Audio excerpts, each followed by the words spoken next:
Overwhelmed by guilt and awe, Sauron collapsed to his knees at Chen Bai's feet. He bowed his head until it touched the ground. I, Commander Sauron of the Holy Knights, beg for your absolution. My mind was clouded by the devil's trickery. I have sinned by obstructing your holy work. I am ready to accept any punishment. Chen Bai extended a hand toward the fallen knight, a benevolent smile softening his features, his eyes filled with infinite mercy. I admire your courage and your unshakable faith. But know this, brave knight, God does not punish humanity. In truth, God does not concern himself with such trifles. I have descended to this realm for one purpose only, to bear the burden of all sickness. Sauron trembled, his heart deeply moved by this display of sacrifice.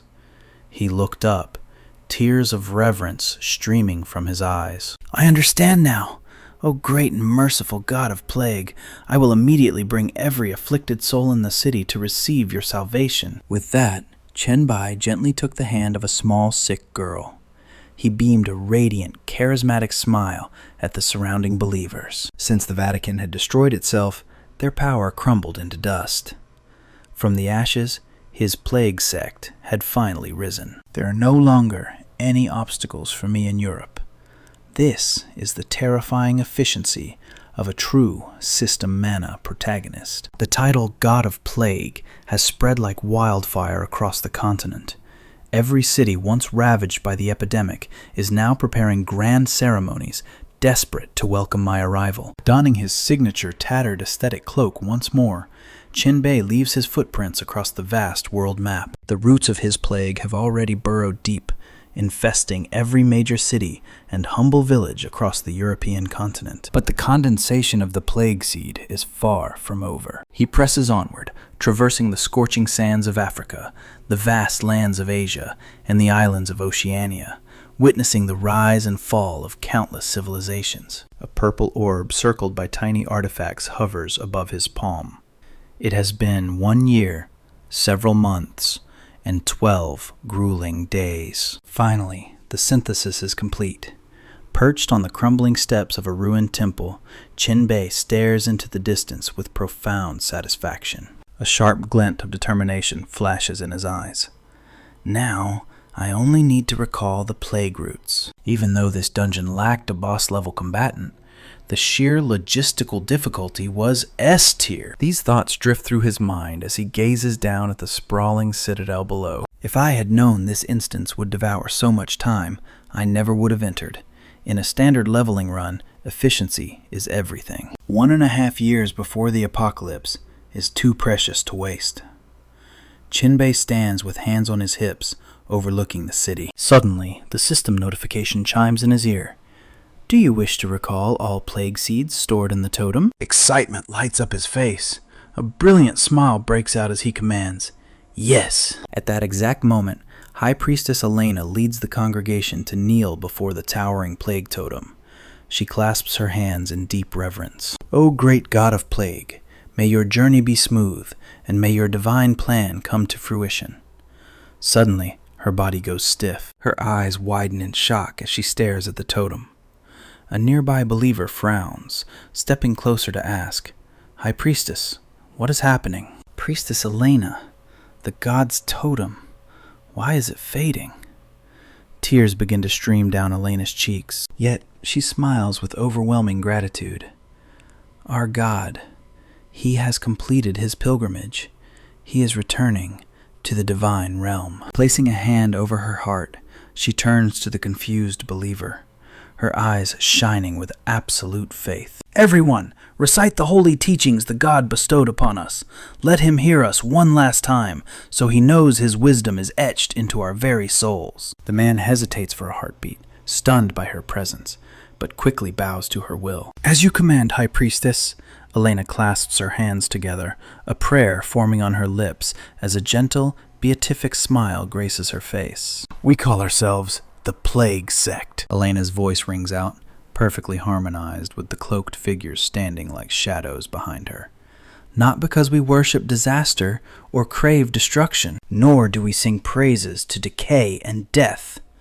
Below on the streets, the citizens freeze, their eyes locked on the sudden divine radiance piercing the heavens. As one, they press their hands over their hearts, bowing their heads in absolute reverence as their voices join the chant. It is because we dream of a paradise where peace reigns, where every soul is healthy and filled with joy. Beams of light braid together, spiraling around the towering plague pillar, illuminating the priestesses kneeling in devotion at its base. Their voices merge into a single, powerful vow. We seek to understand the plague so it may never possess the power to harm us again. Elena's eyes remain shut, her expression serene despite the blinding aura radiating from the pillar.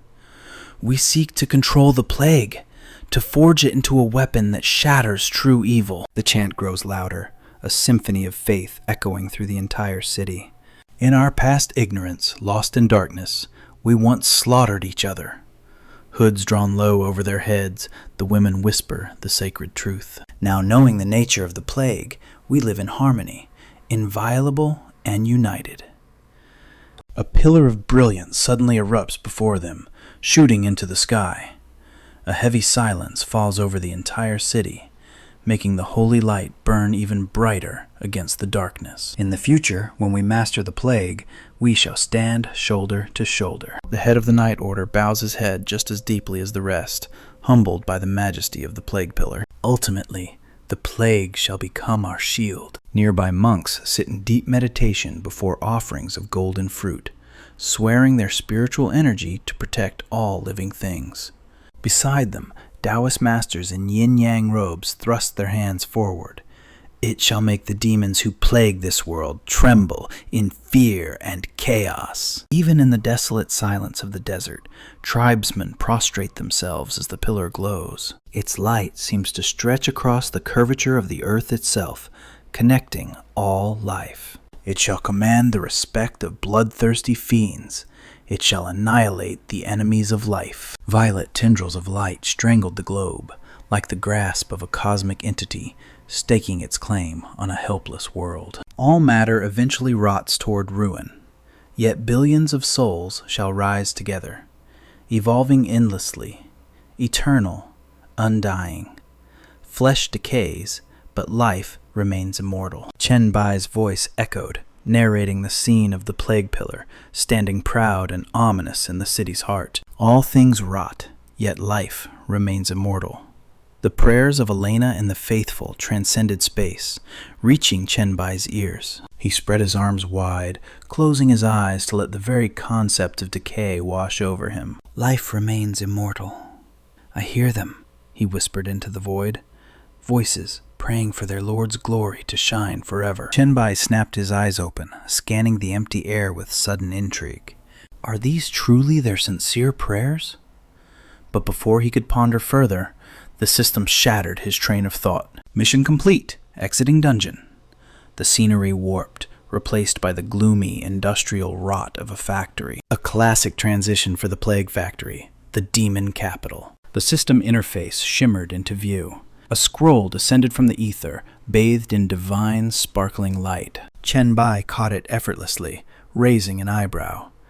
It was the SSS rank class change scroll.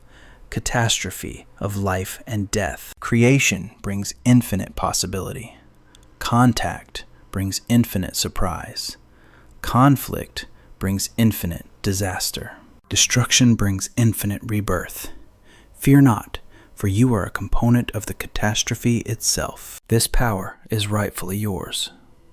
Requirement: must possess the SSS rank talent, Virus Monarch. Chen Bai ran a finger over the scroll, a smirk playing on his lips as he analyzed the prize. I don't recognize this specific ability.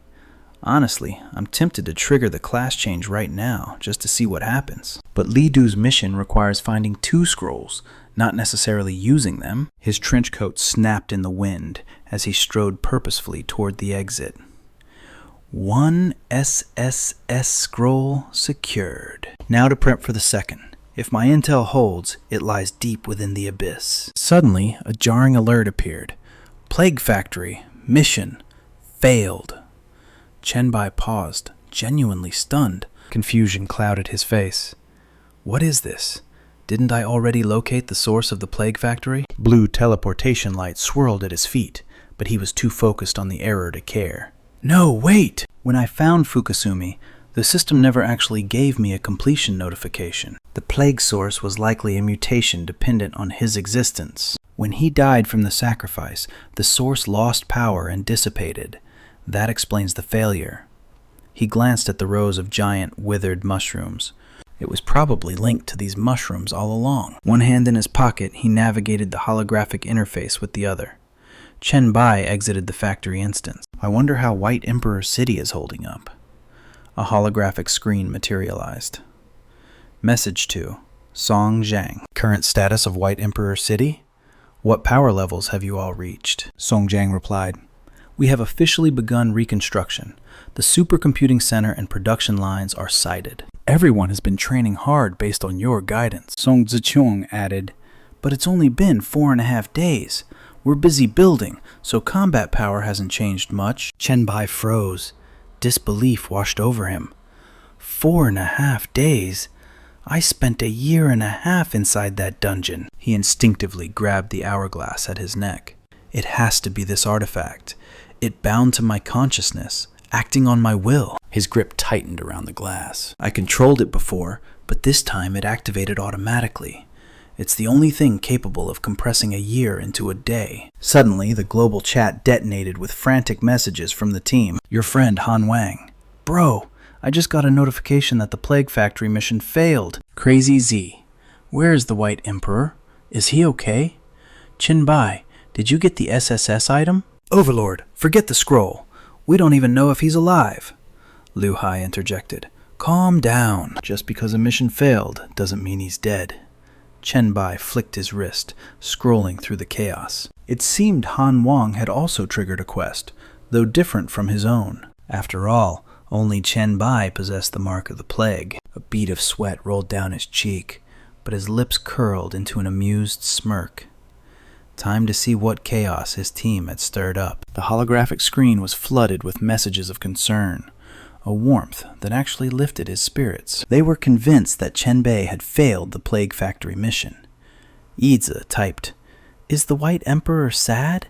Big Sister can offer a warm hug. Liu Hui chimed in instantly. I will adopt the sad White Emperor after his failed mission. I have plenty of warm places for him, and not just a hug. Yizi snapped back. Yo, Hui, come fight me right now. The crow just added a gloomy note of silence. The White Emperor actually failed the mission? My God, Zhuan typed. It is okay, leader. You are still the strongest player I have ever met. Overlord added, Real men never fear failure, though it is a pity about losing that S-class profession. King Han messaged, That dungeon was opened by sacrificing a level 70 boss. Failing it is perfectly normal. Without a word, Chen Bai dropped an image of a glowing red scroll into the chat. It was the S-class transfer scroll, the disaster of creation and destruction. The description read, All things born bring infinite possibilities. All things touching bring infinite surprises. All things fighting bring endless calamity. All things dying bring infinite new life. Do not fear, for you are a part of the disaster of creation and destruction. This power is inherently yours. The requirement? Must possess the S-class virus monarch talent. Chen Bai crossed his arms, a devilish grin playing on his lips as he waited for the inevitable explosion. Boom! The chat room instantly detonated, messages flying by faster than the eye could see. Yizi, Liu Hui, and Crow were virtually screaming. Do you see this? Is he even speaking human language right now? Xuan typed, Congratulations. Congratulations, Overlord simply posted. Holy crap, an actual S-class profession? The more he looked at their frantic reactions, the wider Chen Bai's smile became. Han Shao typed, White Emperor, should we upgrade our chat group into an official alliance now? Overlord asked, What is an alliance? Like in League of Legends, Yizi explained. After upgrading, we can display our alliance tag whenever we speak or make announcements. Liu Hui added, I am reading the upgrade guide. There are many benefits, but the cost is quite steep. Chen Bai began walking toward the other side of the room, typing his reply as he moved. He wrote, I have had this intention for a long time. I just did not know if my brothers and sisters in the group would agree to it. After all, an alliance is an organization. If one person prospers, we all prosper. The group resources will be much more abundant. Chen Bai looked genuinely pleased as he watched the chat flow. In his mind, he could clearly picture Han Xiao's smug, satisfied face. At that moment, Han Xiao was likely pulling his blankets up, getting cozy while plotting. He typed, Leader White Emperor initiates a vote. Do we upgrade to an alliance? Everyone, take your time. No need to rush. If more than 2/3 agree, we will upgrade. King Han typed, Understood. Also, the White Emperor just finished a dungeon. Do you need to come to my place to rest? My bed is already warm. As soon as the message popped up, Chen Bai face-palmed in helplessness and immediately waved his hand to shut down the system interface. Chen Bai muttered to himself, Who wants to sleep in your warm bed? He typed back, Just get me a villa in the demon capital. I need a place to crash. Han Xiao replied, Okay, White Emperor, system off. Standing before a massive, luxurious villa, Chen Bai looked up and nodded in approval. The real estate Han Xiao recommended certainly had an impressive atmosphere. His expression shifted to one of excitement. Chen Bai smiled, activating his sensory abilities. Thermal tracking and virus detection swept the area. No living creatures nearby. It seemed safe. Meanwhile, inside the house, Yan Su squeezed her hands together in terror, looking at her sister. Sister, someone just came in. I am so scared. Yan Ni immediately stepped in front of her. She furrowed her brows, trying to comfort her sibling. Do not be afraid. I will go deal with that guy. Panic rose in Yan Su's chest and she cried out, No! Do not kill anyone, sister. Just chase him away. Unaware of the hiders, Chen Bai threw himself onto the bed, arms behind his head, one leg draped over the other. This was the life. Just spread a little virus and rest easy. He thought to himself, I should try using that herbal pillow I grabbed from the Chinese medicine doctor in the dungeon. Reaching into his inventory, he pulled out an orange pillow embroidered with luxurious patterns. He sighed contentedly. Using this during a break really does improve sleep quality. Suddenly, Chen Bai's eyes snapped open wide with shock. Glowing text from the system materialized in the air, offering a description he had never expected. Spirit Calming Pillow. Crafted from a secret, esoteric formula. Long-term use improves sleep quality and provides slight defense against mental intrusion. Calms the spirit and extends longevity. Prolonged usage can help the user's mental fortitude become solid and even grow stronger. He sat bolt upright, staring intensely at the blue system panel. His voice was filled with confusion. Why did it become a system item inside the dungeon? It appeared to be a mundane herbal pillow, but Chen Bai's eyes remained glued to the screen, his mind racing. What is happening? The trash items in my inventory, they changed? A detailed porcelain vase appeared next, flashing with a D-rank label. The Blue Dragon Vase of the Song Dynasty, a C-rank city-state exhibition item, suspected to be the crystallized blood and sweat of a master craftsman. When displayed in a city-state museum, it grants functional buffs to all city facilities. Next, a golden light erupted. The stats flashed before his eyes. Living Body Relic. C-rank. Special material. A physical body forged through high heat and a sealed environment. A rare crafting ingredient. When carried, luck increases by 1. Defense against evil energy increases by 5. Following that, an ancient coin materialized. The Dan Morabit Gold Coin. A city-state level exhibition prop. An ancient currency weathered by the sands of time. Displaying it in a museum increases income for city facilities. Finally, a green ring bearing a sacred eye symbol floated up. The Golden Ring of the Eye of Horus. C-rank equipment. Accessory class.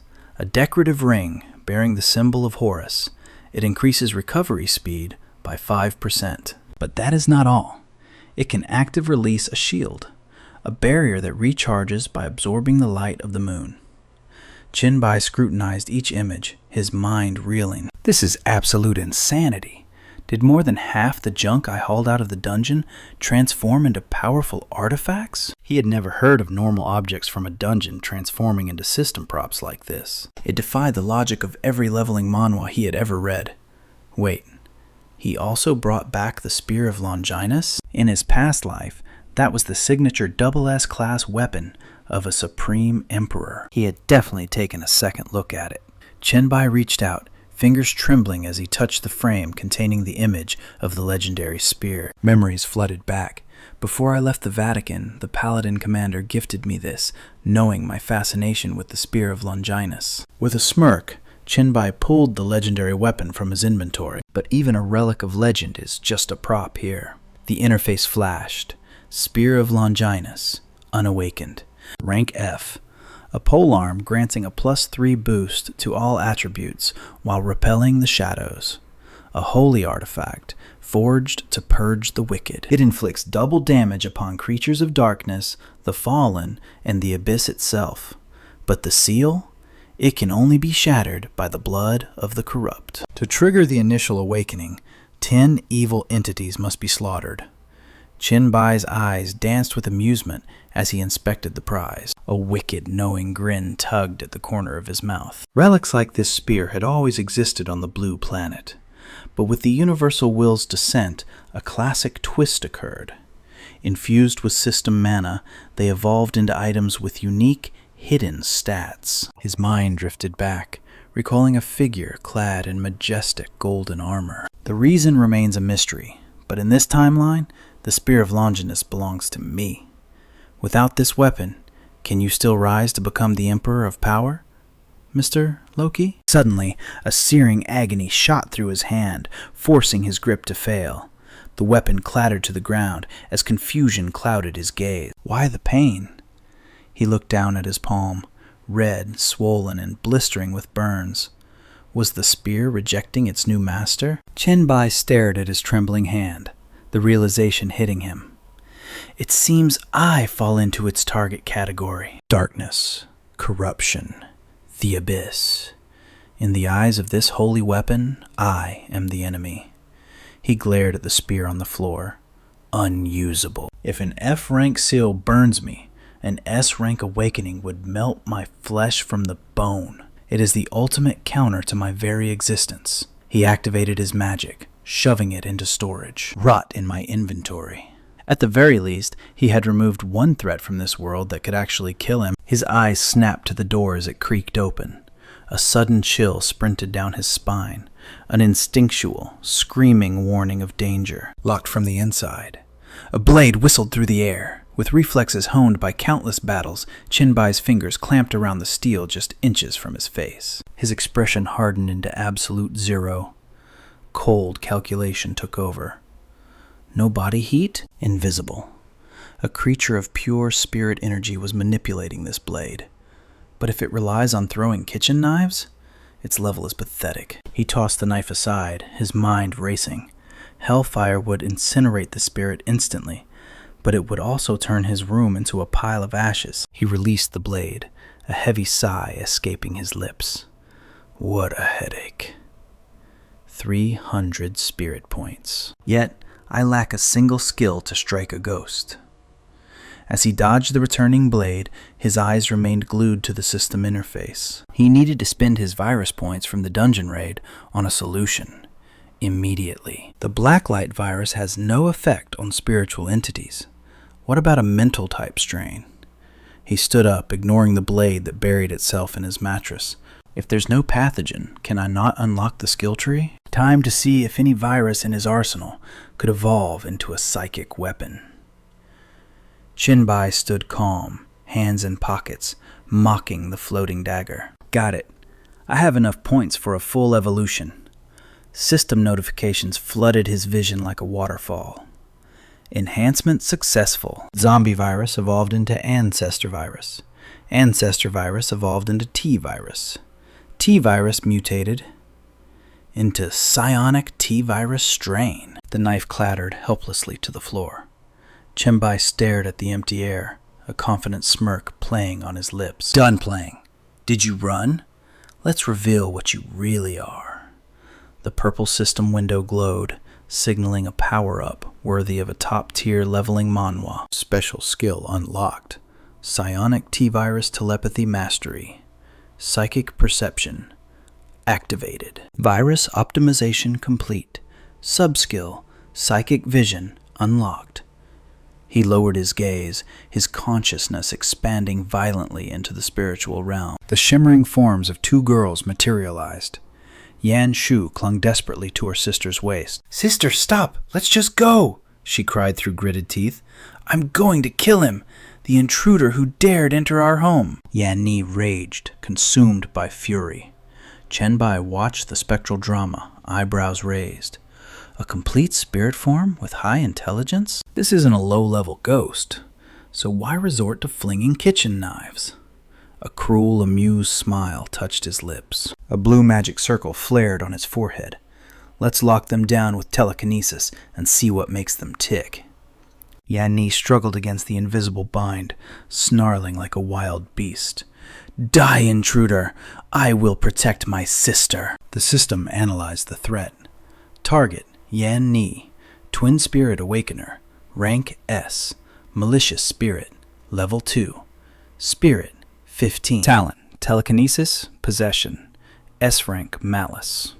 Yan Shu looked at him with tear-filled eyes, her voice trembling. "He doesn't want to hurt us, sister. Please, calm down." Her data flashed up next. Target, Yan Shu, Twin Spirit Awakener, Rank S, Benevolent Spirit, Level 2, Spirit, 15. Talent, Telekinesis, S rank, Kindness. Chen Bai rubbed his chin in thought. 2 awakeners in one body? And spirits transformed by their opposing talents? I haven't seen many like this. Yan Ni gripped her knife and lunged. Chen Bai exploded with mana, catching her wrist effortlessly. "Yan Ni, was it? Chill out. I'm not here to hurt you. Surely you can sense the massive gap in our power. My spirit power is 20 times yours. Consider this your final warning. Keep acting up, and I will erase both you and your sister." Yan Shu rushed forward, grabbing Yan Ni's arm. "Big brother, please don't hurt her!" Chen Bai smiled, sitting on the bed with the casual arrogance of a king. Suddenly, the atmosphere shifted. "I will spare you, but from now on, you obey me." Yan Ni glared at him, pure venom in her eyes. "You bastard! Who are you calling brother? What kind of sick, twisted thoughts do you have? Come at me. Don't you dare bully my sister." Chen Bai looked at her, a playful mockery in his voice. "Perverted thoughts? Please. You are the one whose mind is in the gutter, aren't you?" Her face flushed crimson with shame, transforming instantly into rage. "I am going to kill you." Chen Bai raised a hand, demanding absolute silence. "Stand right there. I have questions. Do you two even realize the catastrophe that has befallen this world? Do you know how to operate the evolver masks?" Yan Su turned to him, hands clasped gently over her heart, voice soft as a breeze. "Big brother, we know the truth. We use the masks and we follow the forms religiously to understand the changes." Yan Ni scoffed, her disdain dripping like poison. "Of course, we know the weak died like bugs. Good riddance." Chen Bai cut straight to the point. "Then explain this.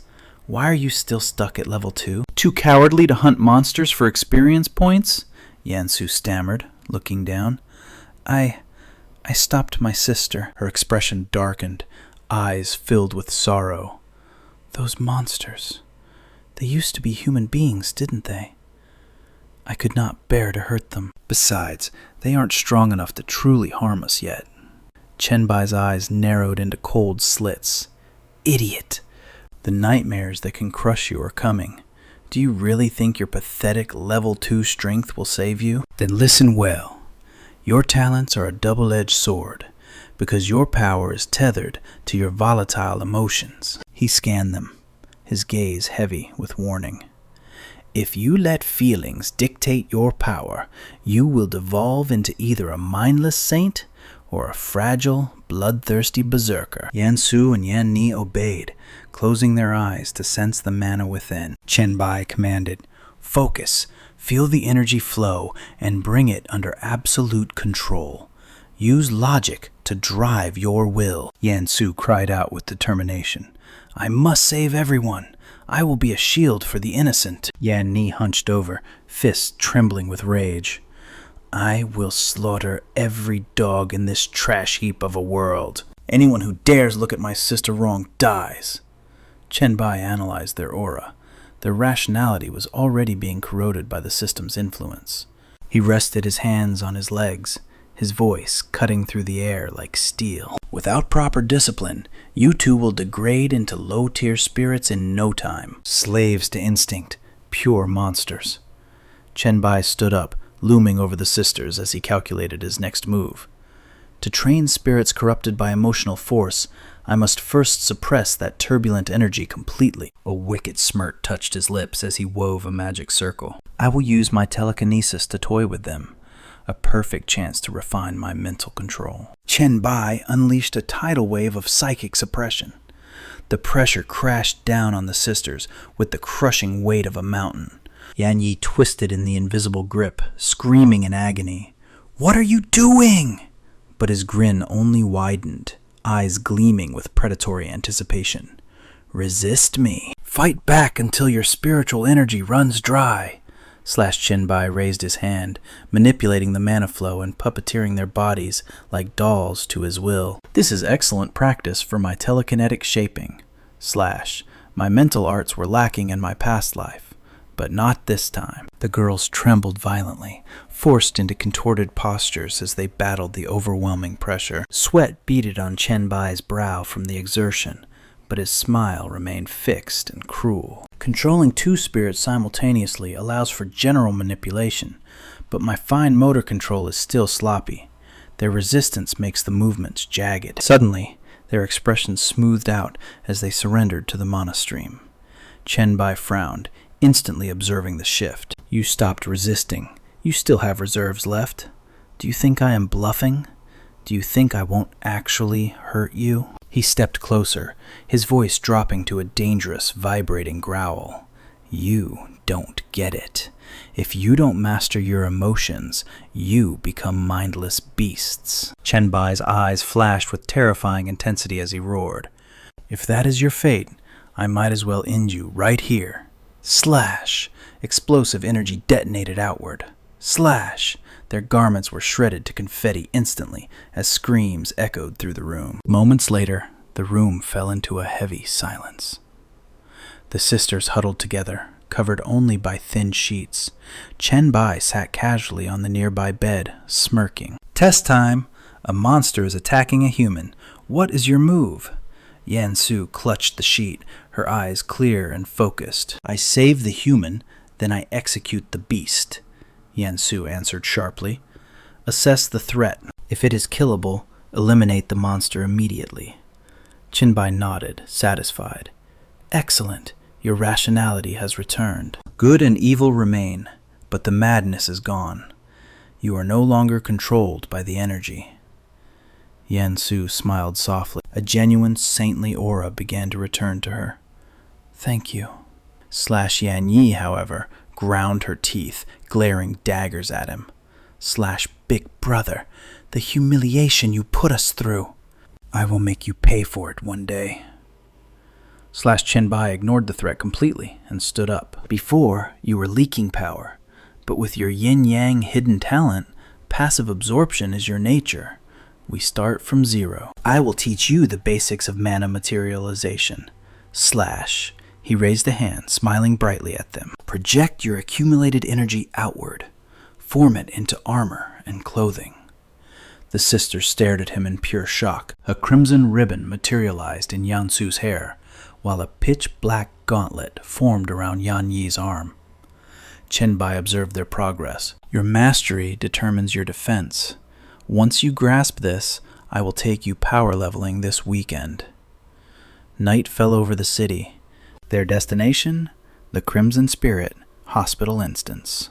/ a classic setting for awakening mana. Yan Su floated in the air like a goddess, casting a restoration spell on the wounded good spirit. / technique, mercy of the ruined heart. Meanwhile, Yan Yi launched a devastating strike, knocking back the evil spirit. / technique, twisted malice. She grinned, spreading her arms wide. Great Yin thief of wicked thoughts! Yan Su and Yan Yi unleashed a devastating combo. The corrupted nurse spirit didn't stand a chance against their overwhelming pressure. The mini-boss crumbled into dust instantly. Yan Yi rushed over, clinging to Chen Bai's arm with a proud smirk. How was that, boss? We crushed it, right? Chen Bai's expression remained cold as he pointed at her hand. Stop trying to secretly inject your malice into me. It won't work, / Yan Yi pouted, yanking her hand back in frustration. / It only failed because you were a monster yourself. Your soul is too dark for my malice to take root. / Suddenly, Chen Bai's eyes widened as a system notification flashed from Mang Mu. A holographic wall of text appeared on his screen. / Mang Mu's message read, Master Chen, the player Sword Immortal needs our help. It is a nightmare difficulty hidden dungeon in this leveling manual world. He says, I really am not the Sword Immortal, but he is begging for aid. / Brother Chen, if you have time, please help. I will forward the dungeon details now. Chen Bai replied instantly. Understood. Is there a slot for my sister? Send the coordinates. The system window popped up with the grim details. / dungeon, the path to Shu Mountain. / difficulty, nightmare. Description. The path to Shu Mountain is harder than ascending to the heavens. / an ancient peak where no immortals tread. Only the ghostly echoes of clashing swords resonate through the void. / the path is endless. Those who seek the peak must navigate through the clouds of destiny. / one wrong step on these mossy stones means plummeting into the abyss. Without the immortal's blessing, death is a certainty. / entry requirements. A party of 4 is mandatory. Only the party leader can trigger the entrance. / level cap maximum, level 10. / Chen Bai rubbed his chin. A knowing smirk played on his lips. So that is why they were desperate. The level restriction. He stood in silence, searching his memories. I never heard of a sword immortal in my past life. He must have perished in this very dungeon because he couldn't find a reliable team. The world channel exploded with chaos. Chen Bai has taken the final slot. Players raged in the comments. I haven't even transferred classes. I'm still level 10. Others panicked. The Overlord Guild needs that spot. Play fair. Lu is here. I'm the real deal. The chat scrolled furiously, a blur of desperation. Sorry, everyone, a message flashed. The Sword Immortal has already made his choice. King Han, are you rigging the game again? Old Taoist, did you sell your soul to the sword? Accusations flew like daggers. Immortal Overlord, name your price. I'll pay double. Forget money. I just want in. The server was on the brink of a riot. Zune finally typed a response to silence the mob. Relax, everyone. This dungeon is deeply rooted in traditional cultivation lore. That is why I chose Brother Xuan Shu and Chen Bai for this system mana quest. I promise the next dungeon slot belongs to the guild. My apologies. Chen Bai closed the interface with a satisfied smirk. He turned to the girls. That's it for today. We're heading back. Yan Yu clenched her fist, bloodlust still blazing in her eyes like a demon. We are stopping already? I can still fight. Let me slaughter more. Chen Bai's gaze turned icy, instantly shutting her down. Enough. The monsters ahead deal mental damage. Go now, and you will just feed them your sanity. Yan Yu smiled sweetly, the demon vanishing as she obeyed her master without a single word of protest. The scene shifted to a humble cottage, shrouded in thick mystical mist. The entrance to the Shu Mountain dungeon. Mang Mang waved excitedly as Chen Bai materialized. Master Chen, over here! She beamed, gesturing to the man standing beside her. Master, allow me to introduce Xuan Shu, the Taoist master. Xuan Shu bowed respectfully, hands clasped in a traditional salute. It is an honor, Senior Chen. Please, just call me Xuan Shu. Suddenly, a head popped up with a cheeky, confident grin. The young man slapped Xuan Shu on the shoulder, laughing loud enough to shake the trees. Brother Chen! Finally, we meet in the flesh. He pointed a thumb at himself, radiating arrogance. I am the one and only. I really am not the sword immortal. My real name is Zun. Chen Bai nodded politely. Good to meet you both. Chen Bai's eyes went wide as he noticed the terrifying arsenal on Zun's back. All those blades. Is your talent related to weapon mastery? Zun grinned, eager to flex his power. Sharp eyes, check this out. A system window materialized. It's passive, generates sword chi based on spirit stats. The ultimate cheat ability, creating original sword arts. And the reward? A permanent surge to all base stats with every new skill born. The stronger the skill, the more massive the boost. Chen Bai analyzed the system data, a spark of admiration in his eyes. Truly impressive. Infinite growth potential. A, talent that defies the heavens. Zun rubbed the back of his head, cheeks flushing with embarrassment. You flatter me, big brother Chen. It is nothing special. Chen Bai wasted no time. He extended a hand toward the misty peaks looming ahead. If we are ready, let us conquer this awakening mana challenge. Move out! Zun pumped his fist into the air, spirits high. Let's go! The party set foot onto the ancient mountain trail. The atmosphere grew heavy, thick with mystery. Zun took the point, glancing back at his team. Did everyone receive the quest prompt? Chen Bai stared up at the summit, shrouded in clouds. Simple. We climb until we touch the heavens. That completes the path of Mount Shu. Meng Ming read the guide, a worried frown creasing his brow. Warning, the path is treacherous. Do not underestimate it.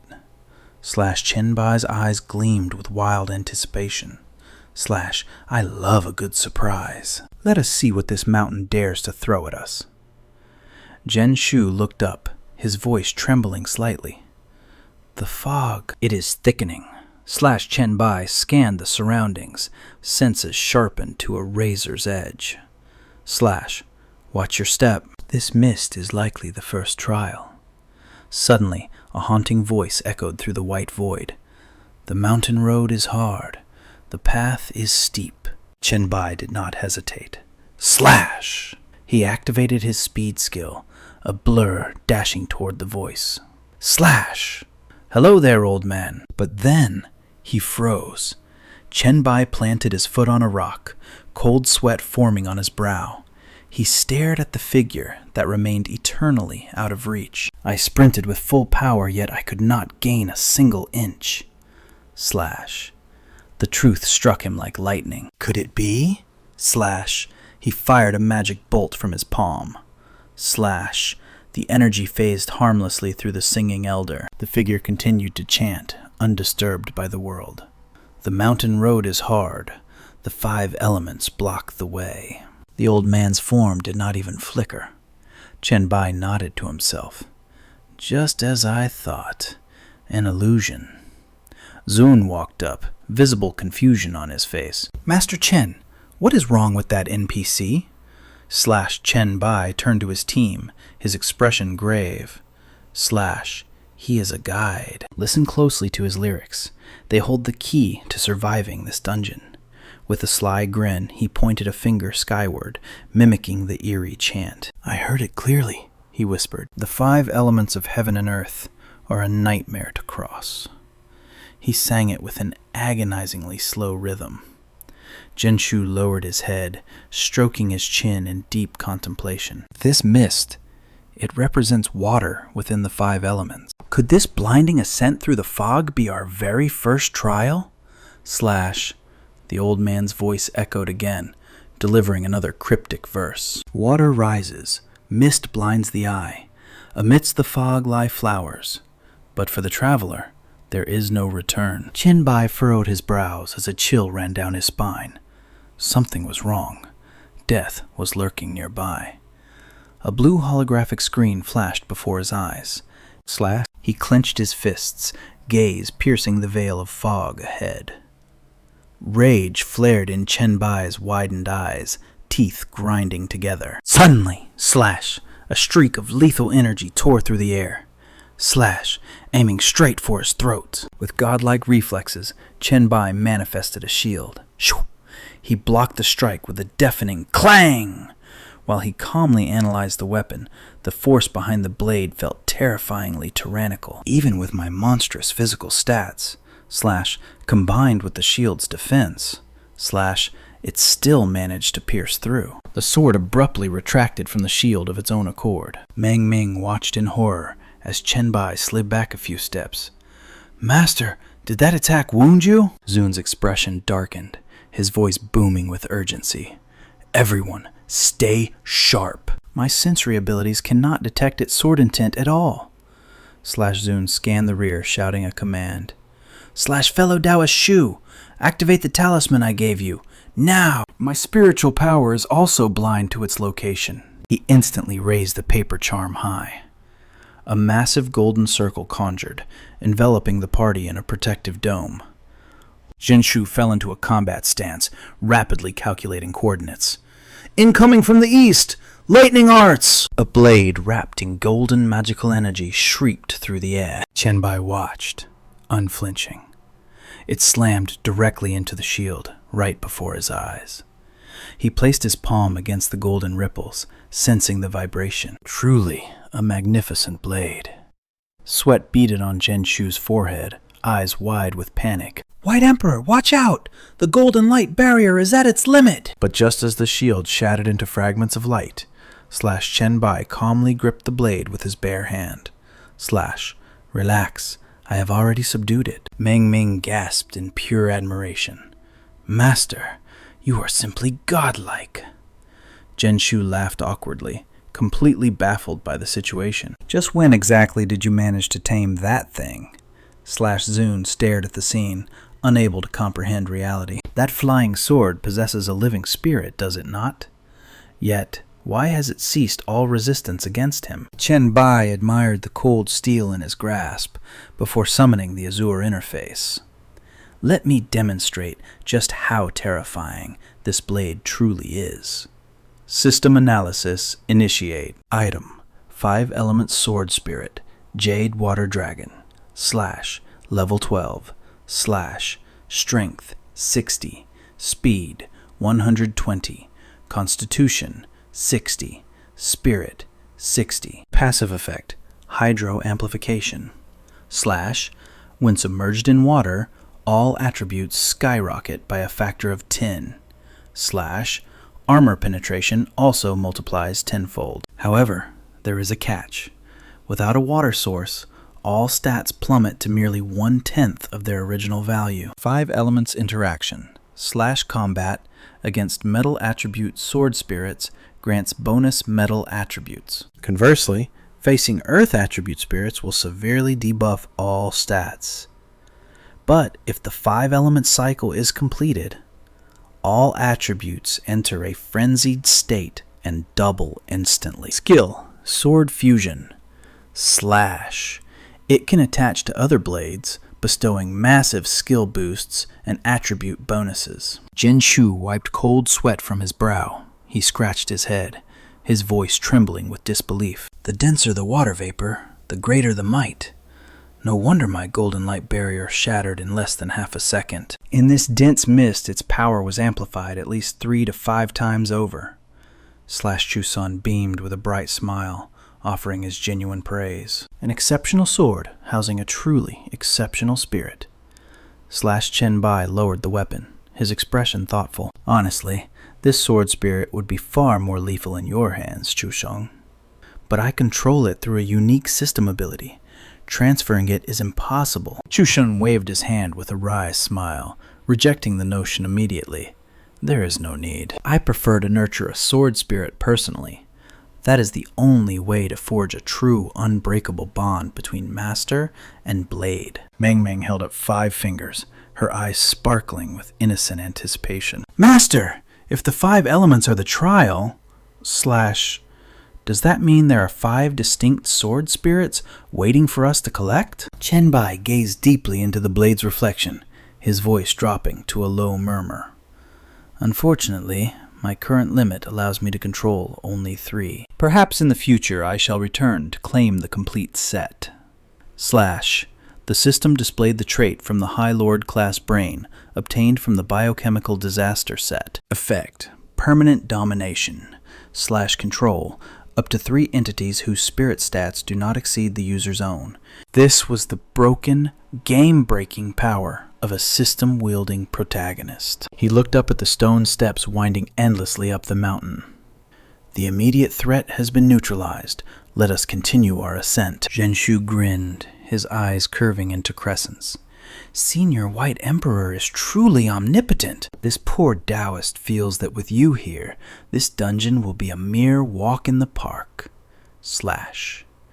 Chu Shun tightened his grip on his hilt, a sudden realization dawning in his mind. Now I understand, why Raven handed over such valuable gear and skill books just to secure a spot on this team. Time flowed on. 10 minutes later, Slashy scanned the surroundings, noticing the oppressive fog had vanished, and broke the silence. The fog has lifted. It appears the first stage is cleared. Meng Meng stretched her limbs, sighing dramatically. This mountain path is endless. If we have to pass all 5 elements, does that mean we have only finished 20% of the journey? Suddenly, Chu Shun's eyes widened in alarm. He pointed ahead, shouting, "Everyone, look at that!" He pointed toward a grove of hazy trees in the distance, his voice filled with shock.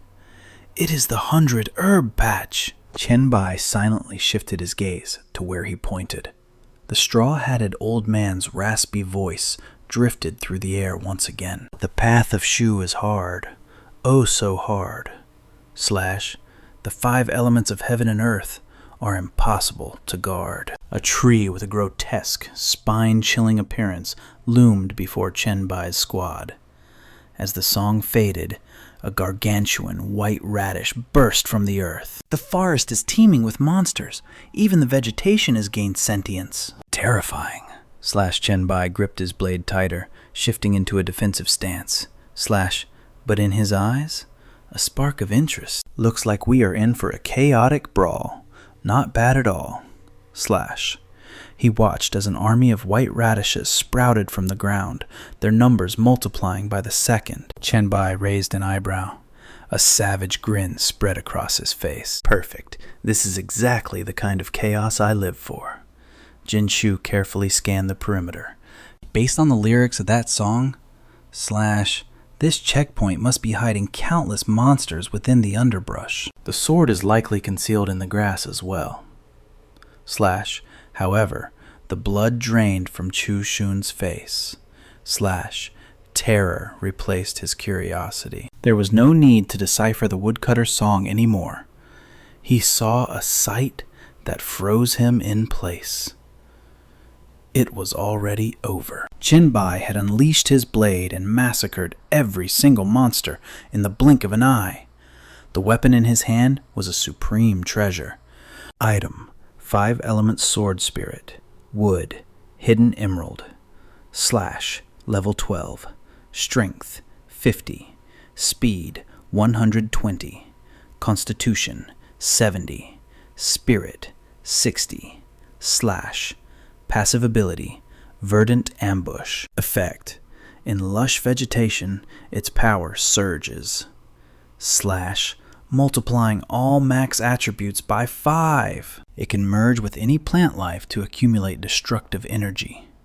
Once fully charged, it erupts with 10 times the destructive force and piercing power. The cycle of the 5 elements is now under his absolute command. Chen Bai smirked, visibly pleased as he watched the devastating damage output of a test strike. Water nourishes wood perfectly. It blends with any flora for the ultimate surprise attack. Seeing Zhuanshu and the others frozen in shock, Meng Meng waved frantically. Hey, don't just stand there dazed. We need to keep moving. The two men exchanged a look of utter defeat. Comparing themselves to Chen Bai, they were really starting to question every life choice leading up to this point. The mysterious elder in the conical hat led the way, his eerie chant echoing in the wind. The road to Shu is treacherous. The 5 elements bar the way. Jagged rocks wait to crush bone and flesh into the abyss.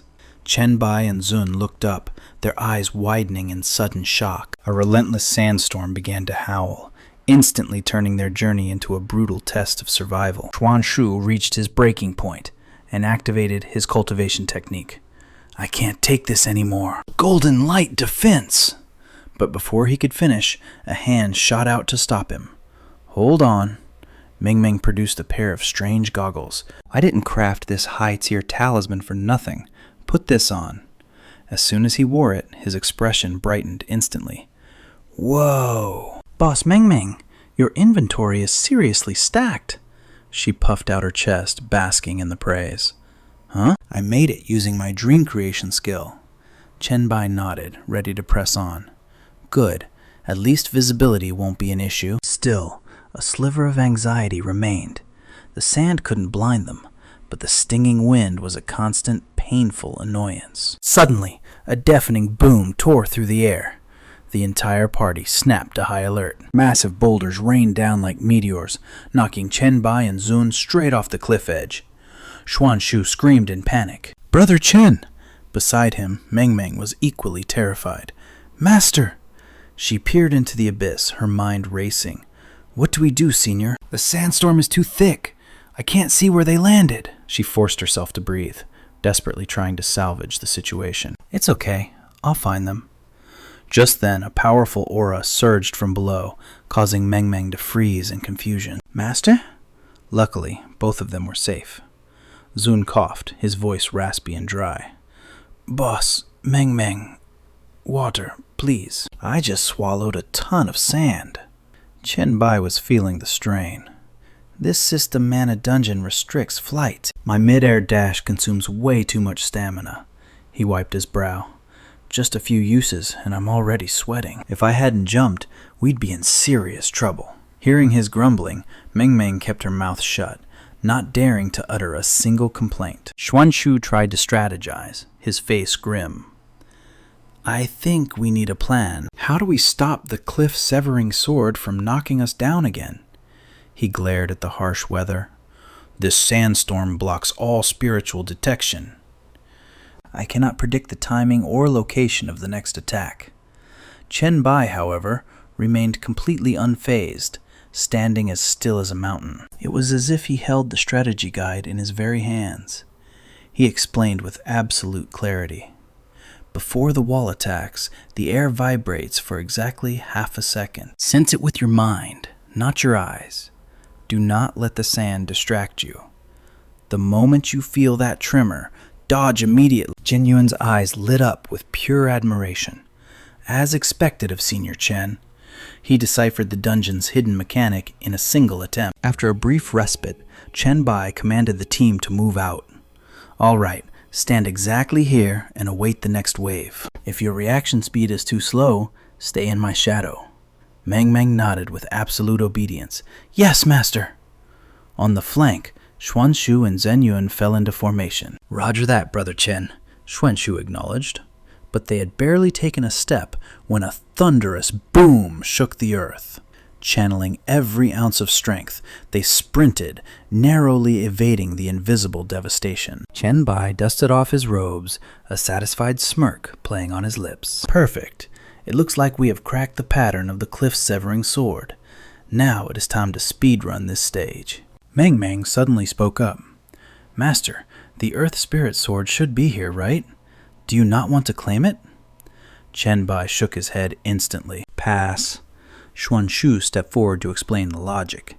The Earth Spirit Sword does not synergize with Senior Chen's water and wood dual swords. In the cycle of elements, Earth suppresses water. It would only be a debilitating debuff. Chen Bai nodded. Exactly. My capacity is capped at 3 swords right now. The final slot must be reserved for either metal or fire. Time blurred as they marched forward. The old guide chanted his ominous verse once more. The road to Shu is treacherous. The 5 elements bar the gate. The scorching sun incinerates the soul. Eyes blur and words fail. Xuan Shu looked ready to collapse from the intense heat. Oh gods, I am finished. I am literally being roasted alive. I have stopped sweating entirely. This is severe dehydration. Jinyun wiped a bead of sweat from his brow. Is the fire spirit sword trying to cook us into a stew? This has to be the most sadistic sword spirit I have ever encountered. Meng Meng was faring no better. Every time she summoned water chi, it hissed and evaporated into steam instantly. Even her sunshade artifact dissolved into nothingness. Master, your disciple is turning into dried jerky here. Seeing his team at their limit, Chen Bai offered a grim encouragement. Do not rush. It is coming. Remember, explosion is not the only form of fire. Chen Bai's eyes narrowed, cold and calculating. He was like a dormant ember, patiently waiting for the world to feed the flames. When that spark finally ignites, the true essence of fire is born. Sudden realization struck Shun like a lightning bolt. Wait, boss! Are you telling me you have already predicted the exact moment the fire spirit sword will manifest? Chen Bai smirked, radiating the absolute confidence of a main character. Naturally. The woodcutter's song held the key all along. Wait until the eyes blur and words fail. But Yanshu was already past his limit, stumbling blindly as his vision swam in the heat. Before he could finish, a blade materialized from the void, hovering inches from Yanshu's face. Terror drained the color from his face, but a hand snatched the blade instantly. Chen Bai grinned. Gotcha! In his grasp lay the fire spirit sword. A transcendent grade, level 12 artifact. Power 70, speed 100, physique 70, spirit 60. Its special trait was terrifying. The higher the temperature rises, the more devastating its power becomes. If the heat exceeds 100 degrees, all stats multiply by 10. It cloaks itself in sunlight, ignores terrain, and instantly evaporates water within range. Chen Bai inspected the blade before urging the group forward. I have tamed the fire spirit sword. Now, let us clear this zone without delay. We need to rehydrate. Now. Finally, after what felt like an agonizing eternity, they found sweet relief. Jun collapsed, chugging water desperately. Oh, that hits the spot. But their peace was shattered as the mysterious old man reappeared. The road to Shu is treacherous. The 5 elements bar the gate. Golden light flashes, cleaving flesh from bone, severing the path. Chen Bai analyzed the riddle. Sounds like the metal spirit sword is a pure combat trial. He cracked his knuckles, a dangerous light in his eyes. Perfect. I am still furious about that sunburn, and now I wield the fire spirit sword. So this metal sword is about to have a very bad day. Before long, the party arrived at the foot of a jagged, ominous mountain. The intense aura screamed that they had entered the metal spirit sword's domain. It seemed this would be a straightforward boss fight. A solitary sword stood embedded in the clearing. Shun squinted, confused. Is that an unfinished blade? It looks unrefined. But Yanshu's sharp eyes instantly spotted the hidden potential within, a power raw, wild, and waiting to be unleashed. Suddenly, a golden glint flashed from the shadows, radiating an aura that screamed, Danger! Chen Bai observed it for a heartbeat and nodded. Right, but there is no need to overthink this. Without a second of hesitation, he threw himself into the fray. I will understand its power once I strike it. Chen Bai swung his blade with full force, every strike dripping with murderous intent. Metal sang against metal like a bell, but the enemy's sword instantly repaired itself. Chen Bai did not panic. Instead, a confident smirk played on his lips. I get it now. He stood his ground against the floating blade. You possess an ability often seen in system Manhwa, Your power scales up after every attack, right? Chen Bai felt absolutely zero anxiety. Whether it was 100 refinements or true gold, the name did not matter. His gaze sharpened into a glare of absolute focus. Then show me what you have got. Chen Bai flipped midair, channeling every ounce of energy into his fist for a single, devastating, critical hit. The moment Chen Bai struck, the very earth shattered into dust. From a distance, Yan Shu watched in stunned silence. Did you guys hear what Senior Chen just said? Shun stared intently at Chen Bai's back. I heard it. I was wondering if that sword could level up infinitely. Worry was written all over his face. I was thinking the exact same thing. Back on the battlefield, a gleaming sword lay fallen on the ground. Chen Bai's hand trembled as he gripped it. So this is the golden light. It is as thin as a cicada's wing, but the resistance force is insane. He ran a quick diagnostic based on his senses. Strength estimate is near 200. It must have sacrificed constitution to boost attack and speed. A classic glass cannon build. Chen Bai applied force, trying to bend it. Let us see what your durability stat really is. In an instant, the legendary blade shattered into pieces. The system notification chimed. Target Golden Spirit Sword eliminated. Experience points gained, 25,000. Reward based on combat contribution. He looked at the dissolving particles with disdain. Durability was barely a 10. Good thing I did not choose the Golden Sword path. I hate the feeling of betting everything on a final strike. Besides, that guy died way too easily. Just then, Meng Meng and the others ran up with urgent news. The woodcutter has appeared outside. That familiar, eerie voice echoed through the mountains again. The road to Shu Mountain is hard. Harder than climbing the heavens. This time, the old man walked right past Chen Bai. The 5 elements span the mountain. The road is endless and treacherous. Old man's advice? Turn back. If your Tao heart is shaky, the road stays closed. The group watched the old figure drift away. Better to return than seek immortality in vain. Better to return. Meng Meng blinked, bewildered. Master, what does that riddle mean? Chen Bai pondered for a split second before the realization struck him like lightning. Not good. He immediately barked his orders. Jinyun, change of tactics. From now on, we walk the long road.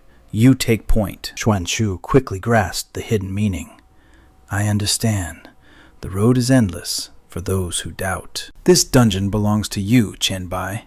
Therefore, you are the only one truly seeking the Tao here. Chen Bai listened to the analysis, unable to hide his admiration. This Taoist brother has high comprehension. Tell me then, what is the hidden trap behind the woodcutter descending the mountain? Xuan Shu scratched his head, sheepish. That part I cannot say for sure. Chen Bai frowned, his aura darkening. I suspect it is a deception. It lures the weak into taking shortcuts. After a long journey, one realizes the true path was beneath their feet all along. He broke it down further. When that old woodcutter passed us, I felt a murderous chill run down my spine. He is an executioner, designed to slaughter anyone trying to leave the mountain early. Zhen Yun panicked, his face pale. We are doomed! Why did I not see that? Am I not worthy of clearing this stage? Chen Bai whispered, his voice steadying the boy's nerves. As long as you have the heart to seek the Tao, you pass. Just stay firm. I do not want to be stuck on this endless road forever either. Please, pull yourself together. Zhen Yun puffed out his chest, confidence flooding back. Seeking the Tao? Of course, I have that. My resolve is rock solid. Time flew by. 4 hours later, the team stood victorious. The secret instance, Shu Mountain Path, was clear. Powerful auras shot into the heavens as rewards rained down like starlight. The system announced that all surviving members received the special clear reward, the Shu Mountain Token. It was the satisfying payout every fan of a leveling manual dreams of. A massive treasure chest materialized from the void. Rewards distributed. Players may leave the instance at any time. This instance is now closed and will convert into a standard dungeon for all evolvers. Resting in Chen Bai's hand was the Shu Mountain Token, a special grade item. Holding this grants the title Disciple of Shu Mountain. Equipping the title unlocks access to the special map, levels 10 through 89. The token is character-bound. It cannot be traded, gifted, or lent. Chen Bai was internally shaken. Levels 10 to 89? That level range is insane. Shu Mountain is truly a formidable faction. He composed himself, plotting his next move. My priority is finding the second S rank scroll. I must complete the class advancement quest. If I fail to change classes now, I will be stuck at level 10 for eternity. With his class advancement goal set, his gaze turned toward the peaks of Mount Shu. Zhen Yun, knowing his place, offered a gesture of profound respect. Lord Chen, the rewards have been approved. Please, take your pick first. Chen Bai replied with a faint, enigmatic smile. My thanks. Lord B claims the first selection. The Dream Master takes the second, Xuanshu declared, bowing low, his voice dripping with calculated humility. I dare not ask for more. Just holding this token is a blessing beyond my wildest dreams. Meanwhile, back at the luxury villa, Chen Bai collapsed onto the bed, his stamina utterly depleted. Yansu's face lit up the instant his eyes fluttered open. You're finally back, Yansu chirped, but Yan Ni was far less impressed. Sleeping while the sun is high? Her vibe was freezing cold. Your body must be incredibly pathetic. Chen Bai narrowed his eyes, not about to let that slide. Me? Weak? Listen closely. Even with your full spiritual power, you can't even grasp a physical object. What makes you think you could defeat me? She didn't back down from the challenge. Oh, you're bragging now? Do you want to test that theory? I bet I could drop you in 3 seconds flat. Chen Bai recounted the dungeon events with a grin. I found a skill book that suits you perfectly. He dangled the manual in front of Yan Ni with a smirk. But to get it, first you have to knock me down. Fine. The skill is yours if you win. Time blurred into hours.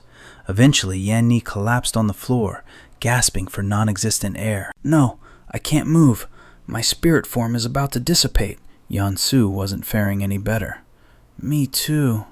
Chen Bai remained seated on the bed, the very picture of arrogance. Now, do you understand the gap between us?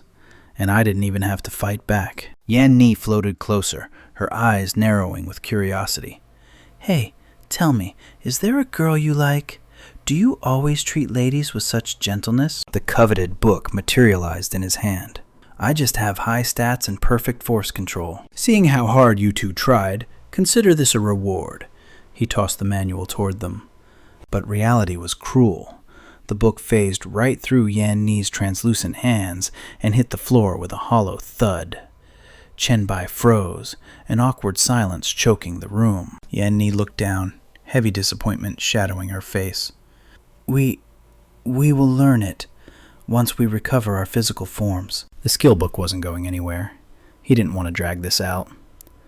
Learn it whenever you're ready. As for me, it is time I handled my own destiny. Yan Su drifted closer, her voice soft and trembling. Brother, are you leaving? You promised to take us to Jiang City. Remember? Chen Bai began summoning his battle gear. This is urgent.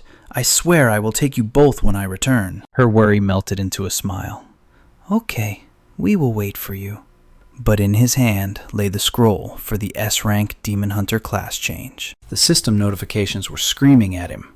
It was time to descend into the abyss and secure the legendary S rank scroll. This was the peak of a true leveling mana experience. Anxiety gnawed at him. If he didn't complete Lu's mission, he would be stuck at level 10 forever. The system interface flashed urgently before his eyes. S-rank Demon Hunter mission scroll. Drop condition. First kill of a pure blood demon. A unique special class transfer item. Completing the internal quest converts this into the Demon Hunter class scroll. Did he have what it took? He hesitated, weighing his options. Honestly, when he first acquired this, he never planned to chase the other scroll. That trial was known as the God Slayer, an impossible feat even for the strongest awakened. But after a moment of deep contemplation, Chen Bai made his choice. Without any other leads on the S item, he had to gamble everything on this one insane attempt. In a flash, space warped. He arrived at the first layer of the abyss. The demons went into a frenzy the moment they smelled fresh meat. "A human! It's a human! Devour him!" Yet Chen Bai didn't even flinch. In his past life, after becoming a demon hunter, the abyss was his second home. Strangely, being back here felt welcoming. The system chimed with an update. Sinking demons, 3 out of 100. He analyzed the screen. The scroll quest required entering the first layer and killing 100 rippers and 100 sinking demons. He sheathed his weapon, mind racing. Completing the quest ejects me from the abyss immediately.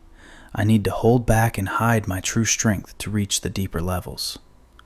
Chen Bai scanned the desolate landscape. He was only using this quest as a ticket inside. His real goal was the trial at the Abyss Well. A day passed in a blur of violence. He leaped into the air, frustration mounting. I cannot finish this quest yet. So annoying. The sinking demons and rippers on the first layer were swarming like locusts. Their stupidity was only matched by their endless persistence. Chen Bai frowned. Irritation bubbled up in his chest. Even if I shake off this pack, the next wave gathers the second I slow down. Suddenly, he froze, staring at the horizon. The Abyss Well. It was erupting. This was the one scenario he desperately wanted to avoid. Just my rotten luck. The eruption didn't stop the trial, but it flooded the abyss with chaotic energy. Every creature with a drop of demon blood was currently getting a massive power boost. This phenomenon brought a new nightmare. Countless demon blood eggs were hatching instantly, birthing an endless army of monsters. There was no time to think. Chen Bai sprinted, pushing his agility to the red line. Thousands of enemies rained from the sky like hail. Stopping now meant certain death by encirclement. Debris crashed around him. He was trapped in a paradox. If he accidentally killed enough trash mobs to finish the quest while fighting out, he'd be booted out instantly. Out of nowhere, a steel blade tore through the air, screaming for blood as it aimed directly at his heart. With reflexes that defied nature, Chen Bai sidestepped. The greatsword buried itself deep into the bedrock, and a split second later, a heavy boot slammed onto the hilt. It was the level 16 demon warrior, Fergus. His voice sounded like grinding stones as he sneered. Look what I found. A premium dinner delivered right to me.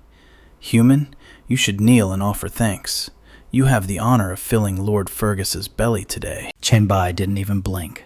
A pure-blood demon warrior on the first layer? Rare indeed. You must have crawled your way up from the deeper abyss. Fergus grinned, revealing razor-sharp teeth. Sharp eyes. For a coward who only knows how to run, you know an awful lot about my kind. You even speak the demonic tongue. But knowledge means nothing when you are just a piece of meat on my plate. Chen Bai smirked, realizing the prey had walked right into his trap.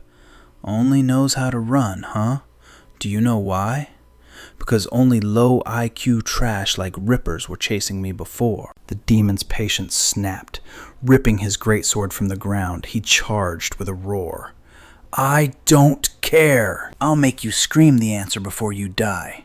I'm feeling merciful, so I'll start eating from your head. Chen Bai's gaze turned instantly icy. Let me tell you right now.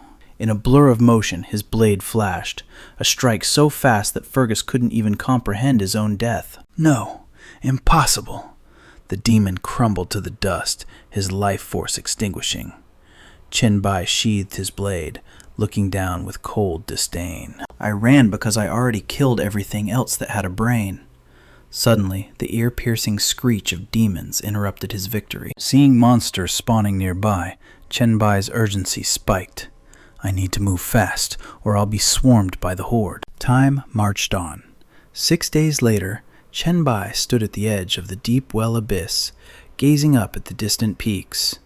Finally here. It looked close, but the trek had been brutal. He collapsed onto the ground, completely exhausted. In my past life, when I became a hunter, demons used to hide in this area. The monsters on the first floor barely dare to approach this spot. It is the perfect safe zone to rest before the real challenge begins. Chen Bai opened his system interface to check his inventory, feeding his mask the demon blood pills he had farmed. My backpack and secret storage are completely stuffed. I wonder what grade of bloodline essence these tens of thousands of rank B to D items will synthesize into. Suddenly, a massive shadow loomed over him. A real human here? Interesting. Chen Bai heard the voice and whipped around. The newcomer continued speaking. My servants told me a human was walking straight toward the deep well. Standing there was the crying peachfish demon, a boss monster around level 17 or 18. The beast roared ferociously. You nearly wiped out every other demon species except for the inferiors and the sinking demons. The fish demon grinned. It seems the culprit is you. Devilish whispers echoed in the air. Chen Bai's eyes froze, locking on to the monstrosity before him. A crying peachfish demon here on the first floor? That shouldn't exist. But hesitation wasn't in his nature. He instantly shifted into a battle stance. What is it with you pests? Do you all enjoy strolling through the volatile eruption zones of the abyss? The demon's shame ignited into a roaring fury. I, the demon prince, descended personally just to slaughter you. How dare a measly human act so haughty in the abyss? The fish demon swung his trident, shattering the water's surface. A violent torrent surged toward Chen Bai, the deadly aqua blade strike. But the moment the water made contact, Chen Bai's body erupted. A blazing inferno of purgatory body fire exploded outward, turning the air a scorching red. Chen Bai's refining power surged instantly, vaporizing the fish demon's attack into harmless steam. As the flames on his skin flickered out, he asked coldly, "A demon prince, you say? Which floor lord spawned you?" The fish demon didn't back down, screaming his heritage. "My royal father is the lord of the 17th floor!" Fueled by arrogance, he thrust his trident straight at Chen Bai's heart, sneering with every ounce of his malice. "You're just trash-wielding cheap hellfire while pissing your pants." Yet, Chen Bai didn't even flinch. He simply flexed his muscles, tearing with power as a mocking grin spread across his face. He extended a hand, closing the distance in a heartbeat. Before the fish demon could even blink, Chen Bai had already slammed him into the unforgiving earth. As he rose, the spectral swords on his back vibrated with irritation. "We were about to enjoy a delicious meal, and you had to interrupt," they seemed to grumble. The fish demon scrambled up, but Chen Bai just sighed. "The entity in my inventory is very displeased about this delay, since you ruined the mood." Chen Bai let the swords pierce straight through the demon's chest. His expression darkened, his voice dripping with murderous intent. "To make amends, use your blood as the appetizer." A grotesque mask materialized, unhinging its jaw to devour the blood essence greedily. Chen Bai stood tall, collecting the dropped blood vials with poorly hidden glee. His inventory was practically overflowing with tens of thousands of these precious items. "I wonder just what grade of treasure I can synthesize from all this." He seized the demon's weapon, the Blackwater Trident. Rank C, Strength plus 25, Agility plus 25. Passive effects, Aquatic Breathing and Enhanced Dark Vision. Active skill unlocked, Treading Wave level 1. A devastating hydro strike capable of crushing bone. Requirements: Strength 60, level 15. Conditions met. A satisfied smirk curled Chen Bai's lips. Underwater breathing? Not bad. It might save his life one day. But the looting was done. His focus snapped back to the true mission of this leveling dungeon. No more distractions. It was time. Chen Bai vaulted onto the jagged rim of the volcano. Below lay the endless dark. Staring into the depths stared back. Realization hit him like a physical blow. He focused his gaze on the abyss. The cryptic warning finally made sense. Crimson text bled into the void. A sinister notification appeared before Chen Bai's eyes. He felt it instantly. The arrival. His body trembled involuntarily before the sheer, crushing pressure of the abyss, but he forced his will to turn to iron. It has recognized you as an intelligent life form.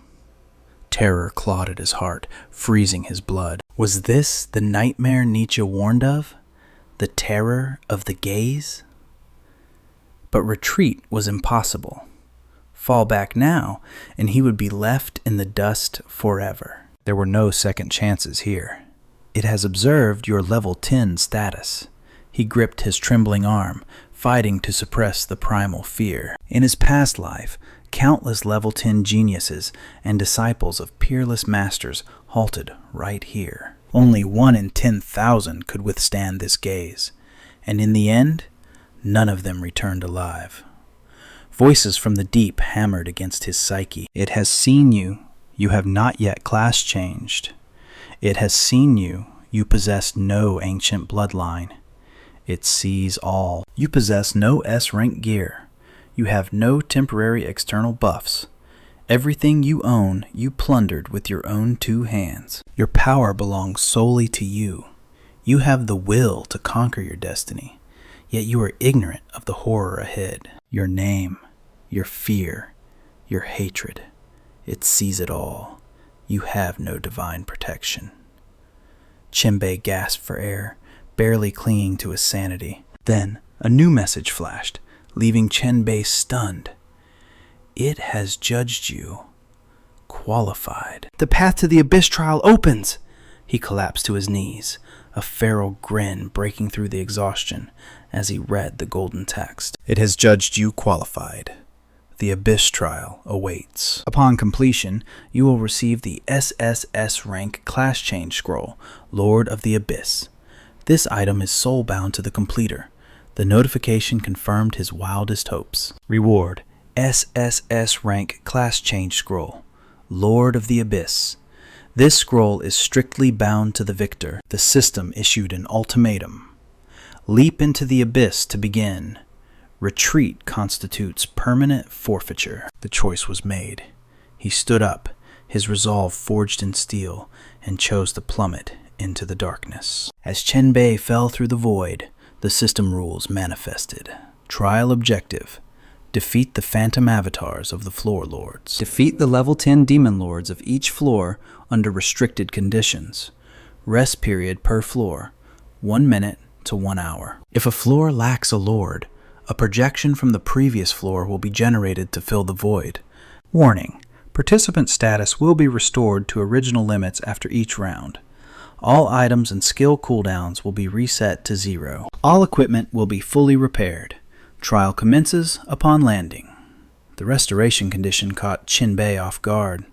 Reset all cooldowns? Wait, that means the 70-year cooldown on my hourglass of time will also reset. Suddenly, a crimson alert blared, catching him completely off balance. Error! Error! Restoration failed! Cannot restore trial challenger to peak state! Damn it! He never expected a critical bug in the system. Manual logic skill. Return to the past. Active. Revert to any point in history, erasing the alternate timeline. Current cooldown, 72 years, 6 months, and 7 days. This skill cannot be affected by standard cooldown reduction effects. As the dreaded notification flashed, the hourglass materialized around his neck, weighing him down with the heaviness of impending doom. It seemed the Abyss rules couldn't override this divine item. What now? His body was free-falling into the endless void. Suddenly, the system pinged a new skill for this anomaly. Active skill. Time reversal. You can return to any point in the past. However, all progress made in the abandoned timeline will be erased. Restriction. You cannot return to the time before entering the Abyss. Cooldown, none. Challenger status, fully restored. The trial of the Abyss had begun. Chen Bai stuck the landing and tucked the hourglass necklace under his shirt. A secret trump card. Fate was finally on his side. With the cooldown removed, this leveling challenge wasn't a trial. It was a playground. He was ready. Floor 1. A low-ranked demon warlord stood waiting, a massive blade resting on its shoulder. Special clear condition.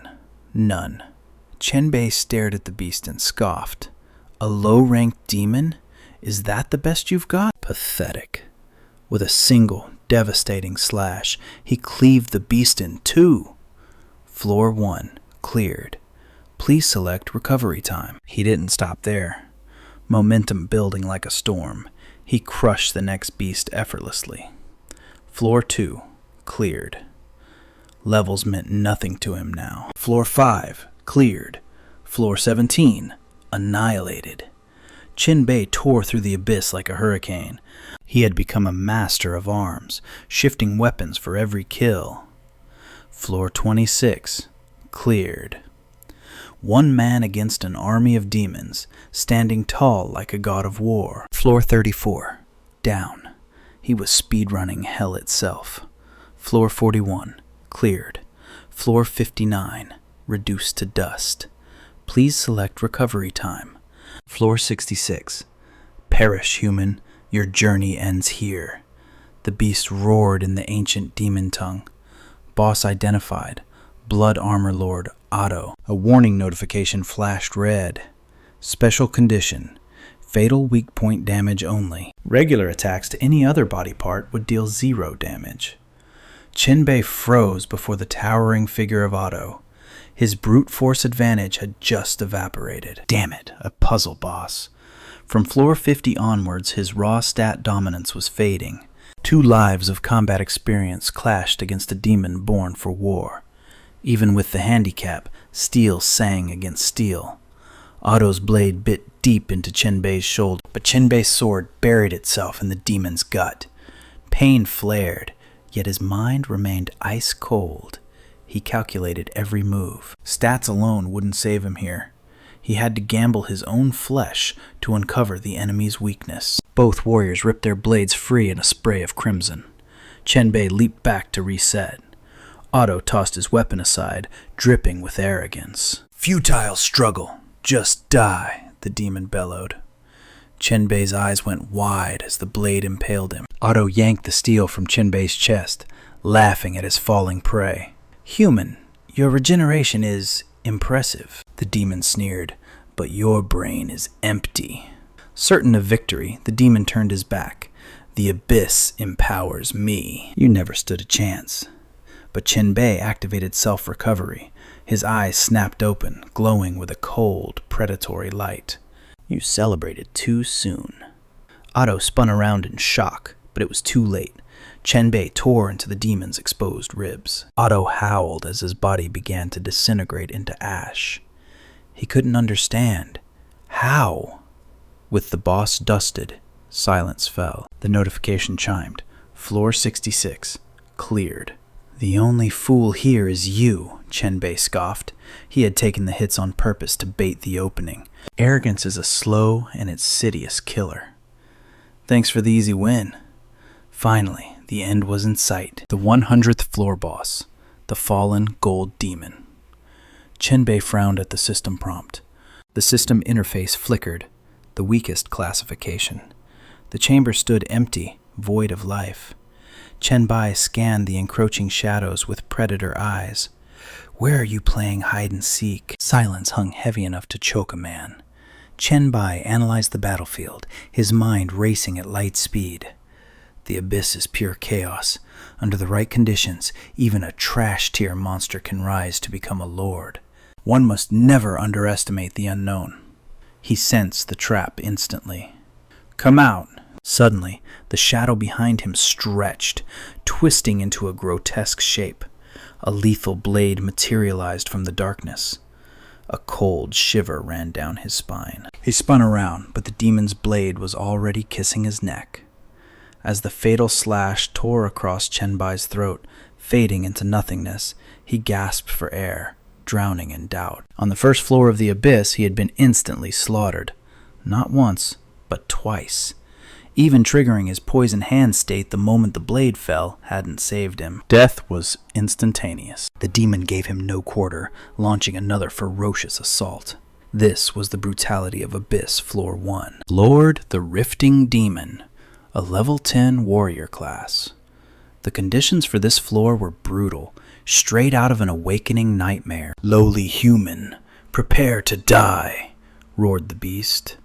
But relying on his maxed out agility, Chen Bai turned the tables, smashing a critical blow directly into the creature's neck. If he hadn't used his fading consciousness to trigger the time regression earlier, he would be dead for real. With the demon prostrate on the ground, defeated, Chen Bai demanded answers with cold fury. "Tell me, what is the deal with the fallen demon on the 100th floor?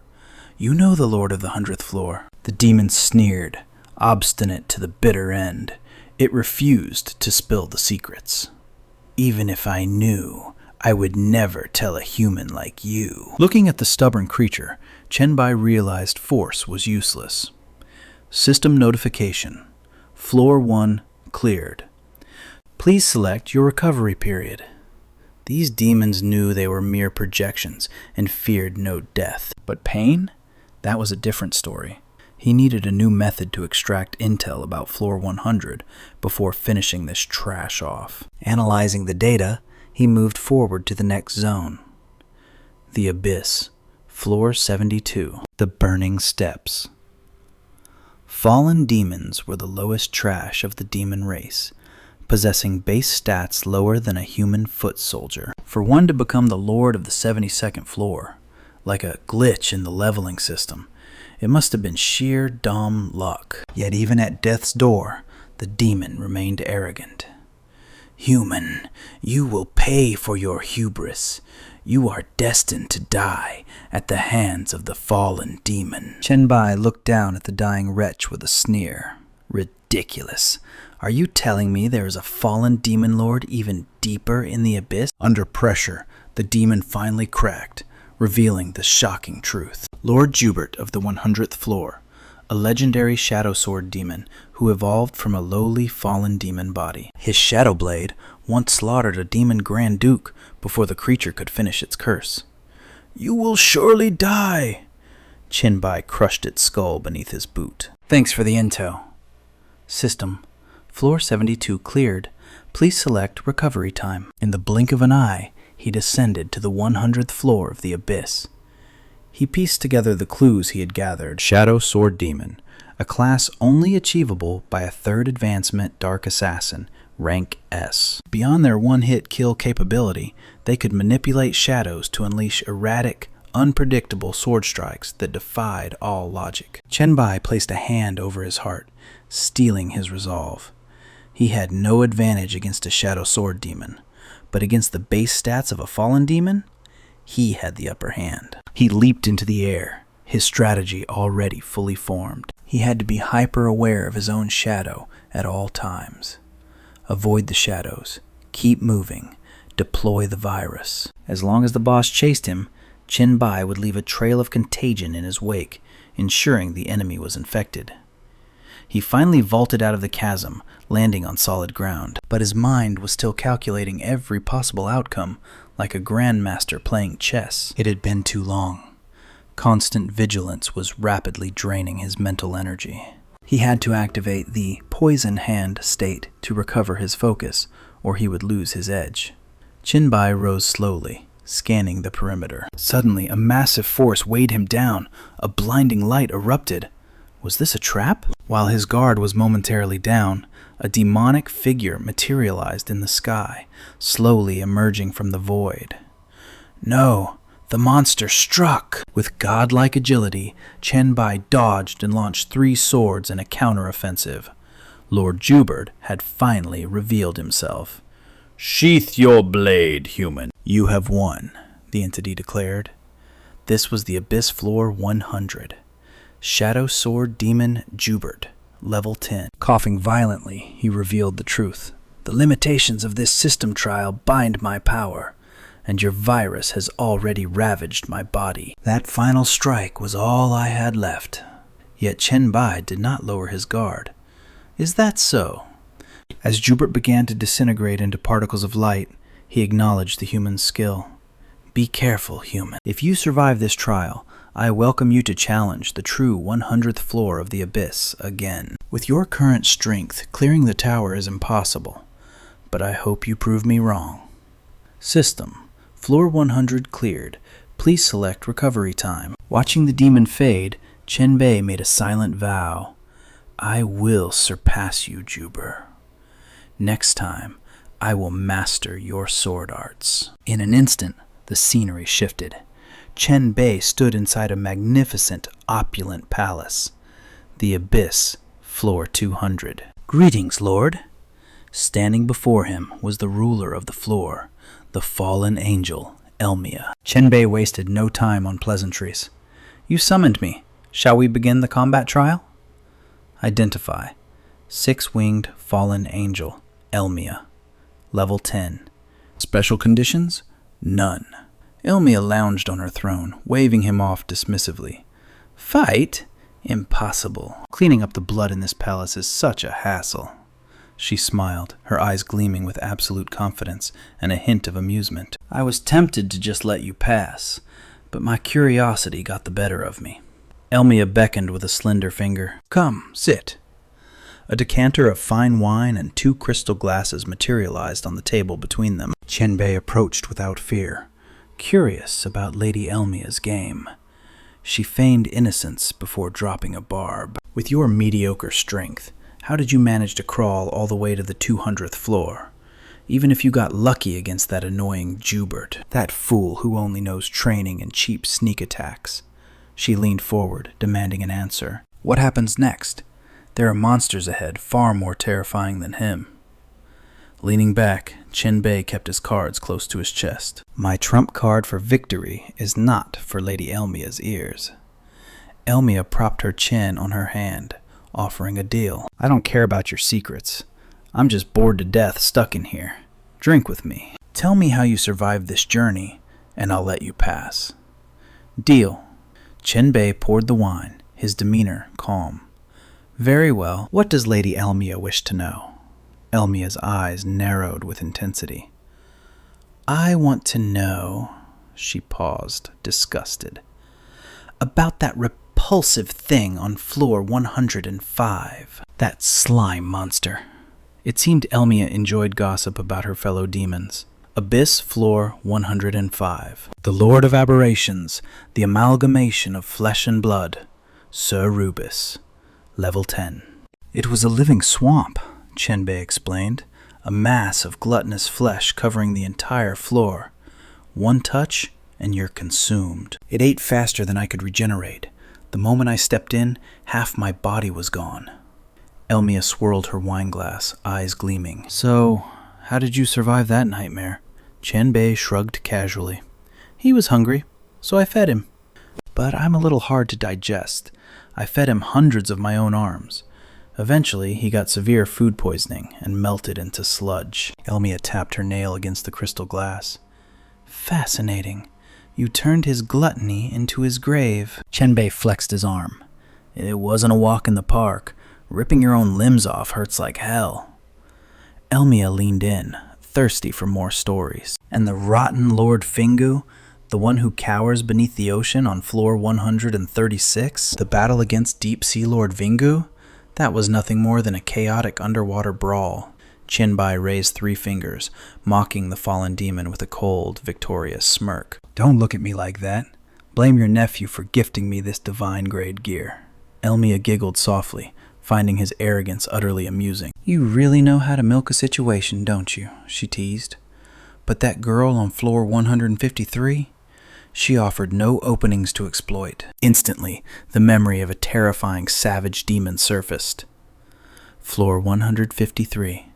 The 10-star mutant lord, the Balrog flame spirit. A hellscape of magma carved into the mountainside. Even Chen Bai had to respect that monster's overwhelming power. "True," he admitted, his voice dropping to a serious tone. "She was a living nightmare. I died 15 times just trying to scratch her defense. That demon was a wall he could barely climb. Her hellish heat nullified my virus completely, and that magma body made physical attacks useless." Chen Bai had lost an arm in that brutal clash. He watched her dive back into the lava and cursed under his breath. "Damn it! Hiding again!" Every time she took critical damage, she retreated into the molten core to regenerate instantly. "It was a war of attrition," Chen Bai sighed, recalling the sheer exhaustion. It took 5 whole days just to drain that magma lake and starve her of her energy. Only then could I finally kill her. He didn't hide the truth. She was the toughest boss I faced in 200 floors. Seizing the moment, Elmia brought up another horror from the abyss. If we are talking about nightmares, surely the master of floor 186 isn't far behind. Chen Bai grimaced visibly. Don't. In this happy moment, do not mention her. A bloated demon wallowing in a swamp of filth. Floor 186. The pile of rotting flesh. The 10-star mutant lord, Queen of Filthandus. Chen Bai swirled the wine in his glass, his face twisting in repulsion. In the entire abyss, nothing is more vile than that creature. She lives in a pit of rotting corpses and excrement, yet she finds it comfortable. The mere thought of that demon filled his eyes with undisguised disgust. I barely managed to scrub that stench from my memory. Why bring it up now? This wine tastes like ash. Elmia curled up on her throne, watching him closely. Her combat power isn't high, yet no demon dares challenge her for territory. She stared intently at the glass in his hand, her gaze turning sharp and predatory. But before I even mentioned her, you still hadn't taken a single sip. The charade was over. Chen Bai stopped pretending and exposed Elmia's lethal scheme. All right, you got me. I do not have a death wish. Drinking wine infused with the spirit power of a fallen angel lord? That is suicide. I have been here before. I have died here before. Do not look so shocked. I already died once from drinking this. I am not making that mistake again. Elmia was not surprised that he saw through it. Fine. My little scare tactic failed. If you had drunk it, a single thought from me would have shredded your soul into pieces. What a pity. No easy way to kill you while lying down, huh? Chen Bai stood up, his aura flaring. So, do we fight standing up then? But Elmia sank back into her chair, waving him off. Nah, pass. I am too lazy to move. Chen Bai looked at her, baffled. You truly are lazy to a legendary degree. The show was over. Elmia shooed him away. Get lost. Go away. I need my beauty sleep. Maintaining these projections costs way too much energy. Anyway, before he vanished, she dropped a chilling warning. Just know this, the strong ones are still ahead. 6 of them even bear the title of God. I do not need to lift a finger to see you crushed. The system notification flashed before his eyes. Floor 200 cleared. Please select recovery time. This was the brutal reality of a leveling Manhwa world. Elmia's words haunted him. 6 beings with the title of God. Are they true divinities? He selected a 1-hour break. His mind raced with calculations for the battles ahead. Against other lords, I can abuse the hourglass to regress and retry infinitely. But against 6 gods? Chen Bai sat on the bed in the rest space, deep in thought. The countdown began. True gods control the laws of reality. The stakes in this system had just skyrocketed. He could only pray. I have to hope they do not have the power to instantly kill me or erase my existence entirely. Chen Bai gripped the hourglass of time. His resolve hardened. As long as I can use the regression mechanic, even if it is a god, I will find a way to kill it. Chen Bai woke up in a desolate wasteland. Deep Abyss, floor 235. The 10-star mutant lord, Abyssal Eye. Salisbury, special condition, infinite hypnosis. Sleep forever in the illusion, human. His vision blurred instantly, and his body went rigid. Salisbury grinned, watching his prey. I wonder what sweet dreams you are having. Inside the illusion, Chen Bai saw Hell Rose kneeling on the ground. Master Chen Bai, please accept my devotion.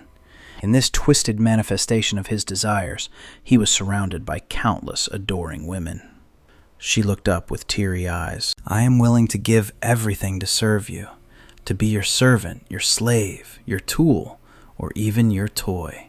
It is my eternal honor. Chen Bai's expression was ice cold. He sneered. If I told you to hand over your authority and then go die, would you do it? The harsh words shattered her heart. Tears streamed down her face as Hell Rose begged, Master, Do you still not trust me? I am absolutely loyal to you. Chen Bai dismissed her display with icy indifference. Drop the act. I know exactly what kind of woman you are. You are simply desperate to survive. Your ambition forbids true loyalty. That concept has never existed in your timeline. He suddenly tilted her chin up, his eyes cold and commanding. However, I can grant you mercy and spare your wretched life. She responded with obsessive devotion. Thank you, master.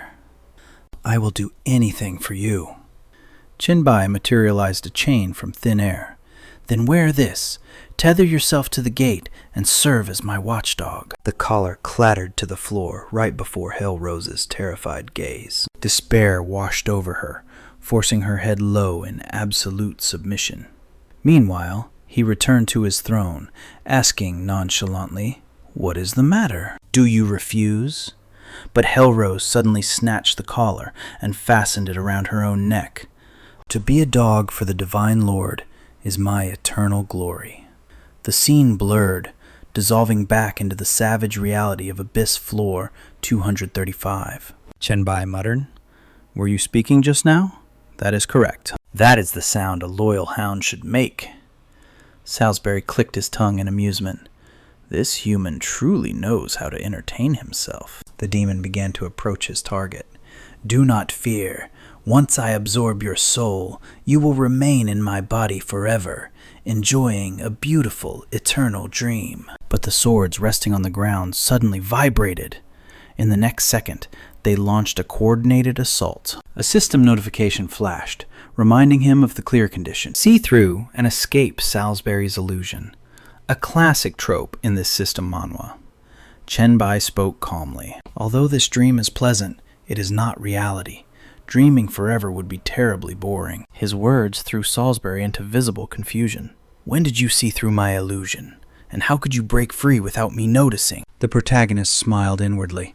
Seeing through it was child's play, because you cannot mimic the pressure of a god. Perhaps your true form could, but in this trial, you are merely Mr. Rank. At his mental command, Chen Bai's weapons returned to him.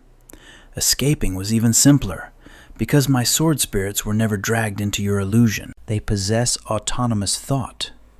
Salisbury narrowed his eyes, his voice turning shrill as the illusion shattered. So you could have killed me long ago, but you chose to toy with me? Chen Bai placed his hands on his hips, looking down with disdain. No, I do not want you. I simply wanted to rest for a moment. After clearing 200 floors, my mental state was completely exhausted. He recalled how he had staggered forward, alone in the darkness. Those 200 floors held nearly 1,000 traces of battle, conspiracy, and calculation. While strength and physique can be restored, the accumulated stress and chaos cannot be easily purged. If not for this hallucination, my will might have collapsed entirely. His mind snapped back to the present. Chen Bai smirked, thinking, Luckily, it helped me recall my original mindset, preventing me from becoming a madman trapped in this endless, leveling abyss. So, I should actually be thanking you. Salisbury was even more baffled. You were using my ultimate illusion as a nap room because you were tired from the abyss? You arrogant brat. The demon had not yet turned away, but Chen Bai continued calmly. You do not need to worry. There will not be many battles left. Chen Bai asked the burning question. So, we are approaching the final floors? Salisbury looked up and replied, There are less than 3 floors remaining. Regardless, the number of floors is irrelevant now. Chen Bai interrupted. You seem unaware. There are no sovereign levels left. The will of the abyss summons former lords of the floors to fight me. The ferocious monster on floor 215 used to be the lord of floor 192. With these bare hands, I fought it for 3 rounds. The demon glanced sideways, denying it. No, I am not talking about that. I speak of the total collapse into the void caused by conflict. Battles between true powerhouses destroy multiple layers of space simultaneously. The deeper you go, the more common this becomes. Chen Bai looked momentarily stunned. Is that the truth? He clasped his hands in a respectful salute. Thank you, Salisbury. After I pass this trial, I will visit you, if fate allows." The demon laughed aloud. "Then I will let you experience the perfect illusion. If you cannot break this one, I will never let you leave." The system suddenly chimed. "Floor 235 complete. Please select recovery time." He cracked his knuckles, speaking with absolute confidence. 1 second. Internally, his spirit roared. "Come on, I am in peak condition." Moments later, notifications flooded his vision. Floor 236 collapsed, moving to 237. Floor 237 collapsed, entering 238. Floor 238 collapsed, entering 239. Chen Bai stared at the streak of light before him. Skipped? The collapsed floors can actually be bypassed? How many floors are gone? In an instant, he flew forward, muttering in disbelief. I actually skipped 44 floors? Just how much of this world has been destroyed? In the blink of an eye, space distorted, and Chen Bai was teleported to a desolate new realm. The system warnings flashed red before his eyes. Floor 279. The boss, Baphomet, the demon lord, the absolute monarch of beasts. The target was clear. Baphomet, level 10. Clear condition. Slaughter the Beast King. Chen Bai frowned as he scanned the labyrinth, his mind racing to analyze the deadly terrain. Baphomet wasn't just a monster. He was a legend. The god of the Tauran race, the deity worshipped by the barbaric tribes, and one of the 6 true gods whispered about in fear by the fallen angels. The atmosphere was suffocating. The floor was stained with ancient dried blood, and a heavy gloom hung in the air, making the surreal maze feel like a graveyard waiting for a new tenant. Even though the first 200 floors had been a hellish gauntlet, Chen Bai knew the truth. Those were just the warm-up.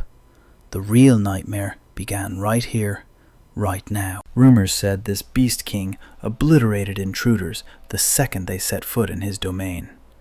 Chen Bai tightened his guard. One slip-up meant instant death. He focused his senses on the path ahead, his concentration absolute. But little did he know, the colossal shadow of Baphomet had already manifested behind him, its eyes glowing with a terrifying crimson hunger. The fur-covered monstrosity loomed over Chen Bai, radiating silent, suffocating, killing intent. But the protagonist's survival instincts shrieked like a siren. In a fraction of a second, he spun around. Baphomet unleashed a strike capable of shattering mountains, but Chen Bai's reaction speed had ascended to the god tier. He didn't just dodge, he met the attack head-on. Using raw, explosive force, he parried the beast's massive arm, knocking the limb aside and creating a microscopic opening in the monster's defense. Seizing the moment, Chen Bai transmuted his hand into a razor-sharp blade. With a single fluid motion, he slashed through the creature's torso, a fatal, critical hit. Baphomet crashed to the ground, defeated before he could even unleash his aura. With the threat neutralized, Chen Bai approached the fallen titan cautiously. Was it truly over? Suddenly, a chill ran down his spine. He flinched instinctively. No, something was wrong. The corpse, it was sinking into the floor. Chen Bai lunged forward, swiping his hand to intercept, but the body dissolved faster than the wind. He grabbed nothing but air. Confusion clouded his face. The massive beast had liquefied into a pool of blood and vanished completely into the abyss. Is this a defense mechanism? He thought. A blood clone to test intruders? Everything he knew about the beast monarch was based on hearsay. The reality was far more treacherous. Looks like I'll have to learn the hard way. 10 minutes passed in a suffocating, eerie silence as he navigated the twisting corridors of the labyrinth. Suddenly, the oppressive shadow of Baphomet materialized from the darkness once more. But this time, Chen Bai didn't panic. Internally, he grinned. Finally, the real game begins. Here it comes! As the beast charged, Chen Bai didn't retreat. He slammed forward with a savage headbutt, meeting the monster's momentum with his own ferocious power. Spirit sensing activated instantly, buffing his stats to the limit.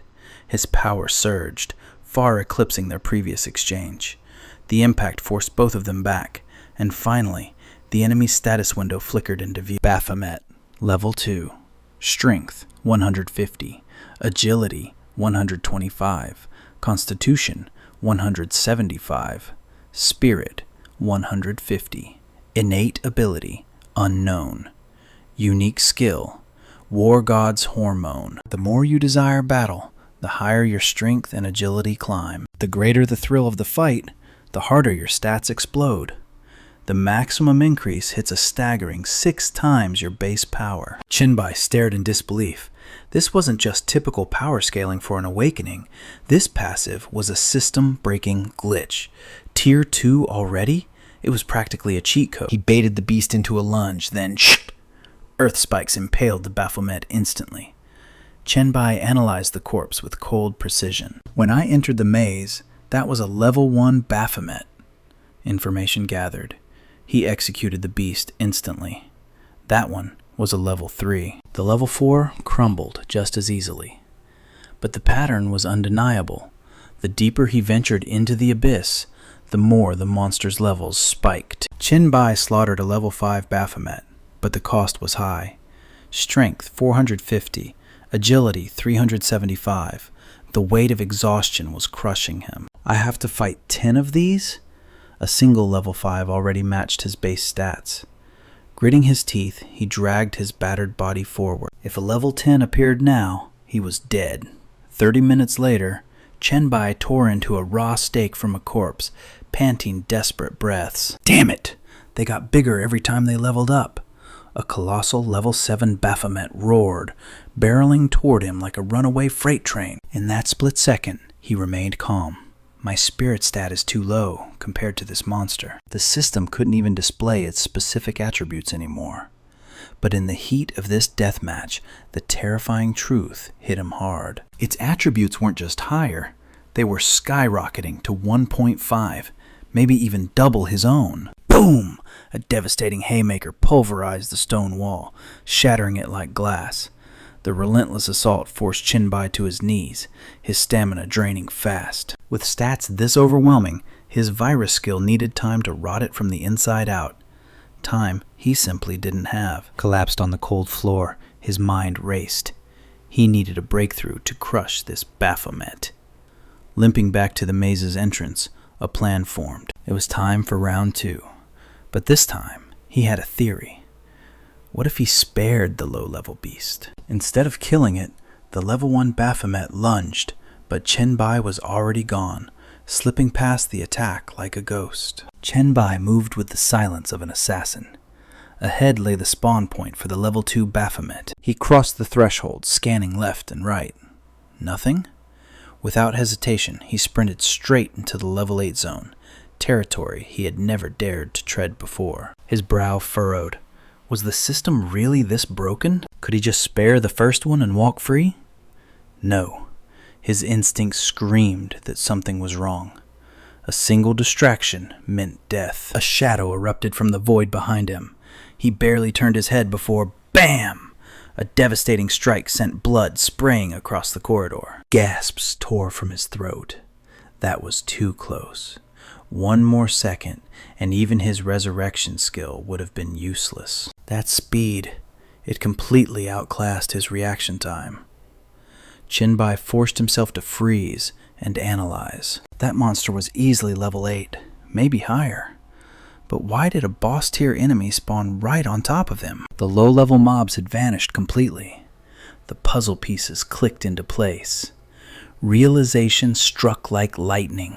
There weren't multiple enemies. There was only one Baphomet in this entire dungeon, and it was hunting him down. He slowly retreated toward the entrance. If he killed it, it would simply respawn deeper and stronger. But if he spared it, it would stalk him like a relentless shadow. Chen Bai ran the numbers. At the entrance, its stats were garbage, making it easy to kite. However, the deeper he ventured into the maze, the more the system buffed the beast. A cold smirk played on his lips. As its level rose, so did its speed. Being caught wasn't a possibility. It was an inevitability. He rubbed his chin, eyes gleaming. If it chased him, he had time to let the virus fester. But there was a catch. Every time it leveled up, it gained a massive stat boost. He snapped his fingers, summoning the system interface. He needed to check his virus points. Was there an upgrade that could turn the tide of this impossible battle? A new skill card flashed into existence. Mind Worm. Description: converts user's spiritual power into a parasite that infests the target's psyche. Effect: drastically reduces the target's mental stability. It breeds darkness, triggering psychotic breaks and driving the victim towards self-destruction. Chen Bai's expression turned predatory. He had overlooked this gem, a subskill unlocked alongside his telekinesis. Confidence surged through his veins. Mental instability would cripple the Baphomet's bloodlust and tank its attributes. It was the perfect counter. Baphomet, your time is up. Chen Bai faced the beast, his aura as calm as a still lake. Come on, at level 1, you're not even worth the effort. He grabbed the beast by its horns and dragged it along like a ragdoll. The level 1 creature was too mindless to resist his dominance. Chen Bai sneered. Don't worry, you'll get your power boost soon. He stopped at a shadowy junction. We're here. Suddenly, the beast convulsed, grinding its teeth in agony. Boom! The transformation hit. It ascended to level 2. Strength 45, agility 36, vitality 54. Its war god's adrenaline tripled, but it was too late. The mind worm was already digging into its brain. The Baphomet convulsed violently, a low, guttural growl vibrating from the depths of its throat.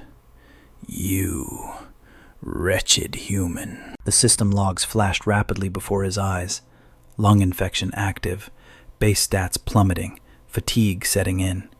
His breathing had turned critical. The mind maggot was feasting on the beast's sanity. Chen Bai watched with cold, calculating eyes. His hypothesis was correct. In this awakening, mana leveling up shattered the limits, but it did not cleanse the debuffs. Evolution was merely an unlock key, not a heal. He crossed his arms. The victory was already calculated in his mind. 1 hour later, they reached the heart of the maze, the central arena. The final stage was set. Chen Bai hurled the beast upward into the void. Using his telekinesis, he suspended the Baphomet in midair as it evolved, controlling the entire battlefield. Just as planned, it hit level 9 while helpless in the sky. Now Chen Bai drew his blade and launched himself into the air. A killing strike! But clang! The Baphomet blocked it effortlessly. Chen Bai's eyes widened in shock. It stopped me? It should have been at death's door. Level 10 must have granted an insane attribute multiplier. The level 10 Baphomet roared, shaking the very foundations of the dungeon. Strength 600, agility 560, vitality 640, spirit 600.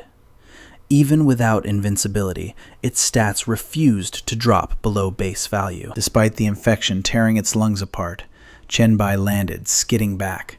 His battle senses were dialed up to 11. This was going to be a real boss fight. No wonder his stats dwarf mine. He is a true monster. But then, Baphomet's voice cut through the tension. Human, tell me, why are we even doing this? Why must we fight? He started negotiating with a heavy heart. Fighting is pointless. It is meaningless. Beside him, the status window flashed. The active skill, Mind Maggot, was in full effect. It was inflicting chaos, depression, and crippling self-doubt. Chen Bai suppressed a wicked grin. Mind Maggot, you absolute MVP. If he is having an existential crisis, I am taking the easy win. Baphomet just collapsed onto the floor, totally defeated by his own dark thoughts. I have spent my whole life preparing for war. I even destroyed 44 floors of the abyss just for the thrill of battle. He let out a soul-crushing sigh. I do not know why I was so obsessed with violence. Life is a void existing like this. It is just a waste of oxygen. Chen Bai seized the moment, his voice dripping with faux sympathy. So, you did all that. Well, thank you, Baphomet. Let me help you end this suffering. Let me grant you release. But the demon just waved him off, drowning in apathy. Do not bother. Killing me will not change anything. Chen Bai paused. What do you mean? Baphomet explained the cruel mechanics of this system's manual world. In this maze arena, once we reach max stats, we respawn infinitely. You and I, we are trapped in an endless loop. I used to think forcing submission was true victory, the demon mused. Do you think I am losing my mind? Chen Bai answered carefully. Well, you are giving off some seriously dangerous vibes. If he respawns now, with his debuffs wiped and HP fully restored, I will be instant killed. I cannot let that happen. Then Baphomet dropped the bombshell. You know what? I forfeit. Go on. Leave me here to ponder the meaning of existence. There has to be more to life than violence. A system alert popped up instantly. Congratulations, you have cleared floor 279. Chen Bai jolted awake in the safe zone, cold sweat soaking his back. That was terrifying. That monster's final stats must have hit 3,000. My average stats are barely over 500. If not for the mind maggot skill, I would have been dust. Chen Bai turned to the interface. Serious system. The first god is down. What kind of nightmare awaits me next? The system pinged a reply. Warning. Floor 350 of the Abyss. It is a dimension held together by massive pillars supporting entire continents. Aside from the first floor, this is the largest territory in the Eye of the Abyss. The Eye of the Abyss usually looks like a floating cone or a volcanic crater on other floors. It is anchored by a pillar of violet light and shrouded in an ominous black aura. His next destination was the desolate wasteland of Abyss Floor 350. He strode in with the confidence of a protagonist. Mind Maggot is basically a cheat code. Since Floor 279, I have only had to regress 3 times. I wonder what kind of floor master rules this place. In the distance, a massive serpentine shadow loomed. Target identified. The boss data flashed before his eyes. Floor 350. Master Demon Serpent. The World Eater Unifrit. Level 10. The clear condition. Pass the trial of the 9 heads. Failure penalty? Death. Suddenly, a voice boomed. Found you, little human brothers. Step back. I will play with him first. Chen Bai cranked his neck back to look up. It was the second god, the World Eater, a legendary 9-headed serpent, wielding the authority of gluttony. I have almost zero intel on this guy. I am definitely going to die a few times figuring this out. Unifrit number 9. Swoop down. How should I test a tiny thing like you? You are actually quite pleasing to the eye. Are you considered a top-tier visual among humans? Chen Bai activated his charisma. Not compared to you. Your scales are exquisite. Your eyes shine like gems. Facing the massive serpent-like entity that appeared, Chen Bai switched tactics instantly. And that flower on your head, simply stunning. You must be the fabled beauty queen of the serpent race, correct? The flattery hit like a critical strike. The snake's mood meter instantly maxed out. Oh my, a sultry voice echoed. You really think so? You have excellent taste, human. You pass my trial. Chen Bai bowed with the elegance of a royal butler. Thank you, my beautiful lady. Her smile was so radiant it nearly blinded him. A complete shift from the bloodlust of moments ago. Such impeccable manners, she cooed. You must be a true gentleman back in your world. She nudged the slumbering head next to her. Number 9, wake up. Number 8, it is your turn. The massive head of number 8 groggily cracked open an eye. Huh? My turn already? The beast was clearly still half asleep, barely acknowledging the intruder. Number 8 lazily tossed out a question, yawning wide enough to swallow a tank. All right, human. What is 1 plus 1? Chen Bai didn't hesitate for a microsecond. 2. Number 8 yawned again. Correct. Congratulations. You pass. Chen Bai stood there, dumbfounded. Was this a joke? This legendary guardian was as lazy as the fallen angel, back on floor 200. Sensing the judgment in Chen Bai's eyes, number 8 scoffed. Don't look at me like that. The world is too beautiful for unnecessary bloodshed. Why fight when we can just vibe? Isn't maintaining peace the ultimate test of strength? But the tranquility was shattered as heads 5 and 6 roared into the frame. Their aggressive auras flared like a volcano. "Move it, lazy bones," they bellowed. "Get out of the way. It is our time to shine." Number 9 tried to play peacemaker. "Calm down, brothers." But number 5 hissed, venom dripping from his voice. "I am the guardian of the flood." The other head snapped back instantly. "And I am the Lord of everlasting fire." Chen Bai kept his cool amidst the chaos. "So, mighty guardians," he asked smoothly, "what is your trial?" Number 5 sneered, glaring at his fiery brother. "This flame brain refuses to admit defeat. Tell him, human, isn't he an idiot? Everyone knows water extinguishes fire. It is basic logic." Number 6 roared back, flames erupting from his maw. "Nonsense! Enough heat evaporates any puddle. I do not fear his splashes. He just wants to be the superior head. You decide, human. Who is stronger?" Chen Bai's smile froze on his face. This wasn't a quiz. It was a death trap. The system window dinged ominously with the quest details. Option A, Trial of Water. Support Head 5 and force Head 6 to admit inferiority. Option B, Trial of Fire. Support Head 6 and force Head 5 to admit inferiority.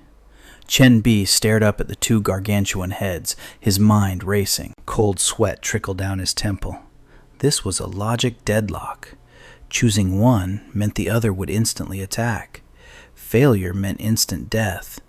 It was a paradox with no right answer. Seeing him motionless, one head hissed impatiently. "Human, why are you stalling? Water beats fire. It is universal law. Are you dense?" The other head screamed over him. "Don't listen to that trash. Clearly, I am the dominant element. Are you blind?" Chen Bai was cornered, the pressure mounting by the second. Chen Bai gripped his arm, his eyes narrowing into cold slits. There was no diplomatic solution here. Words would only lead to his demise. A dark realization hit him. If I want to pass, I have to remove one of the variables from the equation. In a split second, his arm morphed into a jagged, lethal blade. He launched himself off the ground like a cannonball. Slash! The blade bit deep into flesh, severing the argument and the neck, making the behemoth shriek in shock. "You treacherous worm! What are you doing?" As chaos erupted, head number 3 watched the carnage and just sighed heavily. "Those two morons." Head number 4 erupted in mocking laughter. "You gave the human a paradox, not a choice." "Of course he tried to chop you up. It's basic survival logic." The two wounded heads roared back in defense. "What do you mean, impossible? Our trial was flawless." But slowly, the realization dawned in their slit pupils. Head number 5's voice trembled as the truth sank in. One of the serpents hissed, venom dripping from its tone. "I see. Perhaps he believes any answer he gives will lead to his demise." The other head nodded in agreement. "Precisely. A sharp-witted mortal." Chen Bai stared up at the colossal twin serpents, forcing a crooked, confident smirk. They loomed over him like mountains, yet their ancient sibling rivalry was the only thing consuming their minds. "You have passed my trial," the first snake boomed. "Forget the riddles," the second cut in. "Mine too. Just tell us, who is the true sovereign here?" Chen Bai faced a lethal dilemma. For world-devouring entities, they behave like petulant children, he thought. To survive, he had to flip the script. Instead of answering, he threw a question back at them. "Do you even know your own limits? Have you ever truly tested your might against one another?" The serpent scoffed. "We share a body, human. A real battle would be mutual suicide. Exactly, the fire snake hissed, steam rising from its scales. "If not for this cursed shared existence, I would have incinerated him eons ago." Snake number 5 roared back. "Bullshit! I would have drained the life force out of you before you sparked a single flame." Chen Bai seized the moment while standing below. Isn't this the perfect chance? Why not use your astral projections to settle the score? Go all out. Unleash your full power without harming your physical vessel. He gave a thumbs up, posing as the voice of reason. That settles it, far better than asking a mere mortal like me. After all, how could I possibly comprehend your divine majesty? The serpent's eyes blazed with excitement. The bait was swallowed whole. Human, you are absolutely right. This is the golden opportunity to school you properly. I hope after this crushing defeat, you'll finally learn to show respect to the absolute apex predator. Suddenly, the alpha serpent materialized. Its massive bulk slammed between the quarreling factions, radiating authority. Enough! Save your bloodshed until the trials are concluded. The other heads bowed instantly, cowed by the pressure. Understood, big brother. Yes, boss. Without missing a beat, the sixth snake produced an ancient tome, launching into its inquiry for Chen Bai. My test is simple. Born amidst the infinite cosmos, I received an invitation to voyage among the stars. However, before the universal trials commenced, I never once set foot on the blue star. Can you regale me with the history and tales of your world? The seventh snake slithered closer, eyes gleaming with curiosity. Count me in, too. Does the blue star have breathtaking scenery? What of the delicious cuisine? Tell us everything. Satisfy my curiosity and consider my trial passed. The second snake joined the intellectual interrogation. I prefer deep contemplation. Do you humans have any renowned thinkers or philosophers? If you can explain their ideologies to me, consider my test cleared as well. But the third snake was practically vibrating with rage. He roared at his siblings, his voice shaking the void. Why the hell are we turning this into a tea party? Are you planning a storytelling festival? How long are these tests going to take? Step aside. I'll go first. I have no patience for this nonsense. He unhinged his massive jaw, unleashing a terrifying offensive immediately. You filthy human! Take this! He condensed a sphere of chaotic energy, sending waves of oppressive power rippling through the air. When I hit level 10, the power of gluttony granted me this unique skill. Try to handle this trash, and don't you dare dodge! Chen Bai didn't flinch. Instead, a confident smirk played on his lips. A unique skill at only level 10? As expected of a god-tier entity. He extended both hands, manifesting a protective barrier to intercept the third snake's bombardment. This projectile is slow, and its devouring range is limited, but the gravitational pull is immense. I'll use psychokinesis to stall it first. But mere seconds later, his defense shattered like glass. I can't block it! What kind of insane devouring attribute is this? This force is far superior to the blacklight virus, which could only consume biological flesh. The third snake looked down with smug satisfaction. He taunted Chen Bai relentlessly. Human. This is merely the prototype of my devouring bomb, capped at level 10. Do you really think you can withstand the mechanics of a high-tier system mana skill? Chen Bai's arm morphed into a heavy shield to brace against the devouring bomb, his feet skidding backward across the cracked ground. The second snake narrowed his eyes, coldly analyzing the tactic. He's synchronizing with your skill's velocity, retreating slowly to let his regeneration factor outpace the damage. The third snake blinked in surprise. He's actually quite sharp. He realized the skill has a consumption limit. The snake opened its maw again, ready to pump maximum output into the devouring bomb. However, when devouring energy hits critical mass, the skill is prone to boom. Chen Bai's shield disintegrated as a catastrophic explosion engulfed the area, sending dust clouds billowing into the sky. The third snake scoffed confidently.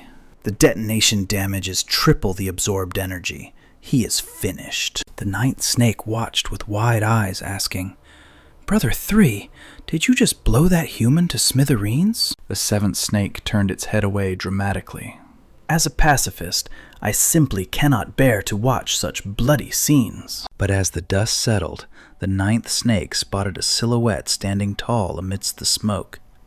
It cheered. Awesome! That human seems to be alive. Chen Bai checked his status window. That explosion was intense, but thankfully not enough to one-shot me. He grinned up at the aggressor. Hey, Brother 3, does this count as a pass? The snake fumed, refusing to admit a mere human withstood his ultimate attack. You humans are resilient. I'll give you that. Unscathed? Fine. Let's try that again with more power. The second snake slithered forward, his voice ice cold. Your trial is over. Stand down and stop making a scene. As the command fell, the energy gathering in the third snake's throat instantly dissipated. He flinched, grumbling. Fine. If I'd known, I would have used the damn upgraded version from the start. The second snake then lowered its massive head toward Chen Bai. It is time to conclude our business. Enlighten us with the philosophy of mankind. Snakes 4 and 7 also chimed in with their demands. I want history, scenery, delicacies. Got it. Chen Bai winked at them, oozing charisma. Piece of cake.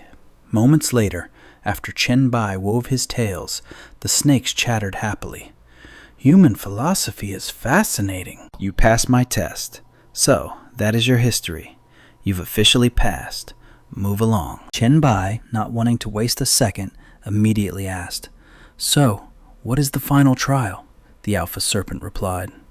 I have no specific test for you. Number 5 and number 6 are currently going all out to decide a winner between them. If you can survive until their duel concludes, I will consider my trial passed. Chen Bai accepted the condition instantly. This floor is massive, he thought. I just need to keep my distance. He crossed his arms, glancing up at the serpents, his expression hardening with suspicion. The solutions to these 9 trials were so obvious, even a blind man could see them. Were these gods simply too lazy to act? Or was a darker conspiracy brewing behind this scenario? Deep in the abyss, on floor 350, the astral battle finally concluded. Snake number 5 roared with triumphant laughter, having utterly crushed number 6. He stared down at his defeated brother with pure arrogance. I won. Do you acknowledge my supremacy now? But number 6 spat back, refusing to yield. It was only level 10. You only beat me because we were nerfed. I refuse to accept this result. Snake number 5 merely scoffed, his serpentine eyes filled with mockery. Your level was too low? The terrain was bad? You were in a bad mood? You hadn't awakened yet? You always have a pathetic excuse. Watching them bicker like toddlers, the fiery-tempered snake number 3 finally snapped. Enough! Both of you, shut your traps! His voice dripped with irritation. Second brother and old fourth already decided to let the human pass. I am already in a foul mood, so do not tempt me to violence. Snake number 4, realizing the tension, quickly stepped in to clarify the situation. Third brother, think of this as an investment. Letting the human clear the level brings us only benefits, no harm. His tone turned grave. If this human defeats the Guardians, he has a chance to conquer the Abyss trials and become the new Lord of the Abyss. Snake number 3 instantly argued back. Use your brain! A Lord of the Abyss who possesses the power of devouring? Do you really think he will bring us gifts instead of eating us alive? But eventually, his anger subsided into resignation. Fine. Assume you are right. But I highly doubt he can even survive the next floor. Floor 375. That wolf god assassin, who knows where he stole his assassination authority from? He is insidious, and his stealth drains 0 energy. Snake number 3's eyes gleamed with sadistic glee. How can that brat possibly survive a boss like that? Meanwhile, Chen Bai had arrived at the ominous gateway to the 375th floor. The system immediately pinged him with the grim level details. Floor 375, the Wolf Lord, God of Assassins, Zenogre. Level 10, special clearing conditions none. Chen Bai paused, rubbing his chin as he analyzed the blue holographic screen. An assassin type. This is going to be a massive headache.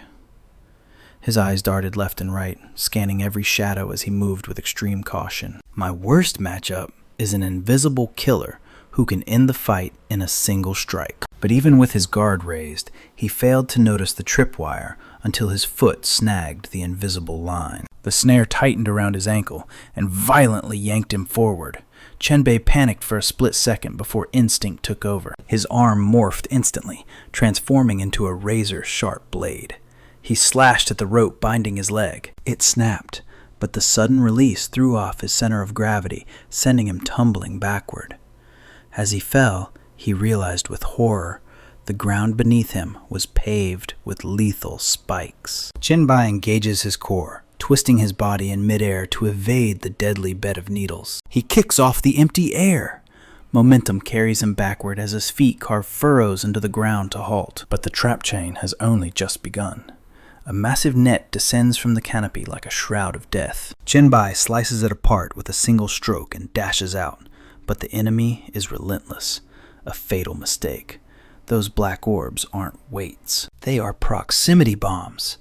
His blade triggers the mechanism, and a deafening explosion tears through the forest. Fire and choking black smoke engulf his vision instantly. Blinded, he is forced to retreat, scrambling blindly for a safe path. He stays low, hugging the earth while gritting his teeth in pure frustration. Damn it! I haven't even seen the boss yet, and I'm already burning defensive cooldowns. Suddenly, the vegetation screams to life. Vines shoot out like vipers, binding his limbs. Chen Bai roars in annoyance. Are you kidding me? Just how many traps are there? Time to burn it all down. He activates his hellfire body. Demonic flames erupt, turning the verdant prison to ash in a heartbeat. Withered vines crumble into dirt. Chen Bai steps from the inferno, the embers of hellfire still dancing hungrily on his skin. God of assassins! More like the god of traps. He furrows his brow, scanning the silent forest. What a dirty, underhanded fighting style. Suddenly, a chilling whisper brushes directly against his ear. Thanks for the compliment. Chen Bai jumps, spinning wildly, but the space is empty. Desperation claws at him as he searches for the source. He activates every detection skill. Thermal tracking, telekinetic vision. Finally, he catches a blur. A silhouette diving from the canopy, ready to kill. Die, human. Too slow. The wolf god's claws tear through him before he can even raise a defense. Reality warps. Time rewinds. Chen Bai once again stands at the entrance of floor 375. He massages his throbbing temples, a migraine drilling into his skull. This is insane. His base stats are leagues above mine. Infinite traps and stealth that bypasses thermal sensors? The system mercilessly repeats the introduction. Floor 375. The Wolf Lord. The God of Assassins, Zinogre. Special conditions? None. Chen Bai stalked forward, the blueprint of a new strategy already forming in his mind. In the previous loop, those damnable chain traps had wasted too much precious time. This time, biological warfare takes priority. Chen Bai raised a hand, a smirk of absolute confidence playing on his lips. If I can plant the infection, my virus vision will lock onto his location instantly. His arm shifted, mechanics clicking into battle mode. And as for the traps, I have a brute force solution for that. Chen Bai slammed his palm against the earth. The ground screamed, shattering as massive earthen tentacles erupted from below. The subterranean assault tore through the soil, triggering and obliterating every single snare the wolf god had laid. With the path cleared, Chen Bai triggered a movement skill, flashing forward in a blur. Surveying the wreckage of the traps, he hissed through gritted teeth. Holy hell! Spike pits, nooses, heavenly nets, quicksand, razor leaves. There were nearly 100 lethal traps packed into a 20-meter radius, and every single one was unique. Suddenly, Zinogre flickered into existence right behind him, phasing through the fabric of reality. Human, I can tolerate your poison, but destroying my forest, that is unforgivable. Before Chen Bai could even twitch, a claw pierced his heart. Dead again. Time rewound. This time, cold panic began to settle in. He knows everything. He has been watching me, right beside me the entire time. Chen Bai stared at the faint thermal silhouette, agonizing over a counter-strategy. How do I break this stalemate? Abyss floor 375. Chen Bai was flattened into the dirt by Zinogre. Reset. The 5th attempt. The hourglass artifact on his neck vibrated. Reset. The 8th attempt. An explosion hurled Chen Bai backward. The hourglass activated again. He gasped, lungs burning. It is no use. He isn't as strong as the 3rd boss, but he is still 3 times faster than me. Chen Bai staggered to his feet, the world swaying dizzily. The forest is a minefield. One wrong step means a critical hit, or instant death. He frowned, his mind racing at light speed. The only path to victory is the virus.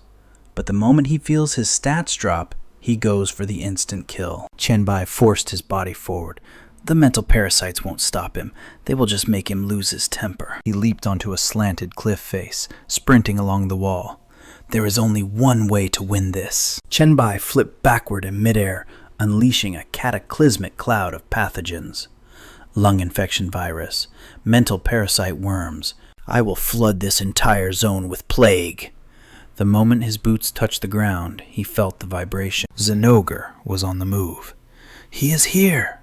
Chen Bai slammed his fist into the earth, activating his trap to delay and drain the enemy. Spikes erupted from the ground, impaling the target. He glanced back, seeing Zinogre caught in the snare. Success! Chen Bai sprinted forward, laying more traps while calculating the optimal escape route. As long as I drag his stats down to my level, I will have the confidence to kill him. But the enemy soared into the sky, roaring, "Human! You dare mock me?" Zinogre descended like a meteor, his hand piercing straight through Chen Bai's chest. Die! Chen Bai gave a faint, bloody smile as the hourglass flipped. In a flash, he was back at the starting point. Time regression attempt number M. Chen Bai smiled arrogantly. With every return to the past, I get further. Zinogre, you have already lost. Regression number 15. He successfully landed a god-tier punch on the enemy. The hourglass vibrated again. Another loop. Chen Bai glanced back, a smirk on his face. Regression number 23. Using stone spikes as pillars, he wove a colossal net of chains, a barrier specifically designed to intercept Zinogre. Zinogre, you have lost the sky! Heavy explosives detonated. Breaking free from the net, Zinogre roared with the fury of a demon. You filthy human! I will drag you through hell before you die. Victory was already in my grasp. A cold smirk curled his lips. Rush all you want. The faster you move, the deeper you sink into the grave I have dug for you. Chen Bai spun, summoning a shield, his killing intent overflowing. Just like before, the beast could not control its bloodlust. But Zinogre was a monster. Its razor claws shattered the defense like glass. The impact sent him skidding back. His mind raced, calculating the odds in this leveling mania. The beast's raw power attributes were double his own. Will you keep charging into death, or wait for a miracle? He ignored the explosions erupting around him. The beast lunged like a mad dog, but Chen Bai's eyes burned with the thrill of the hunt. Gotcha! Chen Bai raised his left hand. Flesh and bone warped instantly, morphing his arm into a lethal, gleaming blade. The stat gap did not matter anymore. The beast was wounded, its dominance broken. It was time to gamble everything. Chen Bai launched himself into the air, driving his blade straight through Zinogre's heart. They clashed in midair, a dance of steel and blood. Moments later, battered and gasping for air, the protagonist collapsed. The battle was finally won. As Zinogre's corpse dissolved into the void, the system chime rang out. Level 350 cleared. Please select recovery time. He grits his teeth, enduring the phantom pain of death. That monster outclasses him in raw stats completely. If not for Zinogre's weak combat style, Chen Bai would be permanently dead. 1 hour recovery, he commands. Safe in the rest zone, Chen Bai stares at his shredded sleeve, his expression darkening. It is completely destroyed. Equipment is not invincible. His legendary plague set has been reduced to dust. Chen Bai mutters to the empty air. Of the 6 gods, only 3 remain. Then a memory sparks. That's right, he rubs his chin. Heros had warned him about an Abyss Lord, the Queen of Succubi.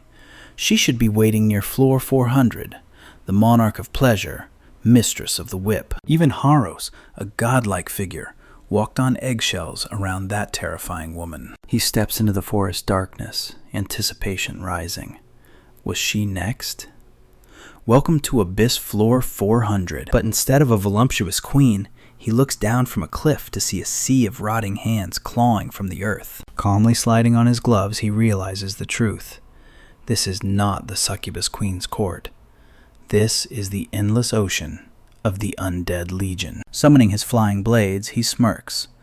Aside from those light-eating snakes, this might be the easiest grind of my life. He activates the passive skill attached to the biochemical calamity material, a mutated muscle power that turns slaughter into sustenance. Every kill triggers a recovery state. It refills his special energy, restores mental force, and heals his wounds instantly. But the real cheat? Every single kill grants +1 to all basic attributes. Infinite stacking. Duration, 20 minutes. His swords become a meat grinder, harvesting the undead below. Chen Bai stands arrogantly, arms crossed, listening to the sweet symphony of system notifications. Strength +1, agility +1, physique +1. It is music to his ears as he tears through the zombie horde like a scythe through wheat. It feels like a classic tower defense game, but this time he has no nexus to protect. He is the calamity. He scans the battlefield. With his new flying sword adding range to his arsenal, he can easily keep his attribute buffs stacked over 2,000. Suddenly, Chen Bai launches himself skyward. He crashes down like a meteor. Both fists slam into the earth, unleashing a devastating seismic shockwave, while simultaneously deploying a psychokinetic barrier. Show yourself! The moment the thought forms, a shadow strikes, shattering his mental defense in a single blow. Chen Bai exhales sharply. Blocked it. That was too close. He glares at the attacker. Gabbin. That telekinetic spear is a monster, but with his buffed stats, he has to end this in a blitzkrieg attack. No hesitation. Chen Bai flashes forward, driving his claws deep into the enemy's gut. Gabbin's eyes widen in shock. You actually found my real body? Chen Bai tore his hand free, clutching a luminous soul core that pulsed with dying light. As his form faded into mist, Gabbin whispered, "A human, yet full of such impossible miracles and secrets. You possess neither the strongest body nor the wildest magic, yet you strike the single fatal point at the precise second destiny demands." Chen Bai shattered the soul sphere in his iron grip, absorbing its essence. His inner voice replied with chilling indifference. "Of course I did. You've already killed me twice in the simulation, you wretched fairy. I memorized every pattern." The system interface blazed with a golden notification.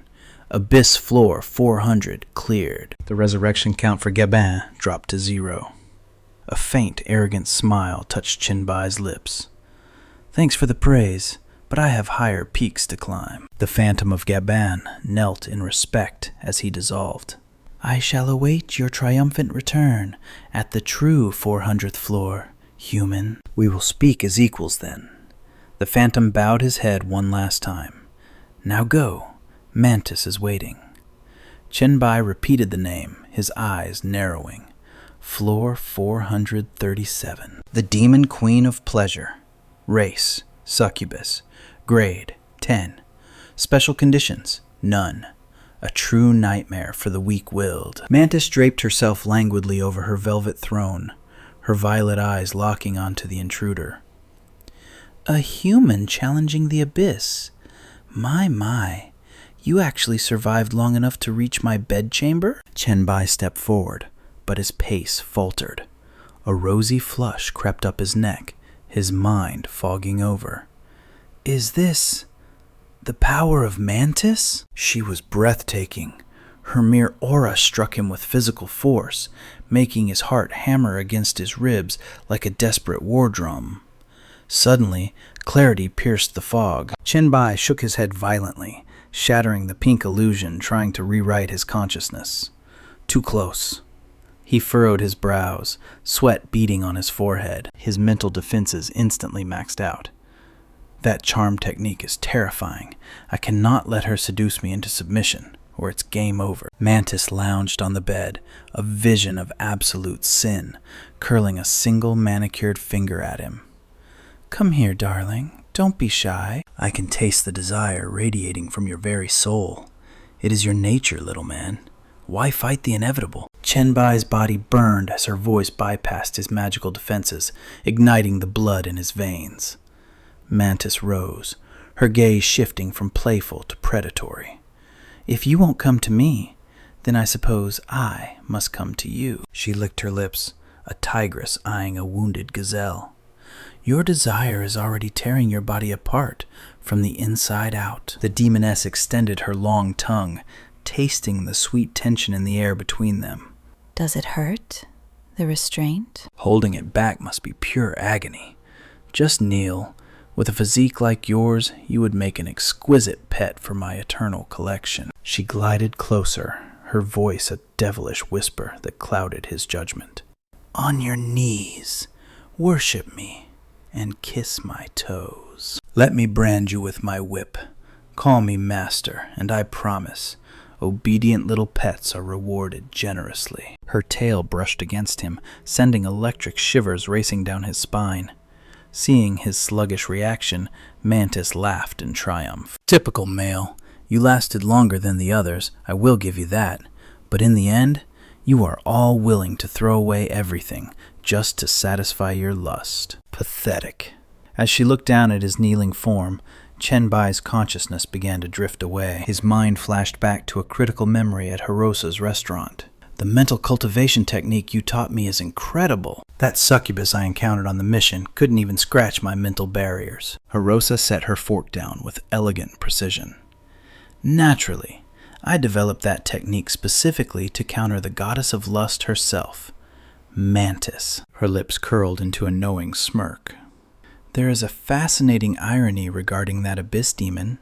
Chen Bai raised a brow. Oh, do tell. Hirosa analyzed the situation with terrifying calm. When she inherited the authority of lust, the man she had admired for years instantly fell victim to her passive charm. Consumed by desire, he turned into a pathetic, groveling mess just to please her. It completely shattered her perception of men. Hirosa chuckled softly. Now, whenever she meets someone who catches her eye, she tests them with her full seductive power. It is a secret very few are privy to. She paused, locking eyes with him. The irony is, the goddess of lust is actually a pure succubus who has never known the touch of a man. Chen Bai was stunned. You have to be kidding. Seriously? Hirosa propped her chin on her hand. Chen, if you ever let yourself get charmed by her, the results might be quite entertaining. After all, deep in your bones, you are someone who would rather die with nothing than bow your head to someone you do not respect. Chen Bai gave a wry smile. You misunderstand me. I know when to submit. I am loyal to those with true power. Like you, for instance. Hirosa's eyes twinkled. Is that so? Back in the present, Chen Bai stood in silence for a beat, staring down the goddess. Then he gave his answer. Hell no. With his mutated left hand, the protagonist of this manhwa lunged forward. She flinched, retreating just in time, but her reflexes were god tier. Mantis backflipped gracefully, snapping a leather whip into existence. Foolish human! You cannot defeat me. Just kneel. Surrender is the only way you will find bliss. In a flash, the whip snaked out and bound Chen Bai tight. He roared. In your dreams! It is victory or death. I will never lick your boots. Unfazed, Mantis sat back on the bed, posing provocatively. Stubborn. Let us see how long that resolve lasts. I am so terribly lonely, you see. It would be wonderful to have a good dog to play with. The thorns on the whip dug into his flesh. Chen Bai gritted his teeth against the pain. Damn it, this whip. His body trembled. It was just a binding, so why was he completely paralyzed? Worse, the sharp pain from the thorns was shifting, morphing into an unbearable itch. This was getting dangerous. Mantis ran her tongue along the handle of her weapon. How does it feel? This is the whip of love's punishment. It is enhanced by my divine authority. It exerts absolute control over anyone desperate to release their primal instincts. Chen Bai growled low in his throat. If you want to break me, you will need more than this. I would give this opening act a passing grade. Barely. What other tricks do you have? Put some effort into it. Being sloppy just makes you look weak. Mantis tightened her grip, the leather creaking as she sauntered toward him. Oh, your fighting spirit has not been extinguished yet? Still talking big. You really are entertaining. She cupped his face and planted a kiss. Perhaps you need a little extra seasoning to truly understand your situation. Chen Bai felt a sudden flush of embarrassment, and then his eyes rolled back, white consuming his vision. He plunged deep into his own subconscious, floating in a chaotic void. The realization hit him. She was a goddess. If he faced her true power, there was no way he could escape her control. Suddenly, Hirosa's image manifested in the endless space. Listen to me. Reason does not always have to strangle your instincts to death. Proper release is not a crime. Hirosa gazed at him, her voice echoing. As long as you maintain the will to pull yourself back from the brink at the very last moment, that is enough. Chen Bai stared at his hand, then clenched it into a fist. Determination flooded his eyes. This was the turning point of this awakening Manhwa. I am ready. Let's do this. Back on floor 437, pitch black armor materialized instantly around Chen Bai. Mantis lashed out, sending him flying, but she gritted her teeth in confusion. What is this? My influence should have turned his brain to mush. He should be begging for pleasure, not fighting. I have never met a male who could remain this rock solid. After being completely charmed, before she could finish her thought, Chen Bai vanished from her sight. He flashed behind her. In an instant, Chen Bai locked her in a bear hug, his hand clamping around her throat. Gah! Mantis gasped in shock. The spikes of Chen Bai's armor dug into her soft flesh as he moved faster than her eyes could track. Chen Bai launched them both into the air, driving them straight toward the massive bed in the corner. Impact. Mantis slammed into the mattress, pinned by his overwhelming strength. She strained to look back at him, her eyes flashing cold with killer intent. I have no choice. I must kill him now. She commanded her razor-sharp tail to impale him from behind. But just inches from his heart, the lethal strike froze. Chen Bai had stopped moving as well. A deadly stalemate. Mantis panted heavily, her mind racing in confusion. Can I really bring myself to end him? He is the first male in eons who hasn't submitted to my charm. Chen Bai glanced back at the deadly tail hovering near his spine, his grin savage. You stopped. But if you're offering yourself on a silver platter, don't blame me for being rude. On the bed, Mantis stopped resisting, a sly, dangerous smile playing on her lips. The killing intent vanished, replaced by curiosity. Whatever, it is just a projection clone after all. She purred at him, her voice dripping with honey. I am truly curious, little human. If you lose your mind to desire, what will you do to me? Show me your primal nature. Time blurred. 3 whole days passed in a frenzy of chaos. Chen Bai lay on the ruined bed, gasping for air, sweat dripping from his brow. It had been a battle of legendary proportions, testing every ounce of his endurance. In more ways than one, he had conquered. The system screen flickered to life. Abyss. Floor 437. Cleared. Resurrection count 0. Status. Extractions 21.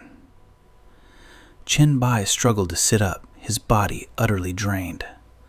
Level cleared. Select recovery time. Give me 1 hour, he groaned. Slowly rising, he tallied his victories like a list of fallen kings.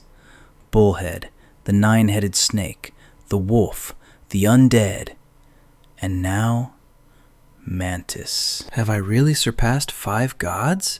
Chen Bai murmured, flexing his hand.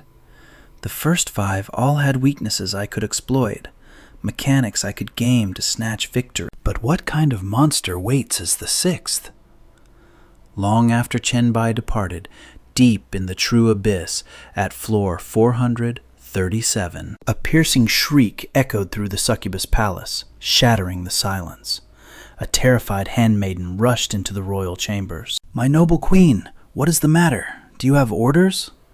But Mantis lay there, dazed, her body trembling with phantom sensations she couldn't control. I never expected my clone to experience something so intense. Her face flushed a deep, humiliated crimson. So this is what it feels like to be conquered. Mantis bolted upright on her bed, gritting her teeth in a mix of rage and lingering ecstasy. I should dive down to the 500th floor of the abyss and kill that bastard right now.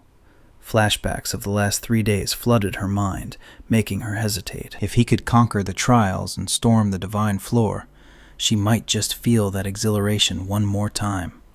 The possibility was intoxicating. The thought struck her like lightning, snapping her consciousness back to harsh reality. Mantis scolded herself in a harsh whisper. Kill the entity on the 500th floor? Don't make me laugh. I am nowhere near the level of a monarch. She sighed deeply, defeated by logic. What a pity. Meanwhile, deep within the darkest pit of the abyss, on floor 500, a monstrosity perched atop a jagged peak looked down. Its ancient eyes tracked the human making it this far. Now that is a surprise. Agarus, the guardian of the floor and 10th tier demon monarch of the Eternal Night Clan, rose to his full, terrifying height. He spoke with the weight of destiny, declaring that clearing this final trial would carve the challenger's name into legend. But the demon sneered, promising only death at the finish line. Chen Bai didn't waste a single breath on retorts. He exploded off the ground, soaring into the air, with a cold command to silence the beast. His eyes darted rapidly, analyzing every inch of the battlefield. Thermal tracking and spiritual vision ignited instantly. Simultaneously, he unleashed a calamitous torrent of the plague virus and a swarm of mind-eater bugs. But the darkness of the abyss was absolute. His thermal vision found nothing but shadow, and his telekinesis struck only an empty, infinite void. Chen Bai analyzed the anomaly, realizing with grim certainty that he was destined to die multiple times at this pace. Yet, the demon remained motionless. Why the hesitation? Suddenly, the system shattered the silence. Congratulations! Floor 500 has been cleared. Please select your recovery period. Chen Bai stared at the blue interface, utterly bewildered. Was this a glitch in the Matrix? This defied all logic of normal mana progression. Agarus' voice sliced through the confusion, calling the human interesting. The demon monarch watched from a distant peak, his massive form dissolving into particles of light. He left behind a final wish that their paths would cross once more. Chen Bai stood frozen, dumbfounded. Why the mercy? As Agarus faded completely into the ether, the mystery only deepened. Chen Bai cursed under his breath. Damn it all! Why do monsters always speak in riddles? Cryptic beings like him deserve to be eradicated. The system interrupted with a ruthless update. Recovery time selected. 1 second. It immediately prompted him for confirmation. Warning, minimum recovery is 1 minute. Selecting less than 1 minute triggers an instant advance to the next floor. Confirm? Without hesitation, he replied, yes. The moment space warped, a terrifying notification flashed. Floor 5001 has collapsed. Proceeding to floor 5002. Chen Bai frowned deeply. Not this again. How many floors had vanished into nothingness? He had already surpassed the 6 gods. There shouldn't be many floors left. But suddenly, gravity seized him, dragging him violently down to floor 600. Current floor, Lord absent. The system began extracting data from the former demon lord, manifesting a void shadow. Prepare for combat. Chen Bai's eyes narrowed dangerously. He had skipped an entire 100 floors in a heartbeat. The system announced. The boss. Satan, avatar of the 10th tier demon. Special conditions? None.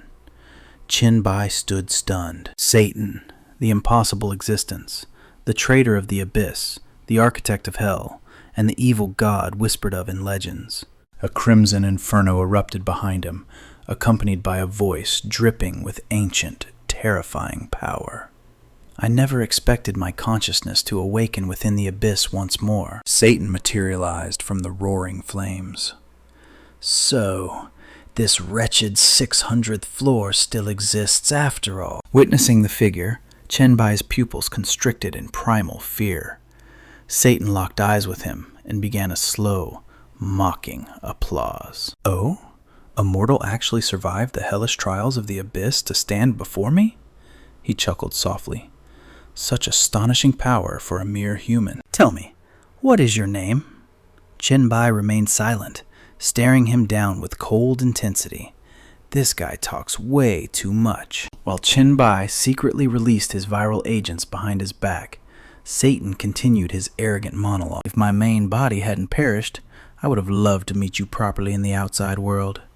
Someday, we should sit down and have a chat. Believe it or not, I have never been fond of mindless slaughter. Chen Bai was shocked. His main body is actually dead? Seeing no response, Satan's voice dropped, the mood shifting instantly. A chilling smile spread across his face as he raised a hand. Very well. Let us see what gave you the confidence to come this far. In a blur of godlike speed, Satan launched a devastating punch. Chen Bai blocked it, shock registering on his face as flames erupted. You can wield the fires of hell? Satan smirked. Fighting my hellfire with your own? Clever, yet incredibly foolish.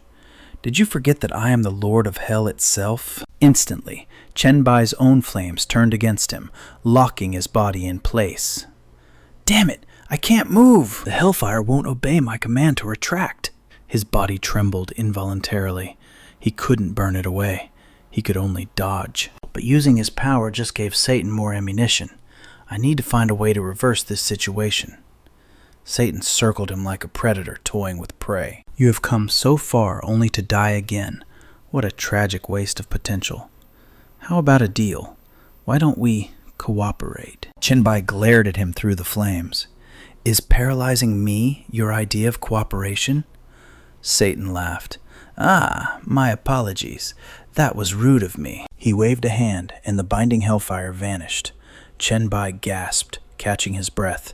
He asked wearily, Speak, what kind of cooperation? Satan's eyes gleamed with cunning. My physical form is long gone, but the trial of the abyss has reconstituted my consciousness. This is a rare opportunity, Chen Bai reminded him coldly. You are just a phantom. Satan clicked his tongue. It is complex.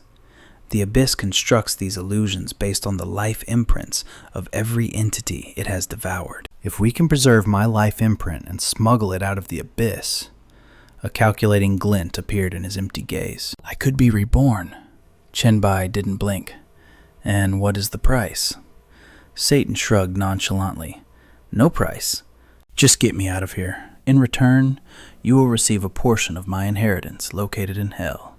Consider it a signing bonus. Chen Bai narrowed his eyes. 0 risk and a massive reward? Do you take me for a fool? He sighed. Fine. How do I help you? Satan quickly materialized a ring. My life imprint will inhabit this vessel. You merely need to carry it out of the abyss. He handed the ring to Chen Bai. Once we escape, the ring is yours. Chen Bai accepted it cautiously. This ring? The system window popped up, displaying the item's insane stats.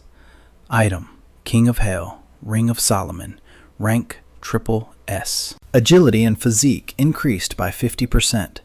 Spirit increased by 200. All attributes increased by 3,000. Sealed within are the soul imprints of the 72 legendary demon gods of the Inferno. It grants the power to summon and command them to a terrifying degree. The Ring of the Abyssal Sage. It reduces the requirement for learning any skill by 80%. Cooldown times for all skills are slashed by half, and minor skills see their cooldowns cut by 50% as well. When entering the Hell King form, all physical attributes skyrocket by 100%. Furthermore, skill cooldowns become non-existent for the entire duration. This godlike state lasts for 15 seconds. The gates of hell are a treasure intrinsically linked to a fragment of the Hell God's own power. Inside hell, all personal abilities are amplified significantly. The gates can be opened at will.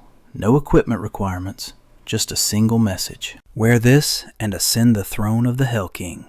Chen Bai's jaw dropped as he stared at the ring. What the hell? Why would he give me a god-tier artifact like this? He silently assessed Satan, his mind racing. I absolutely cannot trust him, but I can't defeat him either. I don't even know his true objective. How do I break this deadlock? Chen Bai slid the ring onto his finger and commanded, Hell King mode. But nothing happened. The air remained still. He turned to Satan. Is this ring a fake?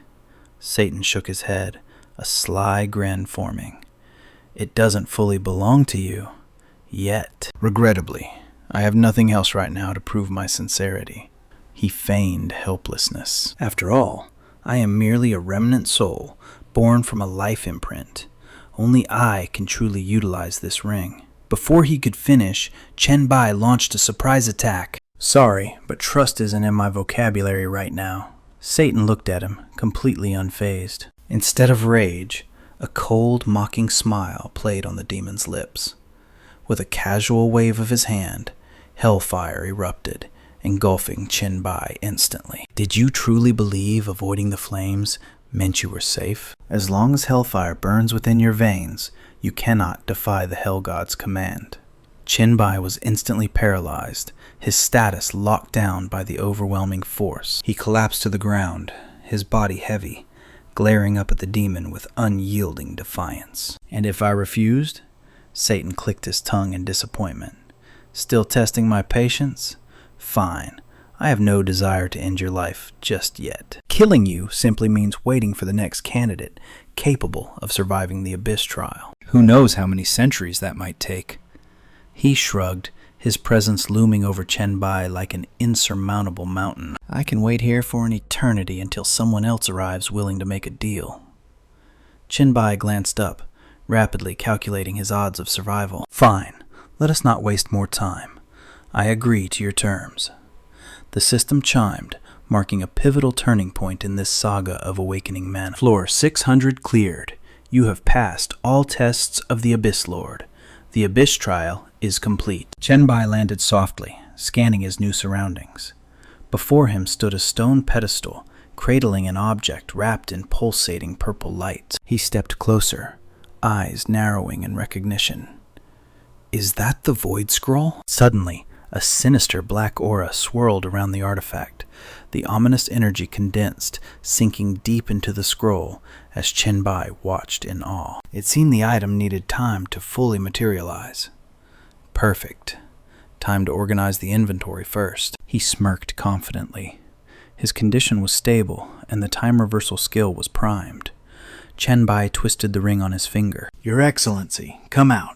We have officially departed the 600th floor of the Abyss. A crimson mist poured from the ring, and Satan materialized, radiating, dominating power. He surveyed the area and chuckled darkly. Behold, this is the true authority of the Abyss. The Abyss Overlord Class Change Scroll. His voice boomed with pride. Chen Bai, your name will soon be sung across the myriad realms. You have completed a trial no god was thought capable of clearing. Chen Bai replied humbly. No, I didn't truly defeat you. In fact, I played right into your schemes. Satan waved off the comment. No. The fact that you defeated Miantis is already a miracle. Chen Bai stayed silent for a moment, then smiled knowingly. So, Agara's on the 500th floor really was your subordinate. The demon admitted it freely. Correct. Among the 72 demon gods I conquered, Agaras was merely the second to fall. Chen Bai pressed on. You have left the 600th floor. Can we consider our partnership concluded? Satan hurriedly interjected. No. There is one final step. You still haven't claimed the ring, nor the legacy I left behind in hell, have you? A twisted, predatory grin curled on his lips. Chen Bai narrowed his eyes, suspicion distinct in his gaze. Are you seriously handing all that over to me? Satan nodded, his voice dripping with false sincerity. Of course. I am a devil of my word. I guarantee it. Suddenly, his expression pitch black, the mask slipping. I guarantee your body will love these gifts, because I'll be using it to ascend to the highest pinnacle of existence. In a flash, Satan dissolved into black smoke and surged straight into the ring. Panic seemed to crash through Chen Bai's veins. Damn it! He's trying to devour my soul! The realization hit hard. He wants to hijack this vessel and seize my body for himself. Satan's laughter echoed with manic glee, vibrating through Chen Bai's mind. Finally! I've done it! Abyss Overlord, this is the fresh start I need to conquer the heavens. But suddenly, Chen Bai's eyes shifted. The panic evaporated instantly, replaced by a gaze cold as steel. My soul has no protection? Is that what you thought? Activate. Rewind. Satan shrieked in absolute horror. No! How can a mortal soul withstand this kind of time manipulation? Impossible! What is this power? The evil soul was crushed by an invisible force, slammed violently back into the dormant seal within the ring. Chen Bai stood motionless, his mind cool and calculated. My soul is intact. The sands of time hourglass is bound to my very essence. That is why you failed. But caution still gripped him. He couldn't confirm if the devil was completely destroyed yet. Was he still lurking in the shadows, waiting for a second opening? Chen Bai tapped the ring and scoffed. You okay in there, Your Excellency? I'm still waiting for you to use my body to rule the universe. Dead silence. No movement, Chen Bai muttered. Better not to gamble on whether he's dead or alive. Either way, this ring is his vessel. He slid the artifact off his finger. I can't be greedy. Safety comes first. I have to destroy it. The atmosphere grew heavy as the system interface materialized. Item name, Ring of Solomon D. Designation, Ring of the Hell Lord. Status, damaged. Type, accessory. All attributes +3. 72 seals active. Current power is 1/10,000th of its original glory. Requirement, collect the souls of the 72 demon gods to lift the seals. Insufficient souls to unlock attributes. Ability, open the gates of hell to traverse the underworld. Cooldown, 10 days. Usage requirement, level 5 equipment or higher.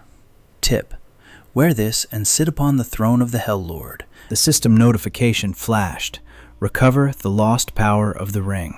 Chen Bai stared at the item description and sneered. What kind of defective trash was this? Well, at least he would not feel any heartache destroying a broken item like this. Xia Wujiang appeared shrunken and pathetic in his miniature demon form. Hold on, my dear Chen Bai. Surely we can come to an arrangement. The demon put on a desperate, ingratiating smile. Right. Chen Bai's gaze was cold as ice. Speak.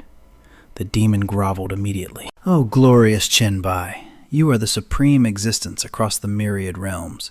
Your power terrifies me, and your wisdom is beyond comprehension. Your legend echoes through every dimension. Xia Wujiang begged, his pride completely shattered. I will offer you everything I own. I only ask for mercy. Spare this lowly life. Chen Bai looked away, unimpressed. Cut the crap. Your word is worth nothing. Hand over the goods. Sweat beaded on Xia Wujiang's forehead. You know in this form I carry nothing, but my treasury in hell remains intact. Please trust me. Chen Bai frowned, his voice dropping an octave. You expect me to accept a blank check? Panic seized the demon. No, you can verify the magical signature. The treasure is yours, I swear it. Fine, Chen Bai decided. I will let you out when I am ready to collect. Until then, enjoy your stay in my inventory. My dear Chen Bai, surely I can walk beside you, Xiao Wujiang wheedled. Chen Bai's reply was freezing. Do not push your luck. The system inventory is the only place you will not cause trouble. It is for your own safety, not that you have a choice. As the demon vanished into storage, Chen Bai gripped a scroll. Success! The second SSS rank job change scroll. The interface flared to life, the hallmark of a top-tier system. Class name, Lord of the Abyss. Rank SSS. The Abyss, the final destination of all things, the cradle of absolute despair. A realm of madness, tyranny, and bloodshed that formed the universe's shadow. Here, a darkness so absolute, it devoured everything. Even the will of the universe could not penetrate it.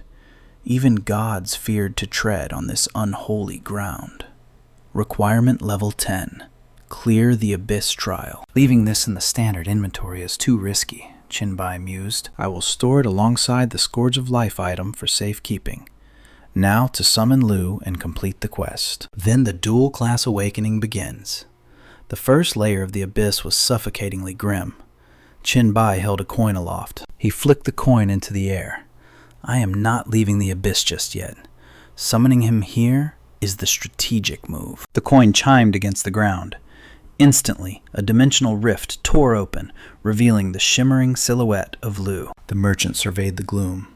Kid, why summon me to this god-forsaken wasteland? Lu scoffed. My guild has branches in hell, but here? These brainless abyss demons do not understand the art of the deal. Chen Bai smirked. I take it this is not your favorite vacation spot. Aside from the demons, it is a void of boredom, Lu retorted, pointing back. Why am I here, kid? That coin was strictly for closing our investment contract. He grinned slightly. If you are using it to beg for help, the next favor is going to cost you extra. Chen Bai cut to the chase. Tell me, Sir Lu, do you have the contract and my reward ready? The merchant did not hesitate. Naturally, plus the acknowledgement from the universe's will. His eyes narrowed playfully. But did you actually succeed? 2 SSS rank scrolls. Chen Bai did not waste breath on words. With a wave of his hand, a scroll materialized. Lu's eyes widened. That energy. Pure abyss power. Fascinating. You actually found a class compatible with your nature. Impressive, he praised. Now where is the second one? Suddenly Lu froze. Wait, we are in the abyss. A realization hit him. He scanned the darkness, paranoid. No, impossible. There are no other SSS scrolls here. It cannot be that one. No living creature could claim it. Even Xiao Wujiang failed that trial. Chen Bai calmly summoned the second scroll. Sir Lu, were you referring to this? The merchant's jaw dropped. That! Lu screamed, losing all composure. Damn it! The Lord of the Abyss! Greed exploded from him, manifesting as a demonic aura, hungering for the scroll. Chen Bai tensed. Killing intent. Was Lu planning to steal it? But just as quickly, the merchant shrugged, a mysterious smile returning to his face. Chen Bai remained vigilant. Lu chuckled smoothly. My dear Chen Bai, you consistently perform miracles that defy my wildest calculations. He tossed a new scroll to Chen Bai. The dual class item is yours. Chen Bai caught it, his mind racing. What was that surge of malice just now? He was ready to kill me a second ago. Why the sudden shift? He unfurled the scroll, the mystical text glowing before him. Investment Agreement. Evolver. Chen Bai, number 001, has acquired 2 SSS rank job change scrolls. Completing the quest. Investor Lu hereby grants the dual class scroll clause. In the future, Chen Bai must repay Investor Lu with resources or items of equal value to the dual class scroll. Lu smiled like a cat that got the cream. The investment is concluded. The pact is sealed. We are now eternal partners. Chen Bai pondered the terms. No strict rules on time or location, only a demand for value. A blank check like this proved just how much Leo trusted him, and his infinite potential. The goblin merchant rubbed his hands together. My dear Mr. Chen, once you bring the abyss under control, allow me to open a trade guild there. We'll teach those demons the true meaning of capitalism. Let's show them that trade is the only path to mutual prosperity. Chen Bai accepted with casual confidence. Of course, consider it done. But internally, his mind was already dissecting the old goblin's scheme. The abyss was vast, with layers the size of planets teeming with rare resources. Just the mining rights alone would generate astronomical profits. Leo was the investor, but Chen Bai was the asset.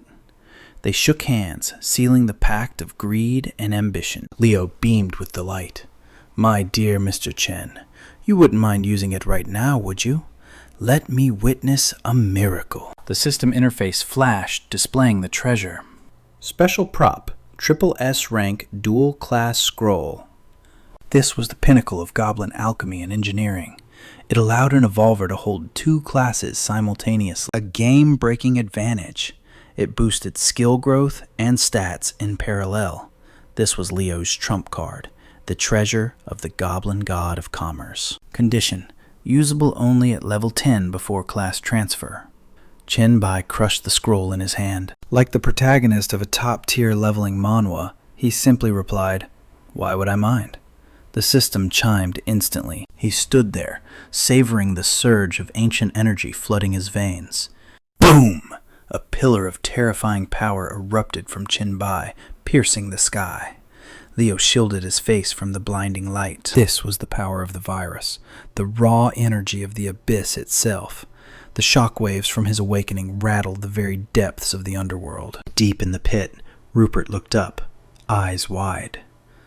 Such a phenomenon, that sensation. Has a human actually cleared the trials? From his throne, Baphomet muttered darkly.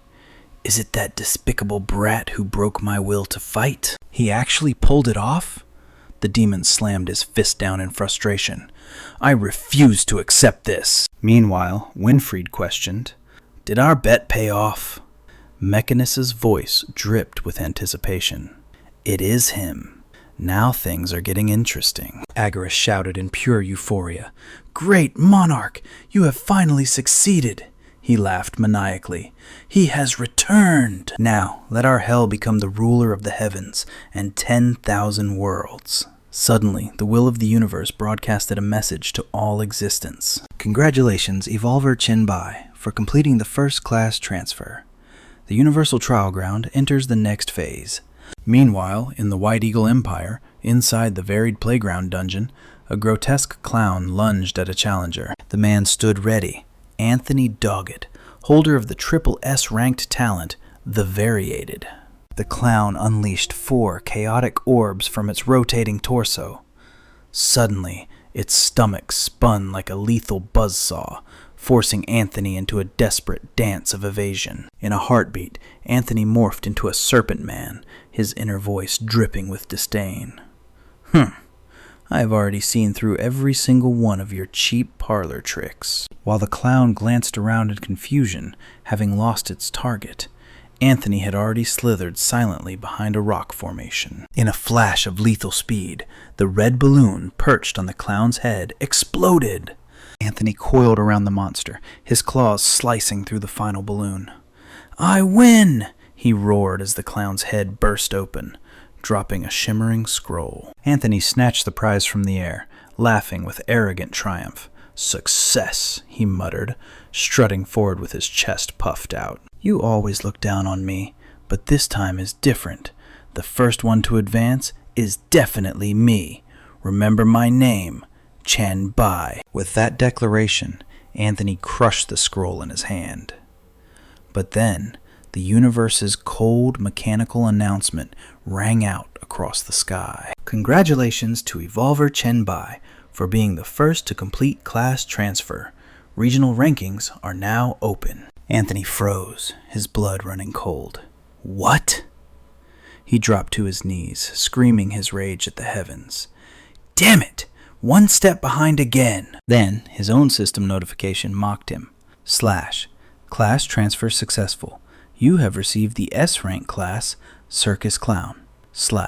The irony was suffocating. Elsewhere, the chat logs exploded. Dup2 texted furiously. Boss Chen did it.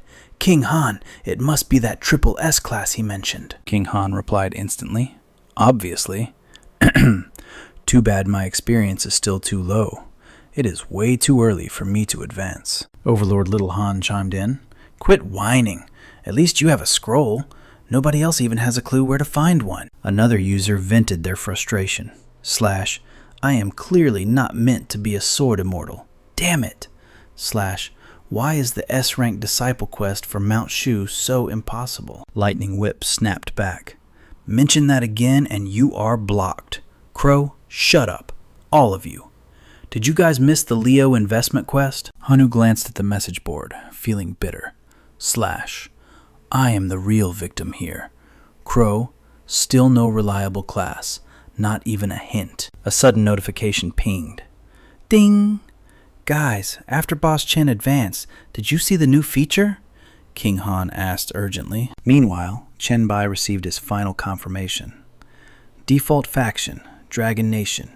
You may adjust your faction within 10 minutes. Warning! Once confirmed, changing factions will incur a devastating cost. He did not hesitate for a second. Confirm, Dragon Nation. Instantly, the global evolver rankings appeared beneath him. Rank 1, Chen Bai, a hidden faction belonging to the Dragon Nation.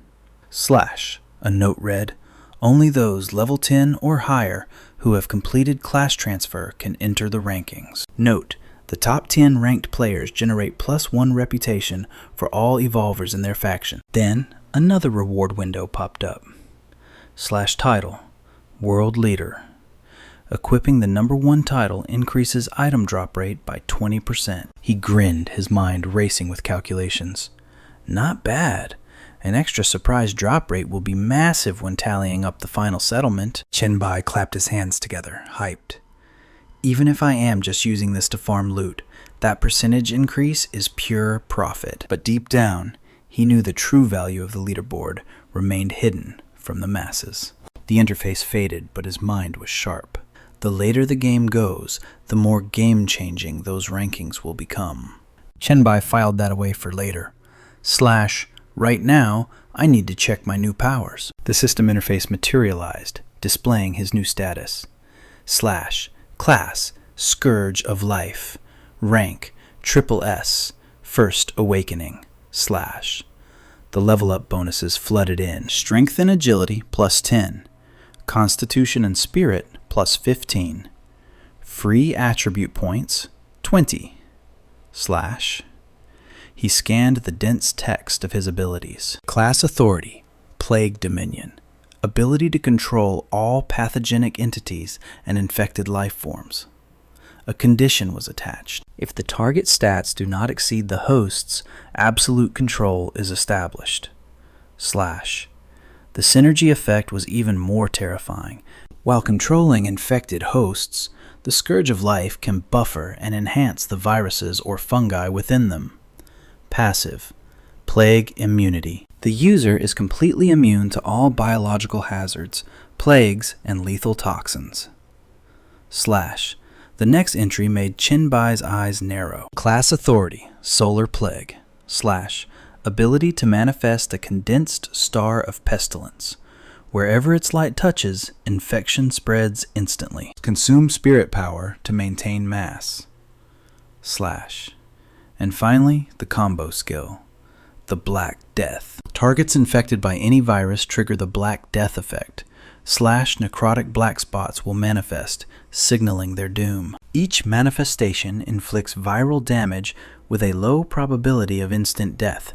Furthermore, for every infection stack, the damage multiplier escalates, fatally. He gazed at his hands, his mind racing with the implications. The stat boost was undeniable. But were there really only 2 active skills for a legendary protagonist?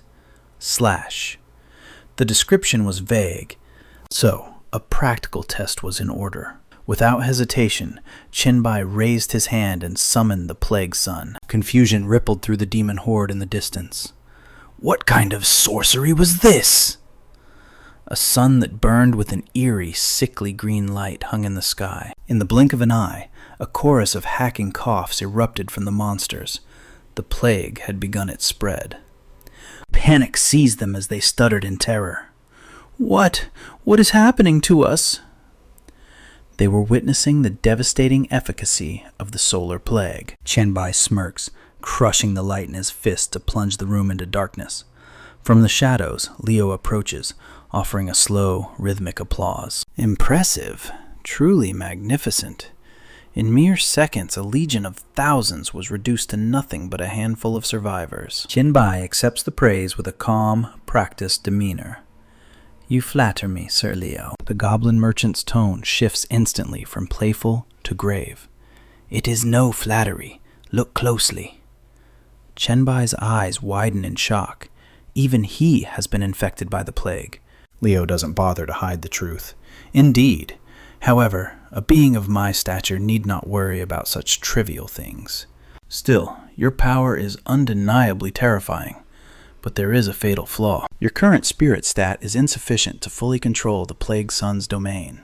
Therefore, I advise you to use this skill with extreme caution. Chen Bai weighs the words carefully. The goblin is right. Without vision of the battlefield hundreds of meters away, I could easily slaughter my own allies by mistake. Outwardly, he maintains his icy composure. Understood. Thank you for the guidance, Leo. Turning to his system interface, he prepares for the main event.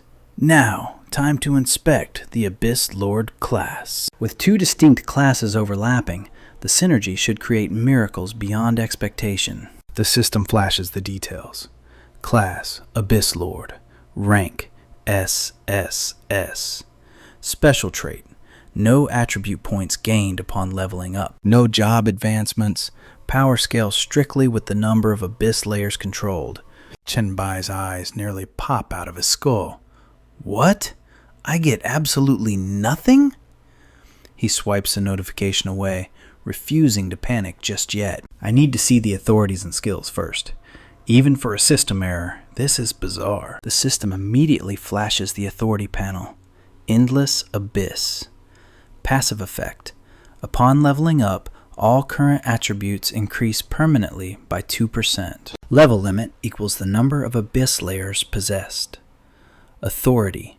Lord of the Abyss. Conquering a layer grants absolute authority over that realm. Furthermore, attributes will permanently increase based on the total layers conquered. A wicked grin spreads across his face. So that's how it works. Is this the glorious future awaiting me? My level cap will exceed normal players by hundreds of times.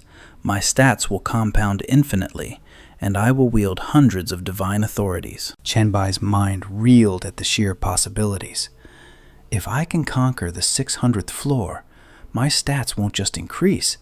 They'll skyrocket past 180,000. A new notification chimed, displaying a terrifying class skill. I am the Abyss. It grants absolute freedom. I can enter or leave any layer of the Abyss at will, provided I don't attack first. And the best part?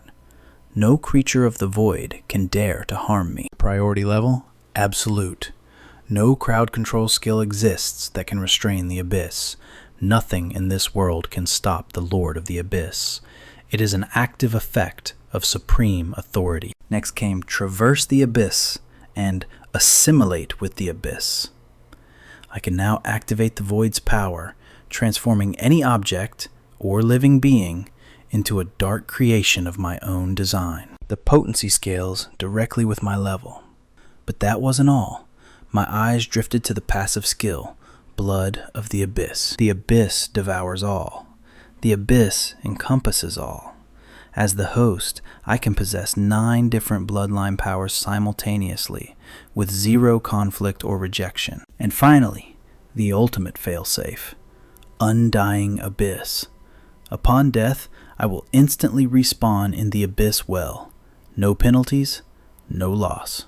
As long as the Abyss remains, I am truly eternal. Chen Bai stared at the necklace in his hand, its faint glow pulsing like a heartbeat. Free travel between layers, 9 god-tier bloodlines, and a resurrection ability that rivals the legendary hourglass of time itself.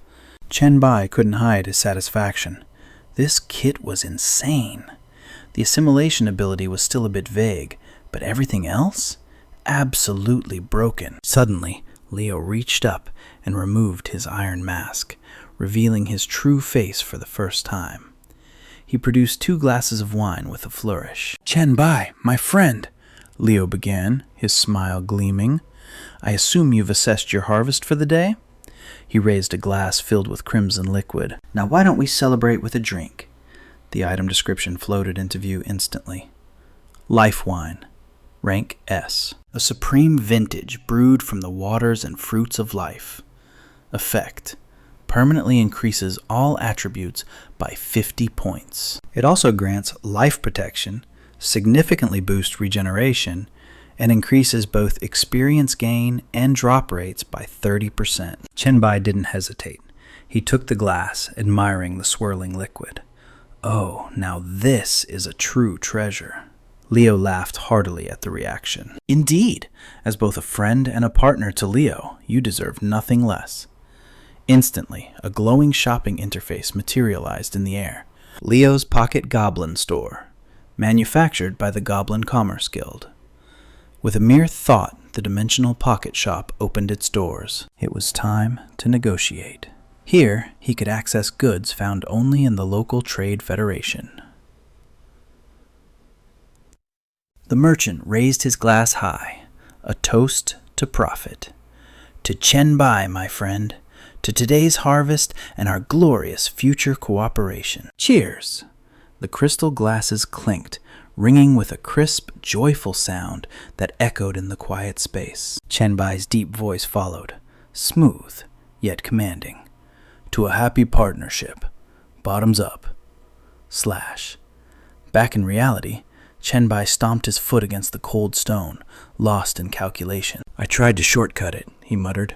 "Since the Abyss Lord's floor count wasn't visible, I thought I could skip straight to the conquest." Surrounded by a desolate landscape of jagged rock and ruin, he had forced his way onto the 19th floor of the Abyss. Chen Bai's eyes swept the area coldly, scanning for threats. In this classic leveling scenario, he had cleared everything leading up to this point.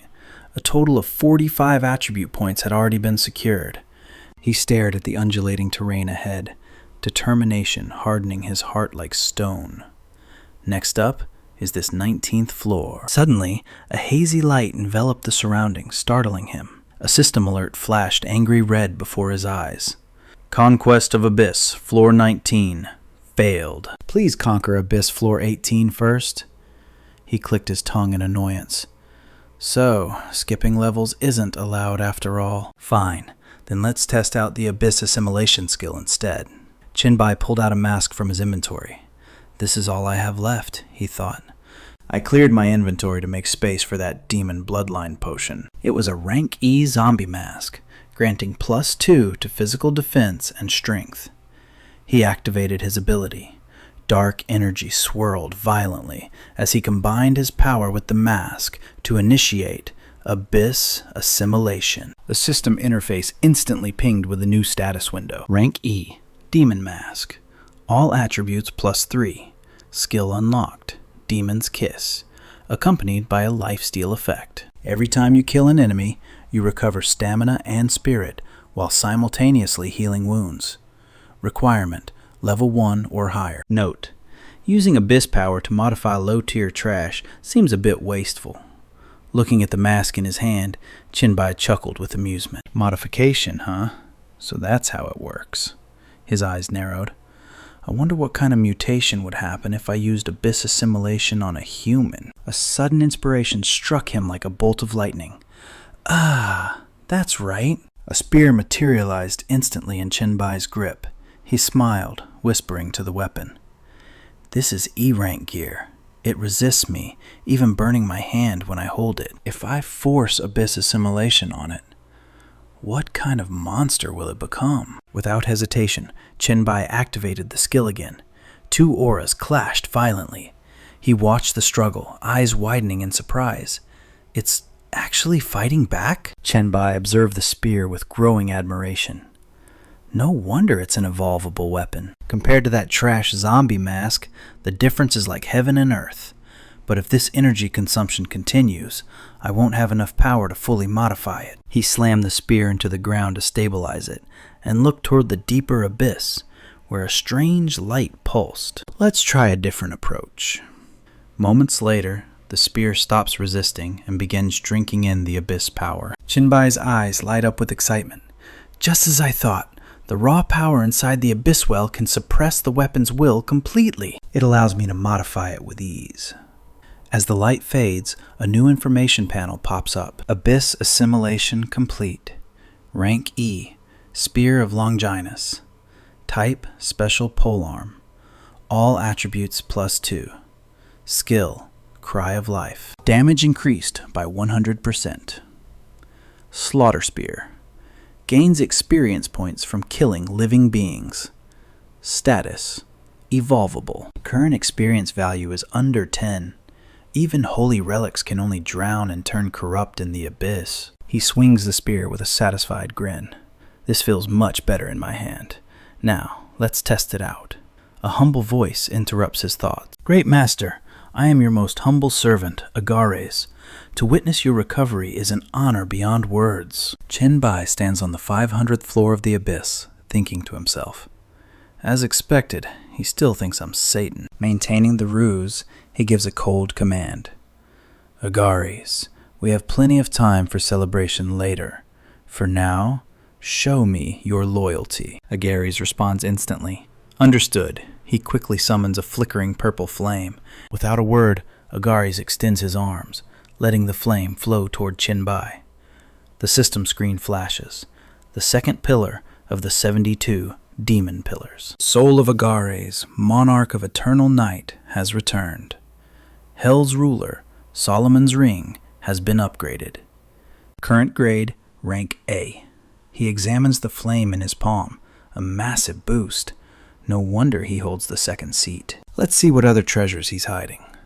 Chen Bai clenches the ring, raising an eyebrow inquiringly. My current vessel is still too weak. Do you have any method to improve my strength right now? As soon as he speaks, a bottle glowing with pink light appears in the system interface. Essence of the Hell Monarch's bloodline. Rank S. Agares reports respectfully. Currently, this is the only item in my possession that you can use. Chen Bai catches the bottle, clicking his tongue. Not bad. A pity it's not ranked SSS, but it will do. I'll take it. The moment those words leave his lips, the demon's face freezes. Suspicion clouds Agares' eyes. He straightens his back, his voice dropping to a menacing growl. Who are you? The master knows of this potion's existence, because he was the one who gave it to me. Realizing the deception, Agares spreads his wings, hovering in the air with a dark, suffocating aura. Listening to your tone, you clearly don't know what this potion is. So, tell me, where is my master right now? Chen Bai doesn't flinch. Instead, he smiles provocatively. I am your master now. Why do you cling to a remnant soul of the past? Hearing the mockery, the sharp tips of Agares' wings vibrate with rage. He lunges forward, shouting, You cannot force me to submit! Killing intent radiated from Agares like a freezing wind, his eyes glowing with malice. Reveal my master's location immediately, and perhaps I will show mercy and spare your wretched life. Chen Bai let out a scoff dripping with disdain. It seems your memory is failing you. Have you forgotten my class so soon? Do you honestly believe you possess the power to harm me? Chen Bai spread his arms wide, and the very fabric of space warped and tore around him. I am the Lord of the Abyss. In this domain, I am the Abyss itself. Unless I strike first, no creature born of the darkness can lay a finger on me.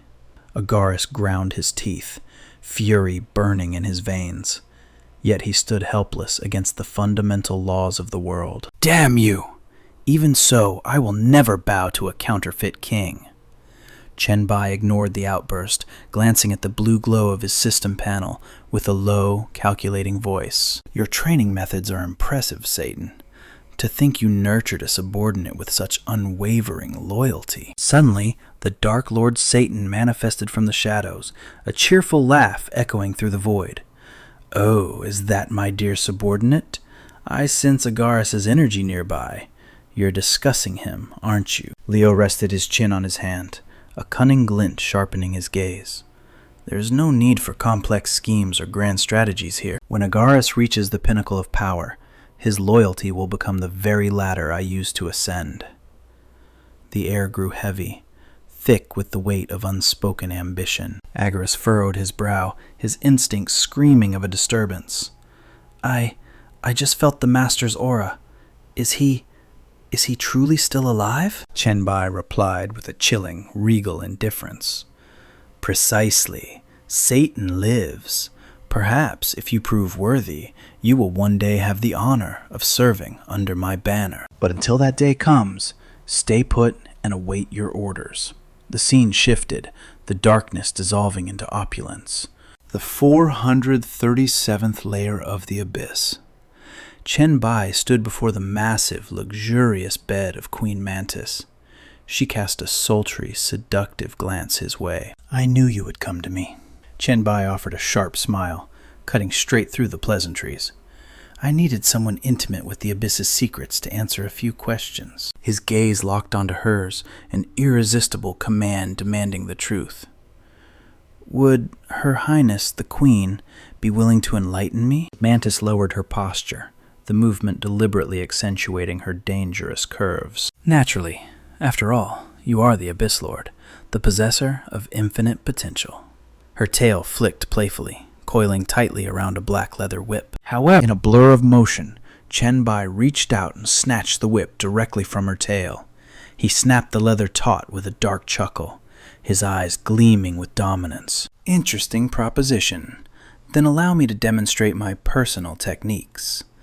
The whip cracked through the air, leaving chaotic red welts across Mantis's skin. Yet she lay back, her excitement only intensifying into a fever pitch. "Master, does your curiosity not burn to know more? I hold secrets that could shake the very foundations of this world." But Chen Bai felt further questions were meaningless. Her absolute submission was the only answer he needed. Besides, wasn't this display of dominance meaningful in its own right?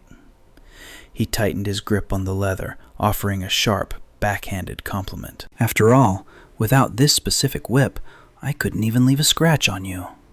Macantis crawled closer, her pale hand sliding boldly up his thigh. "Then perhaps you should try a little harder," she purred, her other hand wandering into dangerous territory. "My avatar has tasted this pleasure, but my true body craves the experience even more." His lips curled into a knowing smirk. "That depends entirely on my mood. Can you handle the weight?" Macantis embraced him from behind, her hands tracing the sculpted muscles of his powerful frame. "I only discovered this delightful sensation because of you," she whispered against his skin. "Let's keep this little secret between just the two of us. I trust you won't leave me starving for long." She nipped his earlobe, her voice dripping with sweet poison. "Because if you make me wait, the one who suffers might just be you." The Master of the Abyss, threatened by his own pet?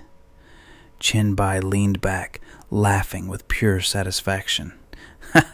How entertaining. Meanwhile, in the demon capital's luxury district, inside a sprawling villa bathed in sunlight, Wei Hao locked his predatory gaze on two trembling figures pressed against the wall. His smile twisted into a mask of manic glee.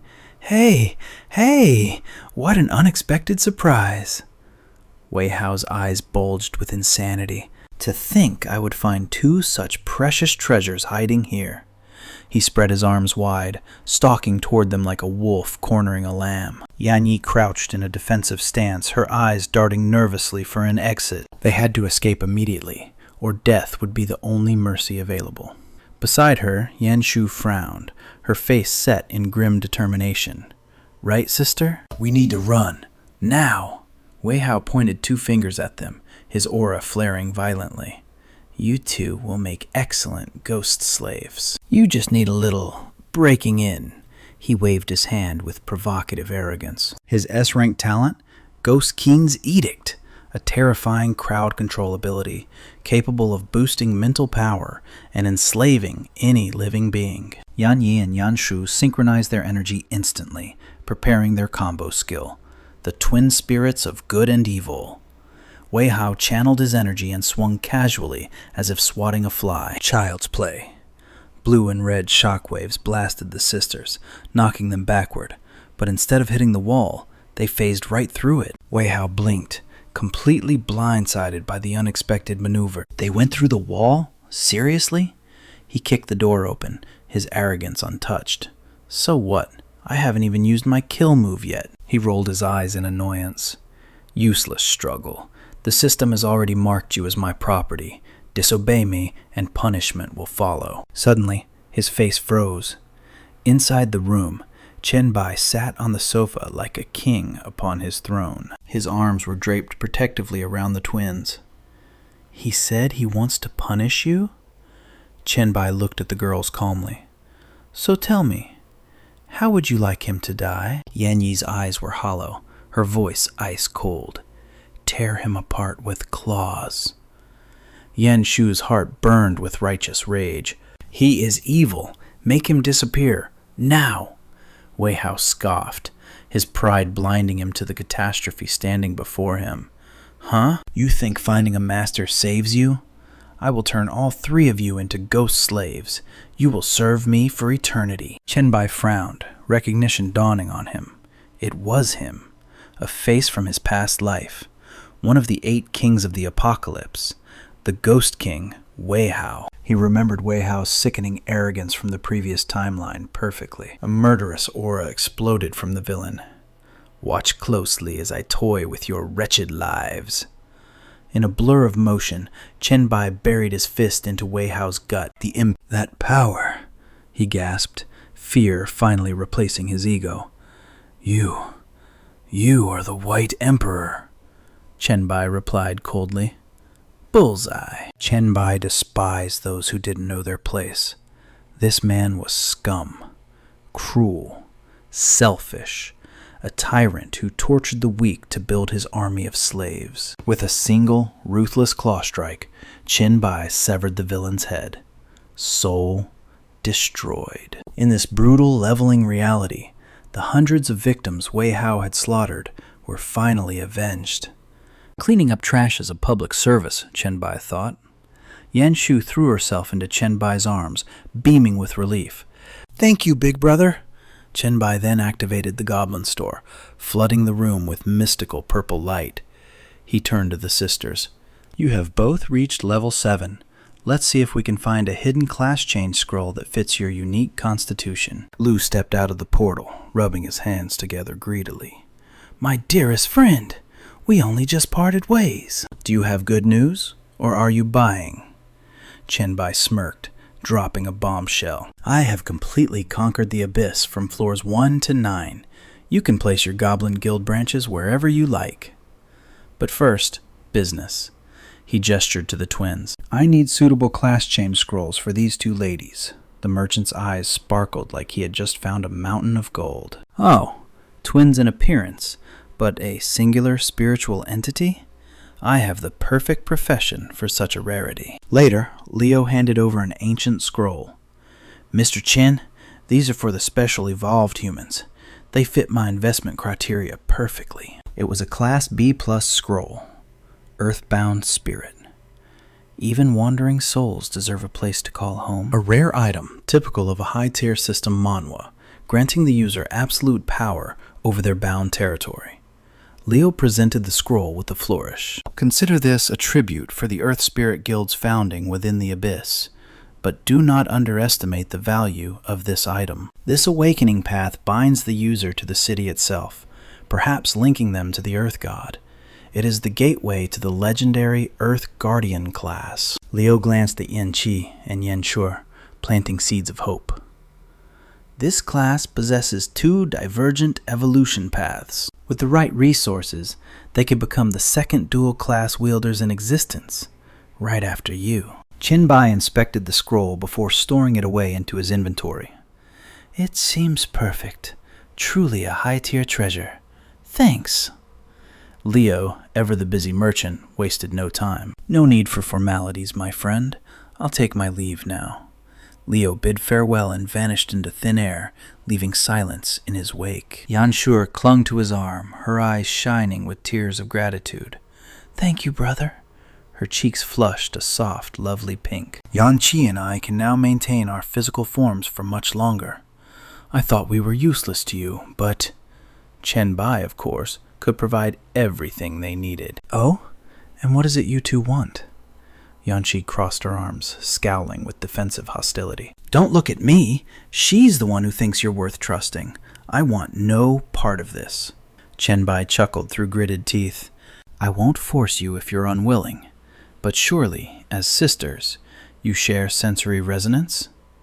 In a flash, Chen Bai stood right next to Yanqi. So, does this truly not concern you at all? She looked up, defiant yet flustered. You scoundrel! I'll bite you to death right here. He laughed, enjoying the banter. Go ahead, try it, Yanqi fumed. Huh? You asked for this. Take this! Yanshur let out a soft, breathless gasp. Meanwhile, Chen Bai calmly sipped his tea, looking entirely unbothered. He couldn't help but praise Yanshur. Not bad. I didn't know you had such hidden skills. She sat opposite him, responding softly. As long as you like it. Yanshur spoke up hesitantly. Brother. Chen Bai looked at her with a gentle, disarming smile. She bowed her head, looking deeply troubled. Did you refuse just now because of Yanqi? He set the teacup down with a deliberate clink. I did say I wouldn't force it, but that wasn't the main point. Yanshur looked up, her eyes wide with curiosity. Then, what is the main point? He smiled faintly. Those by my side must either truly like me, mutual affection, or offer absolute loyalty, giving everything demanded without hesitation. Chen Bai crossed his arms, his tone shifting to one of absolute authority. I have no interest in bodies offered merely for debt repayment or transactional benefits. Her eyes lowered, filled with a sudden melancholy. I'm sorry. He stood up from his chair, his presence towering over the room. Actually, I'm the one who should apologize. Logically, that act would repay the favor and deepen our bond. Yet I ask for more. But I suspect that transactional mindset belongs only to Ya Ni, the incarnation of malice. She looked up at Chen Bai. It harms no one and helps me. And helping myself is the ultimate good deed, isn't it? He pondered for a moment before replying. An interesting perspective. Go, cultivate with Ya Ni. It will benefit you, and in turn, be of great help to me. She beamed at him. We will work hard. Meanwhile, elsewhere, Zun stared helplessly at the chaotic waterfall of messages on the interface before him. I'm really not a sword immortal. Boo-hoo. I thought I could follow in the White God's footsteps, like the main character of a leveling manhwa. But I realized I'm only on my 3rd-class transfer. Oh yeah, everyone. This guy is pretending again. Can someone nearby teach him a lesson? Overlord? I'm too lazy to deal with him. I just want to know what the White God's class is. Shuan, +1. I'm also too lazy to deal with the fake sword immortal. You're King Han. Are any big shots doing a secret dungeon run? Carry me. These kids are just a little experience away from transfer. Lightning Aether chimed in. Haha, everyone look at me. All eyes on me. This guy is starting to flex. On the screen, a purple object appeared. Lightning Aether displayed an S-rank Thunderwalker scroll. The chat exploded. Ding ding! What the hell is that? Didn't you say you were broke before? Oh yeah, true. That item is Leo's most expensive stock, Lightning Aether typed back. Indeed, I was still short on funds, but I just finished a summoning quest for Leo. He asked if I was in chat group number 001. I said yes. When Leo saw the White God's face in the chat log, he gave me the scroll on credit. Though, I still have to do tasks later. Shuan typed. Damn, Overlord, what? Oh yeah, Lightning Aether. Didn't you introduce our brother's needs to the merchant god? Like mine, for instance? Ouya was shaking with rage as he typed. The chat scrolled endlessly. Lightning Aether! I forgot you still haven't found a transfer scroll. Next time. Definitely next time. Oh, wait. Next time you're useless to me. What am I supposed to do? Ouya, why the rush? Don't mention the others. As long as we have the White God, what is there to worry about? Lu Huai added, True. The White God has shattered my imagination once again. Even gods have to give face to the White God. Yeah, that doesn't matter. When will the White God come to help me break through? I've been waiting forever. Lu Huai sighed. Ouch, you really are. You're King Han, so surely nobody has a good dungeon to carry you for experience. Chen Bai watched the chat, smiling slightly. He observed the conversation, plotting his next move. The Red Star Mental Hospital. I remember you can summon demons in there, specifically one of the 72 demon god pillars. That should be enough to upgrade the ring of the Sha monk. He immediately began typing. The White God sent a message. You're King Han. Get ready. I'm returning to Red Star Mental Hospital. Han Shao froze mid-bite while eating a cake. He jumped up in ecstasy and replied instantly. Han Shao here. White God, my savior. Oh yeah, may I ask? White God, how does it feel to get the first-class transfer? Xuan sent a message. White God, what is your class? An SSS rank Lightning Aether sent a message. Everyone move! I need to grovel! When Leo gave me the scroll, he mentioned the White God. Oh my God, I can only say one word. He paused for dramatic effect before typing. Lightning Aether says, invincible. Chen Bai rubbed his chin, thinking about the merchant. Leo isn't stupid. He won't reveal details, but he's helping build my reputation. Chen Bai typed. I'm taking Han Shao to the asylum. Anyone in the demon capital can join. Oh, Oya typed back immediately. White God, ask Elder Mang to connect us. I want to witness the hero's glory. Chen Bai replied, Forget it. I still need Mang's abilities. I won't drain her stamina. Next time I find a suitable dungeon, I'll take you. Wow! Thank you, White Emperor! Suddenly, a notification chimed. Ding ding! White Emperor! I'm at the demon capital. I'll wait at the entrance of Red Star Mental Hospital. Chen Bai paused. Ding ding! She was a legendary figure in his past life, known as the Puppet Master. He typed a reply in the group chat. The White Emperor has sent a message. We will meet at the gate. Ding ding replied instantly. No problem. If you can't even handle the dungeon entrance, you have no business here anyway. In the real world, Ding Ding smirked at her screen. Minutes later, at the eerie entrance of Red Star Mental Hospital, Chen Bai and Han Shao arrived. Chen Bai scanned the crowd. Quite the turnout. Han Shao nodded. Since the White Emperor cleared the guide, this dungeon has become a hot spot for farming. Chen Bai turned to his companion. Han Shao, once we are inside, focus on your specific mission objectives within the hospital. Report any anomalies immediately. Han Shao spread his arms confidently. Don't worry, boss. I got this.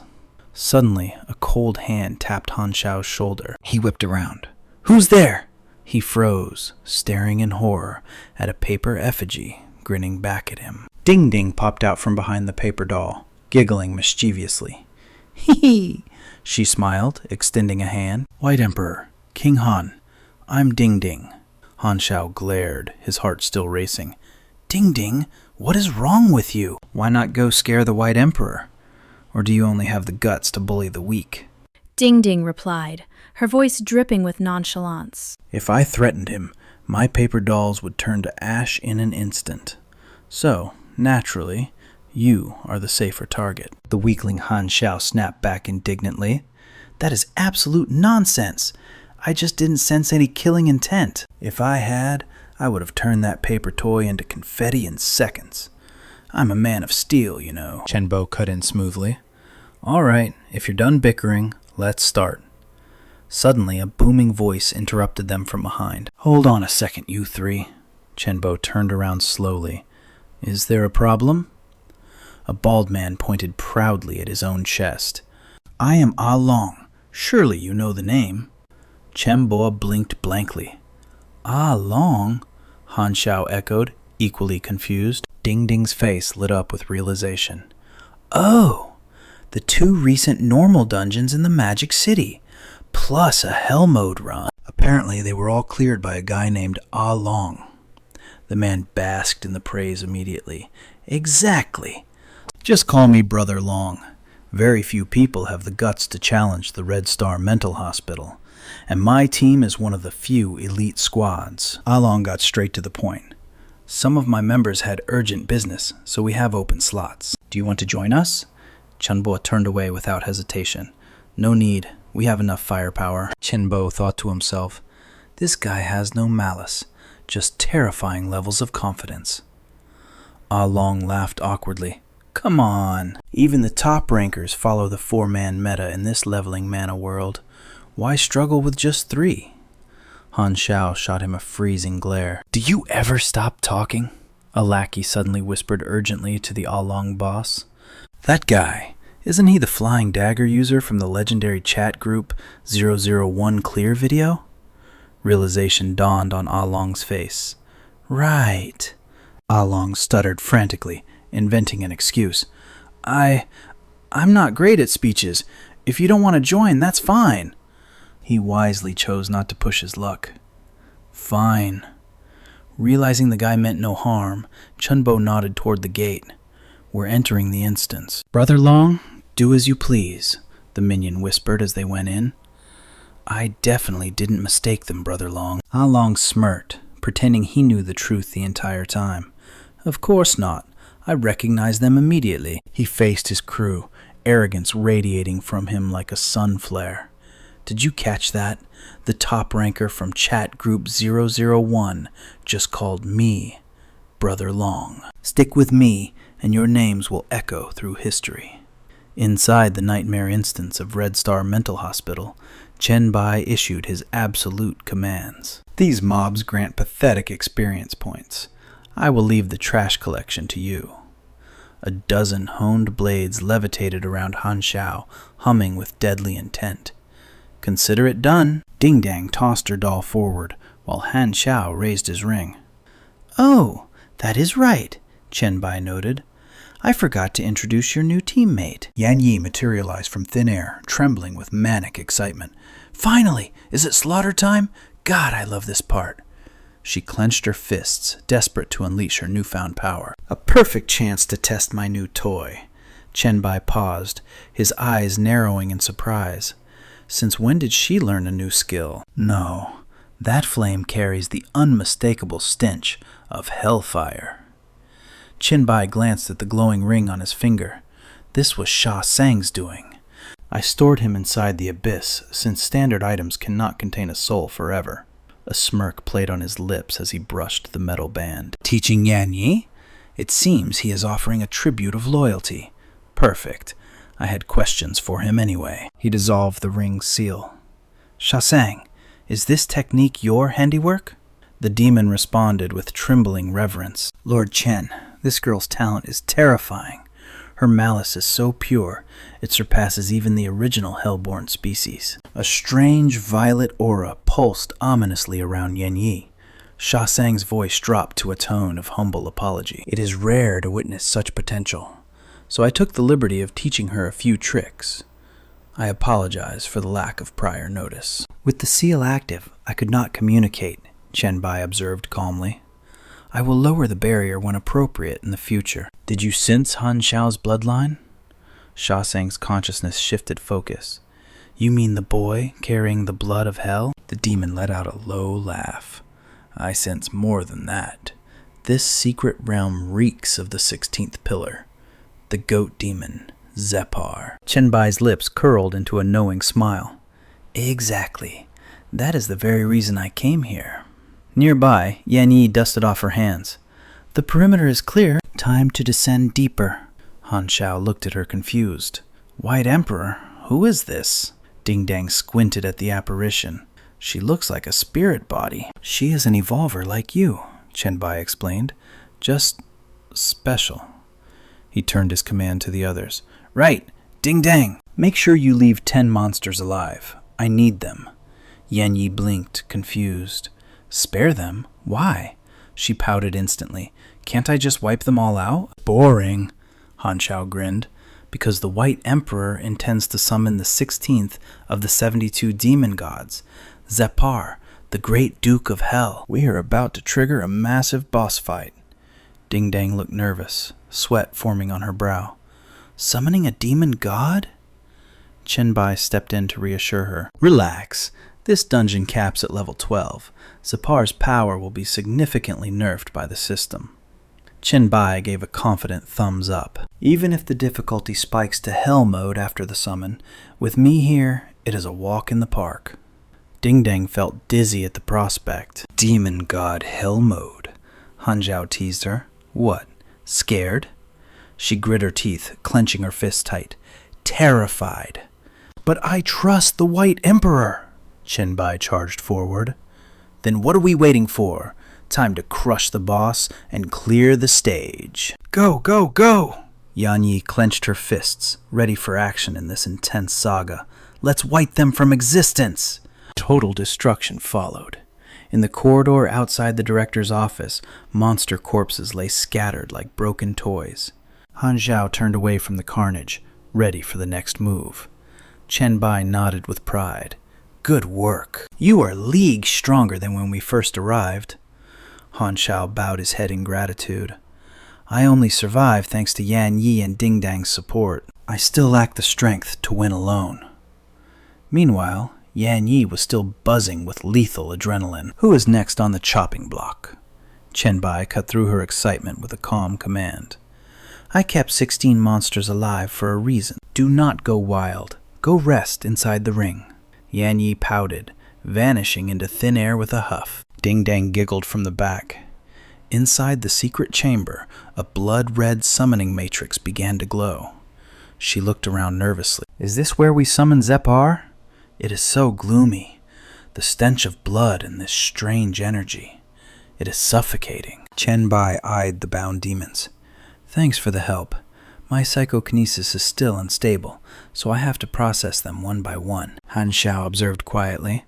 The White Emperor's spiritual force is simply too massive to control delicately. Chen Bai nodded. You have a point. Chen Bai produced a large, ancient coin. This is the final piece. He tossed it high into the air. The matrix ignited, drinking the demon's blood. A bolt of black lightning tore through the center, leaving the trio stunned into silence. Nightmare Dungeon, Red Star. This was not just a standard system mana anymore. A raspy voice echoed through the chamber, dripping with ancient resentment. Humanity. I am thoroughly displeased. Duke Zepar stepped forth from the void, his eyes sharp as daggers. You dare offer such low-quality trash to a duke?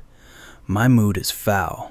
Bring me a worthy tribute, or I will harvest your souls instead. Seeing him, Han Zhao trembled instinctively. The pressure was suffocating, a mountain weighing down on his very soul. The demon paused, looking at the boy with genuine surprise. Interesting. This human carries my bloodline, and even inherited a fraction of my power. Inside the instance, Han Zhao gritted his teeth. Is my sister in your hands?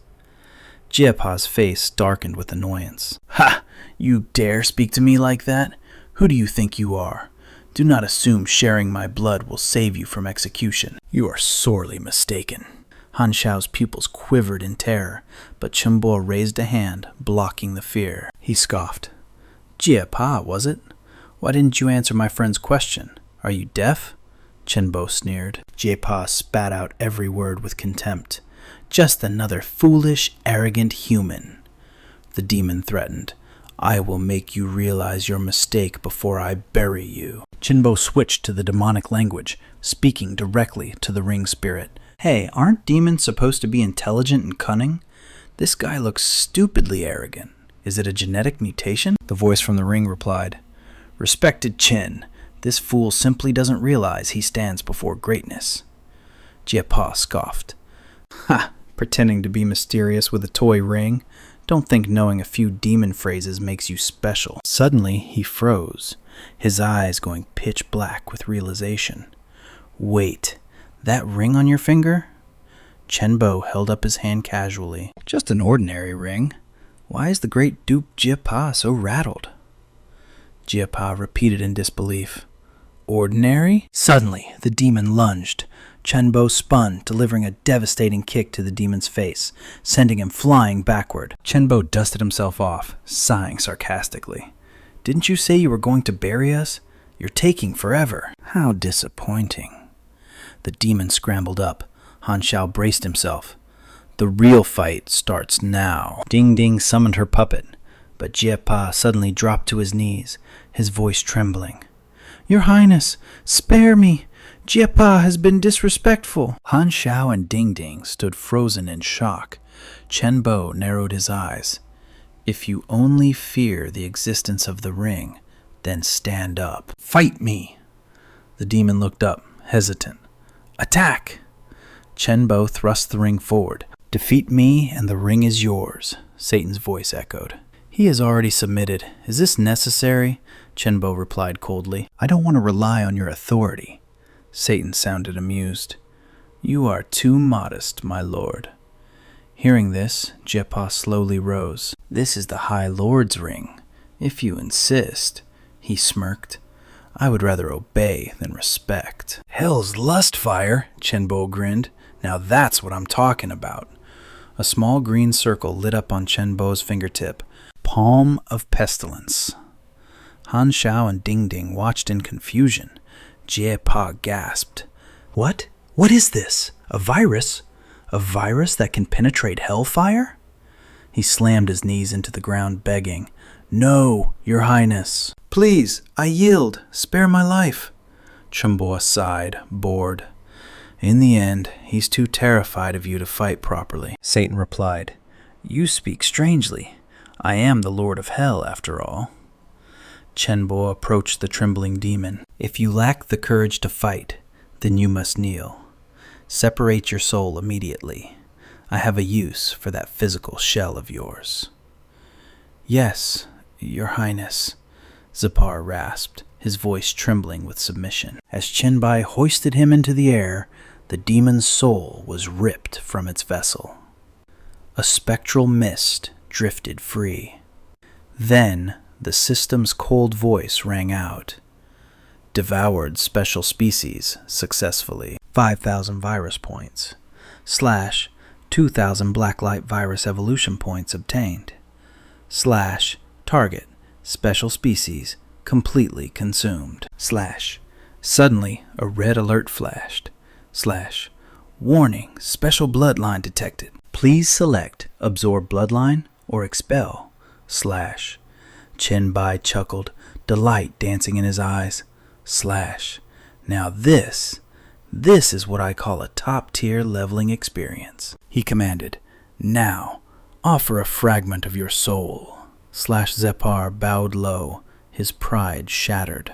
/ It is my greatest honor, Your Highness. Zepar tore a piece of his very essence away and infused it into the ring.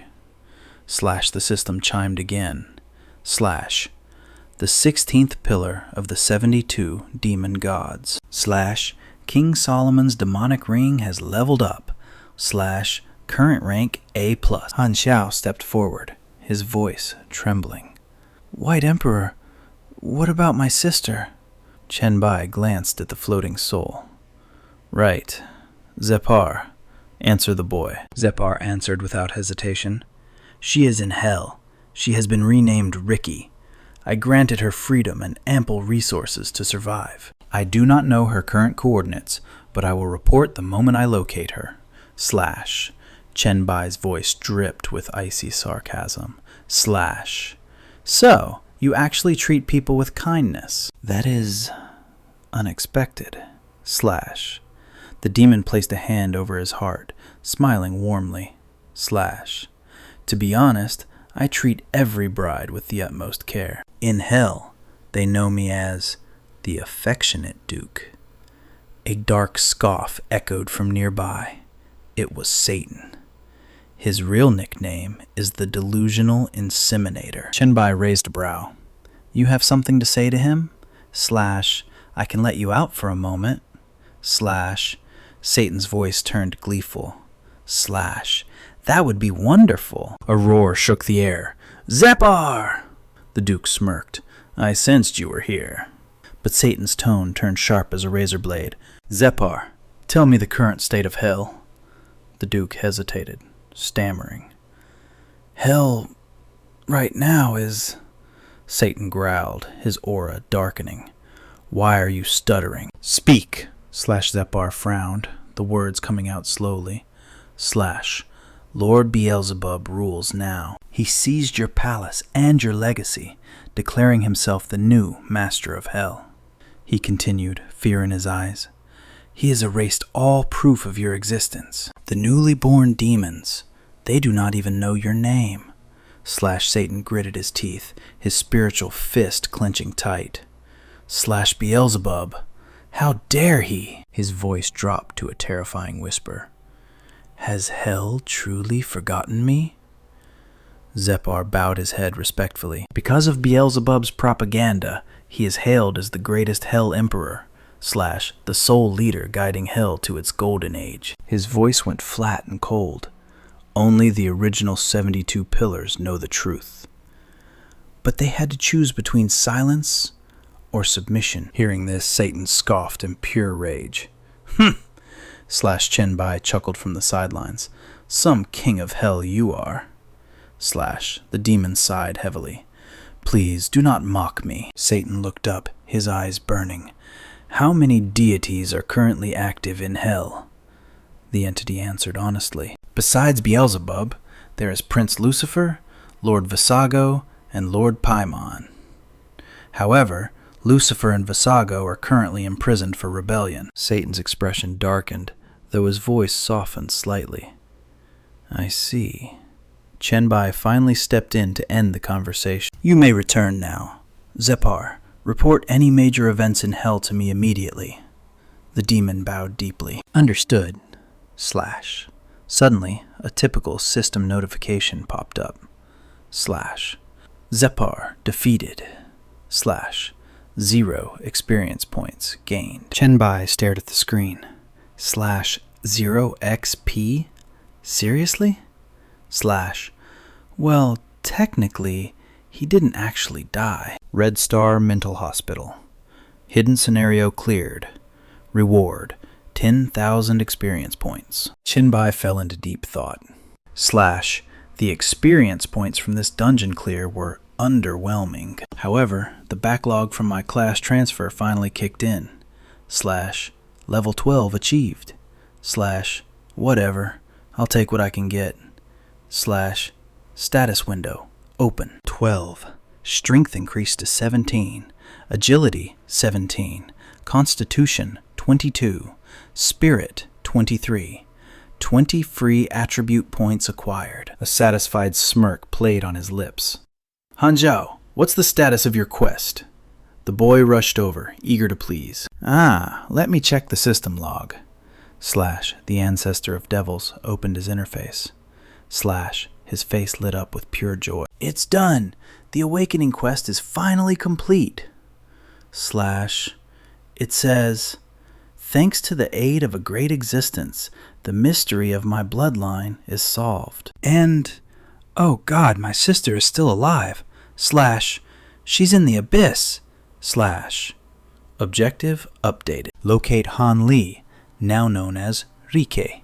Reward, Ancestral Devil Bloodline, High Tier S rank. Han Xiao froze, the weight of the words sinking in. A great existence.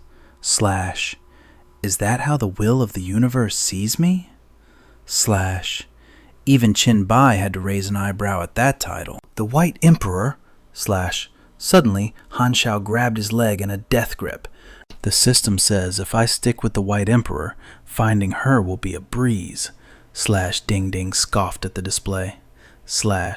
Wow, look at you bootlicking. Han Xiao ignored the jab, chin held high. What, you jealous? Chen Bai sighed, trying to shake him off.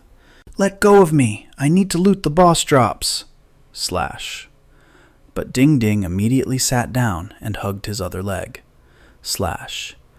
Questing with you is just too easy. White Emperor, next time you find a leveling bug like this, count me in. Chen Bai bent down and retrieved a glowing scroll. He inspected it closely.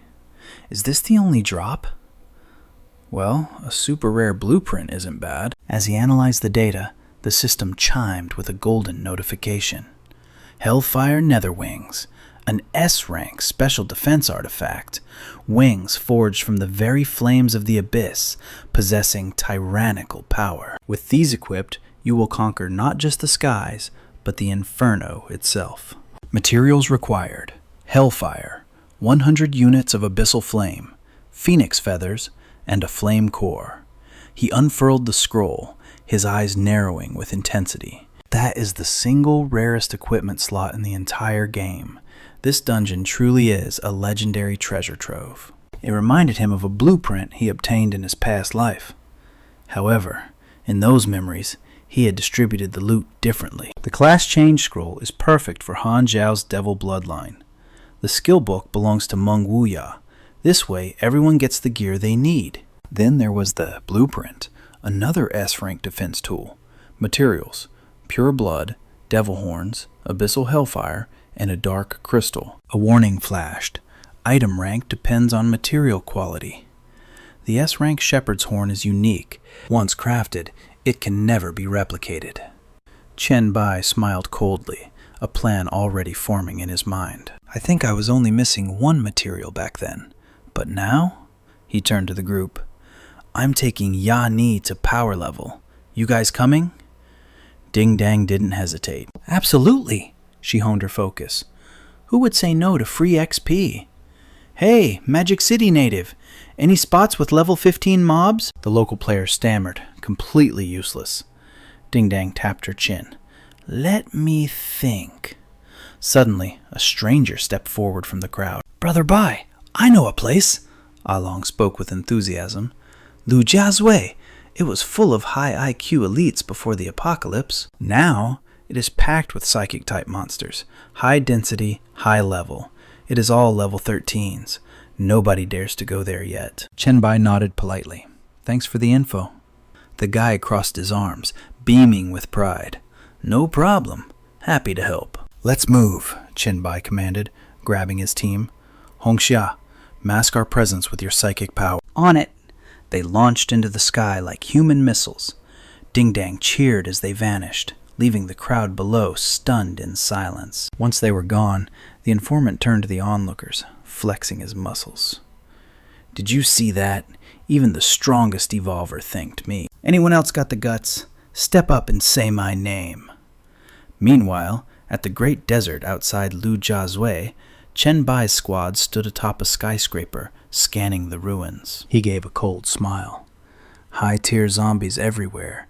This is a perfect farming spot. He turned to issue orders. Keep your distance, but stay within the experience share range. Han Zhao gave a firm thumbs up. No problem, White Emperor. Copy that, White Emperor, Ding Dang added. Ya Ni's eyes dulled into a predatory gaze. I want to kill too. Chen Bai didn't wait. He leaped from the rooftop, plummeting toward the earth. Mid-air, his tactical mind calculated everything. If I used the Plague Sun, I could wipe this map in a second, but that would kill the others too. Better to test out the new powers I haven't mastered yet. Boom! He hit the ground, a magic barrier flaring violently around him. Chen Bai entered combat mode instantly. Time to focus. First, the allure of the succubus form, enhanced by the blacklight virus. Let's call it full body fortification. And then, the new Hellfire. An S-rank skill containing the fires of hell and the power of rebellion. Active skill. Increases all attributes by 50% for 3 minutes. Incinerates the target's soul. It uses the enemy's own lust to amplify damage. Includes stealth effects. Cooldown time, 10 minutes. Adrenaline surged through his veins as he rushed forward. Blazing Fire Ascension, activate! A tsunami of majestic mana crashed into the undead horde. One single strike. Total annihilation. The zombie wave evaporated instantly. The survivors on the rooftop stood frozen, watching the legend at work. Oh my god, just one punch? The system interface flickered to life. The user, your King Han, typed frantically. Is this exclusive footage? Is this really how a pro grinds in a leveling manner? Ding! Monster zone detected. Level 15. Wait, retract that. Do not send. I cannot miss a single second of this masterpiece. Shun stared at the system screen, a nervous chuckle escaping his lips. User, I am not a sword immortal, commented. Is that even human? His basic attack deals as much damage as my ultimate skill after my class change. And listen, I am a 3rd evolution awakener. The power gap is defying logic. This has to be a bug, right? Surely this is abnormal, replied. Calm down. That was Emperor Bai's basic attack. It qualifies as at least a minor skill. Typed back. Thanks for the reality check. Meanwhile, at the opulent Yana estate, Chen Bai reclined on the sofa, letting out a weary sigh. Finally dragged you two to level 10. Now, it is time for the awakening ceremony. He tossed a scroll into the air. The duo caught it, freezing in shock as blinding light erupted. Chen Bai noticed the furniture beside them, shimmering with mystical energy. He mused silently. Is this part of a unique class change ritual? The very reality of the room was being overwritten by their evolution energy. It seemed the class required an immediate soul bond with this very mansion. Yani and Yanu drifted into a trance, their bodies levitating in the magical field as their destiny began to unfold. Shasang materialized from the shadows, a cunning smile playing on his lips. Precisely, my exalted Master Chen Bai. The earthbound spirit class is the flawless vessel for their dormant potential. Your judgment is truly divine, Master. By devouring the slaughter energy of Zeppa to fuel your hellfire, and raising subordinates with such terrifying foresight, you are destined to stand at the absolute apex of the gods in this system. Manhwa world. Chen Bai cut through the praise with a cold wave of his hand. Enough. You have been buttering me up since we started grinding. Do not think I cannot read your mind. The demon chuckled, his tone dripping with syrupy deceit. Ah, your perception is as sharp as your blade, Master. Then I can rest easy. With your supreme intellect, surely you would not trade a loyal servant like me to that traitor Barba, just for some petty benefits? After all, a traitor possesses no honor. My long-term value to you far exceeds whatever garbage he could offer. Chen Bai replied nonchalantly. I simply have no desire to see Barba's face right now. He paused, his gaze piercing through Shasang like a spear. As for your value, he let the words hang heavily in the air. That remains to be seen. The demon immediately switched to full salesman mode. Master Bai, it is only because you haven't asked. Most of my treasures are in hell. But wait, Agari's might still hold a few items of interest. Tell me, what do you desire? I shall calculate if he possesses it. Chen Bai listed his demands immediately. Phoenix wings, a flame core, and dark crystals. Shasang nodded frantically. Yes, he has dark crystals. Chen Bai made an instant decision. Good. Once these two finish their awakening, we return to the abyss. Internally, Chen Bai plotted his next move. During the trials, many entities in the abyss made pacts with me. Establishing diplomatic ties with them is crucial for my grand plan. Most are unpredictable, but the 9-headed Hydra? I have a way to ensure its absolute loyalty. Suddenly, the ritual concluded. System alert. Class change, earthbound spirit, successful. Location bound, the Yan estate. He approached them. How does the power feel? Any interesting status effects? Yan Shuo beamed with excitement. Oh, absolutely. Take a look at this awakening mana stat screen. Immutable earthbound spirit. Passive skill acquired. Every level up grants +1 to all stats and 1 free attribute point. Now, observe the class authority. Twin Spirit Binding. The system interface shimmered with a revelation that defied logic. You can now designate 2 locations as your spirit domains. However, forging this link consumes massive mental power and is nearly permanent. Current bond, the Yan estate. Warning. When you step outside this spirit domain, all your class authority skills may be nullified. You will be mortal again. But within the domain, you are a god. Skills cost 0 mana. Passive domain ascendancy activates, amplifying combat power by a staggering 500%. Then came the authority, symbiotic resonance. The spirit inherits the very properties of the land, absorbing every buff, debuff, and hidden attribute. Conversely, the land itself evolves, inheriting the attributes of the spirit. A perfect, infinite loop of power. The capacity for these effects is limited only by one thing: the user's mental strength. Active skill unlocked. Spirit manifestation. The linked location transforms into a living spiritual entity. Structural teleportation enabled. Cooldown 30 days. Authority. The host's decree. Allies entering your domain gain triple stats. Enemies? They suffer a crushing 50% stat reduction. Chen Bai analyzed the updated interface, his mind racing. Incredible! This was a complete arsenal of territorial dominance. Everything revolved around the spirit domain. Chen Bai looked at her seriously, his eyes intense. That symbiotic resonance authority, it is utterly broken. Overpowered was an understatement. She floated closer, eyes wide with curiosity. Really? He began to lecture. Think about it. Building materials, infrastructure, enchanted decorations, the system counts them all as equipment props.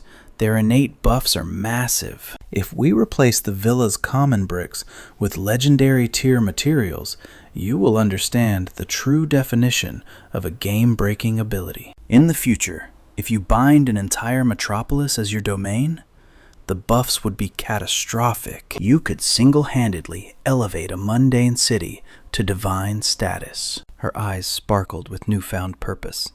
Then I want to bind my second domain to your city. I want to be your fortress. Chen Bai nodded. Approval. Agreed. After our trip to the Abyss, I will take you both home to White Emperor City. Now Yan, take me to the library. She tilted her head, confused. Huh? He stepped into the study, where mountains of books lay in disorganized heaps. He announced his plan. I am bringing some souvenirs for our friends down under. Human literature, history, art, geography, culinary encyclopedias, everything I could find. The scene shifted. The Abyss, floor 350, territory of the nine-headed Hydra. Unfrit's voice grated like grinding stones. Its multiple heads spoke in chaotic, thundering unison. Magnificent! Thank you, Lord of the Abyss. I claim the history book. We shall remember this kindness, Abyss Lord. I knew your curiosity about the human realm was insatiable, Chen Bai said smoothly.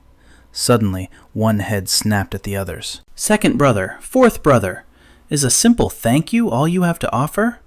Correct. Words are insufficient to express our gratitude. Let me serenade the Abyss Lord with a poem. It cleared its throat. O Abyss, bottomless deep, but not as deep as our thanks. The Lord cares for us. Our love is deeper than the void. Another head snapped violently. That was cringe. Shut your mouth. The fourth head bowed respectfully to Chen Bai. Ninth sister is right. The Lord remembered us, so we must offer a tribute in return. Take this, the Eye of Arcane Secrets, an ultimate appraisal skill. It analyzes all existence and possesses a probability to uncover hidden truths. The effect scales with your mental strength. With this, you won't just see, you will know. Chen Bai held the scroll in his hand, genuinely surprised. An S-rank scouting skill book? He looked up at the massive entity. This return gift is precious. It is exactly what I needed. Thanks. If you need anything in the future, I will fight to help you obtain it. The fourth snakehead hissed softly. It is not merely a gift. Helping the Lord of the Abyss grow stronger benefits us all. Chen Bai smirked. Fair point. System message. Skillbook consumed. Learned. Eye of Secret Peeping. Meanwhile, on the 500th floor of the Abyss, Satan spoke. As you commanded, I leaked the info about Beelzebub's coup. There is no doubt Agarys is on our side now. We also secured Agarys' god-tier Hellfire and the Supreme Dark Crystal. On a distant peak, Agarys roared in fury, shaking the very earth. Beelzebub! You traitor! I will tear you apart, Satan asked politely, watching from afar. Is your loyal subordinate going to be okay? The shadowed figure shrugged. Ignore him. He will cool down eventually. Back at the villa, Chen Bai laid out the 3 legendary components: Zeppar's horn, Agaraz's fire, and the supreme dark crystal. It was time. With these materials, the S-rank shepherd's horn was guaranteed. The energy of hell screamed as the forge ignited. Crafting shepherd's horn. Progress 100%. Crafting successful. Hell screams. The shepherd's horns, an S-rank defensive artifact, unique headgear, spirit increased by 30%. Correction, spirit increased by 65%. Current level multiplier is 5 times. Trait, Devil's Sense. Chance speed increased by 80%. Power increased by 30%. But there is a curse. While equipped, the wearer is plagued by the devil's whispers every single second of every day. However, for every day equipped, spirit permanently increases by 1. The shepherd can dominate any creature with a lower spirit stat than the user. Effectiveness depends on spirit quality and attribute difference. Equipment requirement met. The power was his. Spirit must be greater than or equal to 300. He admired his fresh creation. His voice remained calm. My first time crafting S-rank gear in this leveling world. The Devil's Whispers. 1 spirit point for a day of madness. Doesn't seem like much, but the cost adds up. Let's see just how bad these whispers really are. He froze. It felt like his nerves were being shredded by invisible claws. Sweat poured down his face. Just a moment, and my mind is in chaos. Anxious, irritable. This permanent buff won't come cheap. High amidst the peaks, pink butterfly wings unfurled majestically. Chen Bai touched down gently in White Emperor City. She sighed. Master, teleporting you back here. I'm exhausted, even more than the trip to the demon capital. Chen Bai smiled warmly. Sorry for the trouble, Meng Meng. Go get some rest. Okay, I'm going to sleep. Chen Bai watched her fade away. The burden of that teleportation must have been immense. Curiosity took over. He hadn't been back in ages. I wonder how the city has developed. Skyscrapers pierced the blue sky like spears. They've built so much, Chen Bai marveled. Nearby, a weary voice called out. Liang Chang, still no news on decent classes? A rank or higher is incredibly rare. Maybe we shouldn't rush. After all, the highest evolution level in Jiang City is only B rank, and there is only 1 of them. Zichang shook her head violently. No, this is critical. We already have quite a few B rank evolvers in White Emperor City now. Her worry was palpable. If we get our classes too late, or if they are too weak, we won't command respect. Liang Chang interjected. We have Chen Bai. Zichang sighed, frustration coloring her tone. No, you don't understand. True, the master can suppress the city. No one dares rebel against him. Zichang's eyes sharpened with resolve. But what about us? If we can't dominate the evolvers ourselves, we can't manage the city effectively. And if we can't do that, Chen Bai can't roam the world without worrying about his home. Liang Chang nodded, determination setting in. I get it. I'll find clues for A-rank classes or higher immediately. Zichang trusted her. I can't leave the city right now, so I'm counting on you. You really do think of everything, a familiar voice praised. Zichang's face lit up. Chen Bai, you're back! Long time no see. She threw herself into his arms. It's been a whole month. Chen Bai paused. A month? Really? A year and a half in the plague dungeon of Mount Shu, and the abyss, he frowned. In my memory, it's been far longer than a month. Zichang blinked, then smiled it away. Never mind that. Let me have Liang Chang call everyone here. Chen Bai grinned. Sounds good. Welcome home, Ling Yu teased, her voice sultry. I've perfected the laws of White Emperor City. The only thing missing are the rules for your bedroom. Master sets the house rules today, and I'll obey everyone. Ling Yu placed a seductive hand on his chest. Chen Bai, our intelligence system hasn't updated your stamina and skill data in a long time. Chen Bai laughed. Then we'll have to update it thoroughly. Su Xin nodded, her smile as gentle as spring rain. Welcome back. She knew the hardships he had faced outside. Chen Bai's lips curled into a smirk. Forget the world for today. Sun stepped forward, his aura flaring. Allow me to demonstrate just how powerful I have become. I am no longer the man I was yesterday. Suddenly, Chen Bai yanked her into his embrace, a devilish grin on his face. So powerful are we? It seems someone won't listen without a little discipline. Her face flushed a deep crimson. Yedziyang interjected smoothly. Chen Bai, everything here in the Central Peak sector was crafted by us with meticulous care. Her voice dropped to a whisper. This is your absolute private domain. Even the staff are handpicked.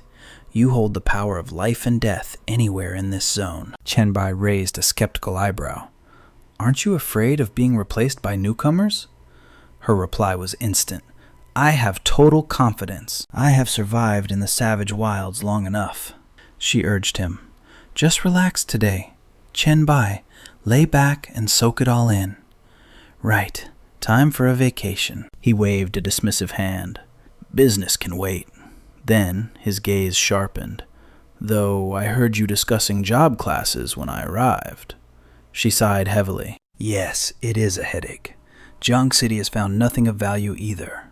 Chen Bai shrugged effortlessly. You should have simply asked me.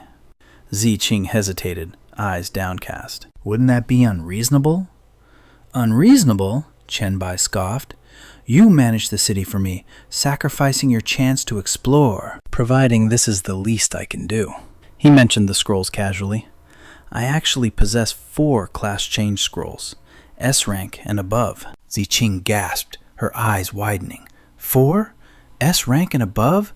Left behind by Fukuzumi? Memories of the sacrificial teleportation gate drifted through Chen Bai's mind. He revealed the Demon Hunter scroll, a prize obtained from the Abyss trial. Chen Bai asked, Among you, Ziqing is the only one who has hit the level cap, correct? She smiled bashfully. Actually, Shuang-Er awakened her potential before I did. Do you have a class change scroll suitable for her? Then a mischievous whisper. Also, she is actually a massive fan of that expert, Shang Meng. She has harbored a crush on him for ages. When will you make a move? Lang Shuang's face burned with embarrassment nearby. Chen Bai was stunned. Really? She always wears that stoic expression. I thought she was devoid of emotion. A devilish glint sparked in Chen Bai's eye. Call her in. I need to inspect her current combat power and attributes. He presented the options, selecting the supreme paths for them both. Lang Shuang froze, staring at the S-rank Demon Hunter class. But for Ziqing, Destiny offered something far greater. The legendary double S-rank. Child of Misfortune. Chen Bai issued a grave warning. The awakening process is volatile. You must secure an absolute sanctuary before triggering the class change. Understood. With a nod, they vanished into the distance. Chen Bai checked his internal clock. My rest period ends right now. However, Sha Shang was still deep in instruction, teaching combat arts to the sisters Yin Qi and Yan Su. He had to wait for Sha Shang's training to conclude. Only then could he break the seals binding the sisters at the Jiang City Villa and finally set out. Suddenly, the system interface flashed with blinding light. Your friend Han Wang, class Hell Messenger, rank A+. Han Wang leaned back, a grin of pure arrogance plastered on his face. Brothers, I have successfully awakened. The chat channel exploded instantly. Tyrant King typed furiously. Han Wang is invincible, peerless under the heavens. I have never even heard of that bloodline. Meanwhile, poor Wu Ye still had not secured a class. He was truly the shame of the Willow King group. I have heard of it, another chimed in. That bloodline is rarer than the class itself. Wu Ye remained classless, the laughing stock of the squad. He slammed his fist into the ground, fury blazing in his eyes. Damn it! Chen Bai raised a skeptical eyebrow at the commotion. Lu Wang's class is actually the Little Heavenly Palace, Chen Bai recalled, his eyes narrowing. In my past life, we were close. He was merely an A-rank spirit medium back then. A dark amusement danced on Chen Bai's lips. He once mentioned giving up a chance at an S-rank class because the trial was too deadly. It seems the crushing competitive pressure of this chat group is forcing everyone to gamble their lives. In this mana-fueled world, power is everything. If they hesitate, they will be left behind as trash to be trampled upon. Suddenly, the system chimed. Everyone has completed their class change. Congratulations to all.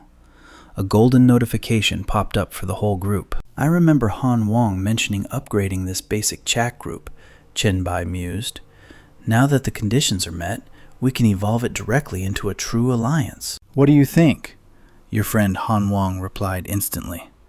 No problem.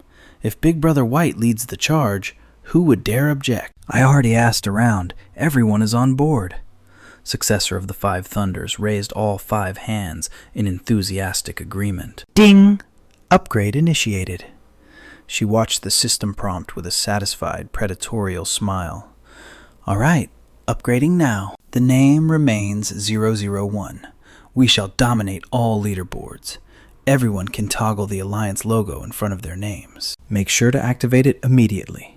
The system announcement boomed across the entire server like a decree from the heavens. Chat group 001 has evolved into Alliance 001. Alliance ID 001. Chen Bai smirked coldly. It is time to make the entire world tremble. System notification. Alliance display activated. The prefix will now appear before the names of all evolved members. The global leaderboard refreshed instantly. It was dominated by a single tag, 001. Rank 1, 001, White. Level 13, Hidden Class, Dragon Nation. Rank 2, Anthony Douglas.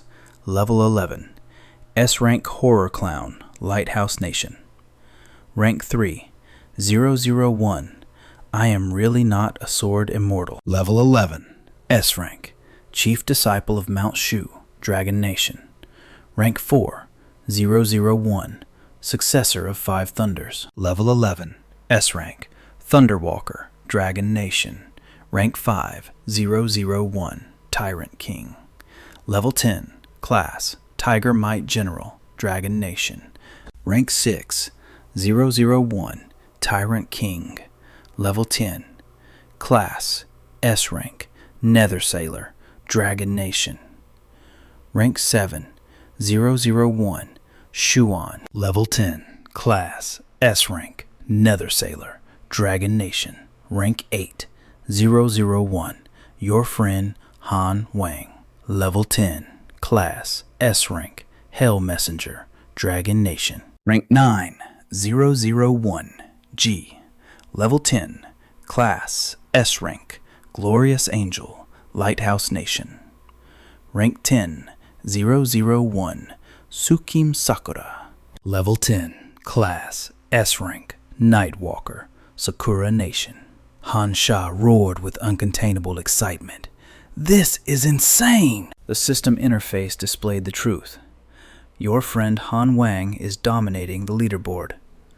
Tyrant King typed, Brothers, keep pushing. Anyone on this list not from 001 is an eyesore. Five Thunders typed, White Emperor is eternal.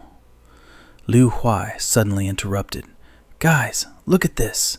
Rank 58, White Emperor Palace, Lang Chang. Level 10, Class, S-Rank, Demon Hunter, Dragon Nation. Ding! White Emperor Palace? Boss White, is someone using your name to build a fake alliance? Liu Huai corrected him immediately. I do not think so. Are you blind? Look closer. Rank 64, White Emperor Palace, C. Level 10, Class, SS. Rank, Child of Misfortune. Dragon Nation. Shuan analyzed the data rapidly. It seems Zichong and Lang Chang have completed their awakening, he smirked. Meanwhile, she stared at the screen, bewildered. Ding! I figured it out. That is the woman from the live stream about the construction of White Emperor City. Come to think of it, Long Chong was in that broadcast too, White typed into the chat. That is correct. Just a small family circle. Wu Ya immediately begged, White Emperor, please let me join the White Emperor Palace. Do you have any spare double S rank scrolls? Save me, boss, he pleaded desperately. Liu Huai interjected. Wu Ya. Yeah, I know you are desperate, but control yourself. That is clearly the White Emperor's personal harem. Ding! Exactly. Now go hunt for your own scroll. Yizi chimed in playfully. Husband White, are you online dating right in front of me? Can you gift me a double S rank scroll and bloodline when we meet in person? Liu Huai laughed out loud. Your friend Han Wang typed, Can't we just enjoy the chaos on the forum? The discussion about Alliance 001 is spreading like wildfire. Your friend Han Wang added, Besides us, there is a massive thread speculating about the identity of Z, the only double S rank child of misfortune on the leaderboard. And naturally, the internet was ablaze with speculation regarding the White Emperor's mysterious hidden class. His friend Han Xiao typed furiously, There are so many talented poets on the forum praising the White Emperor to the heavens. Reading it makes me so happy. I do not even want to grind levels anymore. Han Xiao grinned smugly. The system flashed a reply from White. Why are you getting high off people praising me? I get high when they praise the White Emperor too, Han Xiao replied shamelessly. He is my future boss after all. Of course I am happy. As your little brother, I am basically an ornament, clinging to Brother White's thigh. A loyal disciple basking in your glory. Chen Bai laughed until his sides ached. This bunch of clowns. Suddenly, Ziqing sent a private message. Shuang-Er and I have successfully completed our class change. Chen Bai paused. Where is Leng Shuang? She spoke up coolly. Someone in the sewer dungeon was seeking death, so I handled it. Chen Bai looked up. What happened? Remember that hell difficulty dungeon in the sewers? The one that takes a month just to level up? Someone insisted on entering. System alert. Plague sewer dungeon. Hell difficulty under construction. System alert. Time remaining, 29 days, 23 hours, 58 minutes, 59 seconds. Chen Bai mused. That is where I obtained the plague seal. I will check it later. He scoffed coldly. People who overestimate themselves usually die. No need to waste concern on him. By the way, what are your class abilities? Ziqing beamed. Insanely strong. System display. Class. Child of Misfortune. Double S rank unique. Per level, Strength and Agility plus 5. Vitality plus 8. Spirit plus 15. Free attributes plus 15. Hidden luck plus 1. Class authority. Controls misfortune and curses, yet remains immune to them. Hidden luck attribute is significantly increased. Experience and item drop rates increased by 100%. Base vitality and spirit permanently increased by 50%. Health regeneration drastically improved. Class skill, Misfortune Curse. Can curse any target, forcing them to encounter unexpected disasters or special anomalies. The frequency and lethality of critical hits are dictated by spirit and luck stats. The duration, eternal. However, this power can only be unleashed once upon a single target. The Calamity Doppelganger skill manifests a perfect replica of the original body. Both the host and the clone share a single, unified consciousness. Its existence is fueled by pure spirit power. For every 100 points of spirit, the clone's lifespan extends by another hour. With misfortune sharing, the agonizing damage inflicted on one cursed victim is transferred to all others. Bearing the mark, Chen Bai grinned like a devil. The curse is cast. The Reaper has arrived. Isn't spreading misfortune a bit underhanded? Chen Bai mused. But when you combine these skills, the synergy is absolutely god tier. It even grants a massive boost to the luck stat. In the brutal economy of my past life, a single point of luck was enough to trade for a legendary A-rank artifact. Ziyang's eyes shimmered with admiration. Her gaze locked on him. Not bad. Not bad at all. Even I'm feeling a little envious, but I can't let you have that skill, she teased, a playful glint in her eye. If you got your hands on a cloning ability, us sisters wouldn't survive your stamina. Chen Bai smirked, throwing the challenge right back at her. Now that you possess the power of cloning, isn't it my safety we should be worried about? He triggered the ability. Dumb. Instantly, Ziyang split into two identical, breathtaking figures. Her voice dropped to a sultry whisper. Well then, Master, do you want to test us out? Suddenly, footsteps interrupted the moment. Lan Chang arrived, bowing low. White Emperor, I have a report regarding the intruders at the Plague Sewer Dungeon. Have they been handled? Chen Bai asked, his tone shifting from playful to commanding. Lan Chang nodded and began her report. The guards allowed them to pass because they claimed they would only peek at the entrance. But the moment they stepped inside, they lasted less than 3 seconds before fleeing in terror. When they finally crawled back out, they were limp as wet noodles. Their physical stats had plummeted to near zero instantly, she noted coldly, and I might have accidentally snapped a few of their bones while tossing them onto the stretchers. Chen Bai frowned, his aura darkening.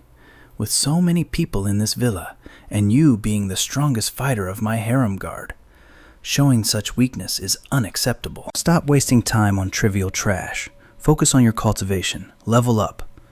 She bowed her head deeply, humbled by his presence. Understood, White Emperor. Chen Bai issued his next order. I am entering the instance now. When I return, make sure the menial tasks are delegated to others. Yes, sir, she replied dutifully. A holographic interface flashed into existence before entering hidden instance. Plague Sewer. Difficulty, Hell Mode. Level range, 15 to 35. The atmosphere shifted instantly. Chen Bai scoffed. No wonder mortals couldn't last 3 seconds. The toxicity here was suffocating, thick enough to taste. Ordinary awakeners would rot and die within 3 breaths in this miasma. Suddenly, a shadow lunged from the darkness. Chen Bai activated Eye of Insight. Mutant Plague Ratman, level 17. This was no ordinary beast. It was a special variation, twisted and mutated by an incredibly potent fungal virus. Unlike the mindless puppets fully consumed by the plague, these creatures had adapted. They retained their consciousness and intellect, evolving into a terrifying new species. Talents: hyper regeneration, speed boost. Skills: plague breath, wall climbing, venom claws, acid spit, swift combo. Chen Bai's lips curl into a sinister smile. A plague-type creature, you say? Pure terror dawns on the monster's face as Chen Bai unleashes his supreme authority. The system description materializes before his eyes.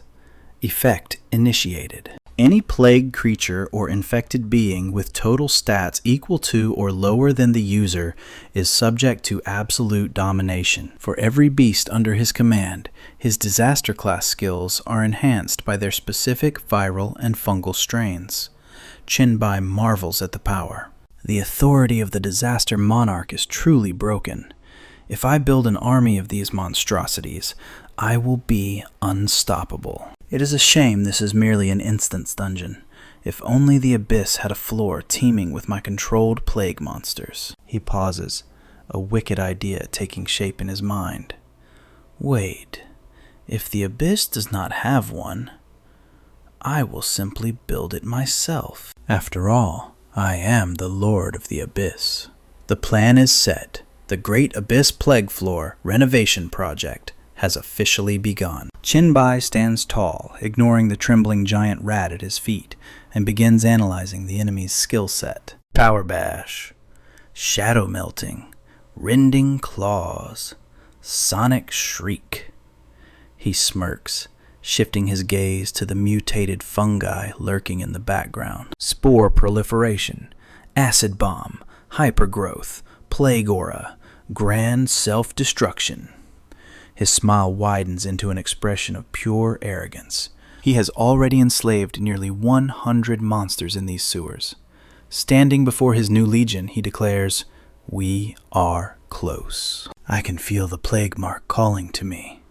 Suddenly, Chen Bai spins around. His instincts scream one word: danger. This monster must be a boss or an elite. He instantly activates his Eye of Insight. His irises glow with piercing azure light. A massive figure emerges from the murky water. It is a rat man, wielding a massive bow. The system window pops up with a crimson warning. Boss, source of the plague, Ratman Archer, level 25. This is Patient Zero, the first rat to be infected, possessing intelligence and power far surpassing its kin. It stands as the guardian of the inner sewers, slaughtering any creature foolish enough to approach. Strength, 672. Agility, 854. Vitality, 521. Spirit, 195. Skills, Rapid Fire, Full Burst, Ambush, Chaos Shot, Toxic Saliva, Biohazard Transformation. Chen Bai stares at the beast, calculating his odds. It is a boss. Alright, my average stats are hovering around 650, but this thing's strength and agility completely overwhelm me. First, let's see if you can be tamed. With eyes burning with killing intent, Chen Bai casts Plague Control. The system interface flashes rapidly, attempting to control plague creature. He amplifies the effect with his shepherd equipment skill, causing his crimson horns to glow ominously. Condition: control targets with spirit lower than user. Meanwhile, the rat boss expertly coats its arrow with lethal, drooling venom. Chen Bai stands amidst the flames of hell, drowned by a flood of system alerts. Target level, 25 boss. Level gap warning. Difference exceeds 10 levels. Judgment stats reduced by 50%. Target type, single boss unit. Judgment stats further reduced by 50%. Control failed. Chen Bai does not flinch. Instead, he tightens his gauntlets, a thrill running through his veins. The level gap is still too wide, huh? Fine then. We do this the hard way. He crouches low and roars, unleashing a shockwave that forces the monster back. Skill activated. Plague Domain. The rat boss, radiating pure bloodlust, draws its bow. Chen Bai freezes for a split second, locking eyes with the arrow flying toward him like a streak of lightning. Instinct takes over. He twists his body in midair, barely evading the projectile. His mind races. Its vitality is massive, and it is a plague-type organism. My Plague Sun and Black Death skills won't do much damage against their own kind. If I want to clear this boss, I have to finish this with brute force. Curses! My 3 spirit swords were shattered back in the Trial of the Abyss. Without a long-range technique to harass the enemy, I'm stuck playing defense. His eyes widen in shock. It's a barrage! Chen Bai stares at the rain of death descending upon him, his resolve hardening. Evasion is impossible. The only path is through. Answering his call, the Great Shield materializes, deflecting every toxic bolt. Standing waist-deep in the filth of the sewers, Chen Bai's mind races.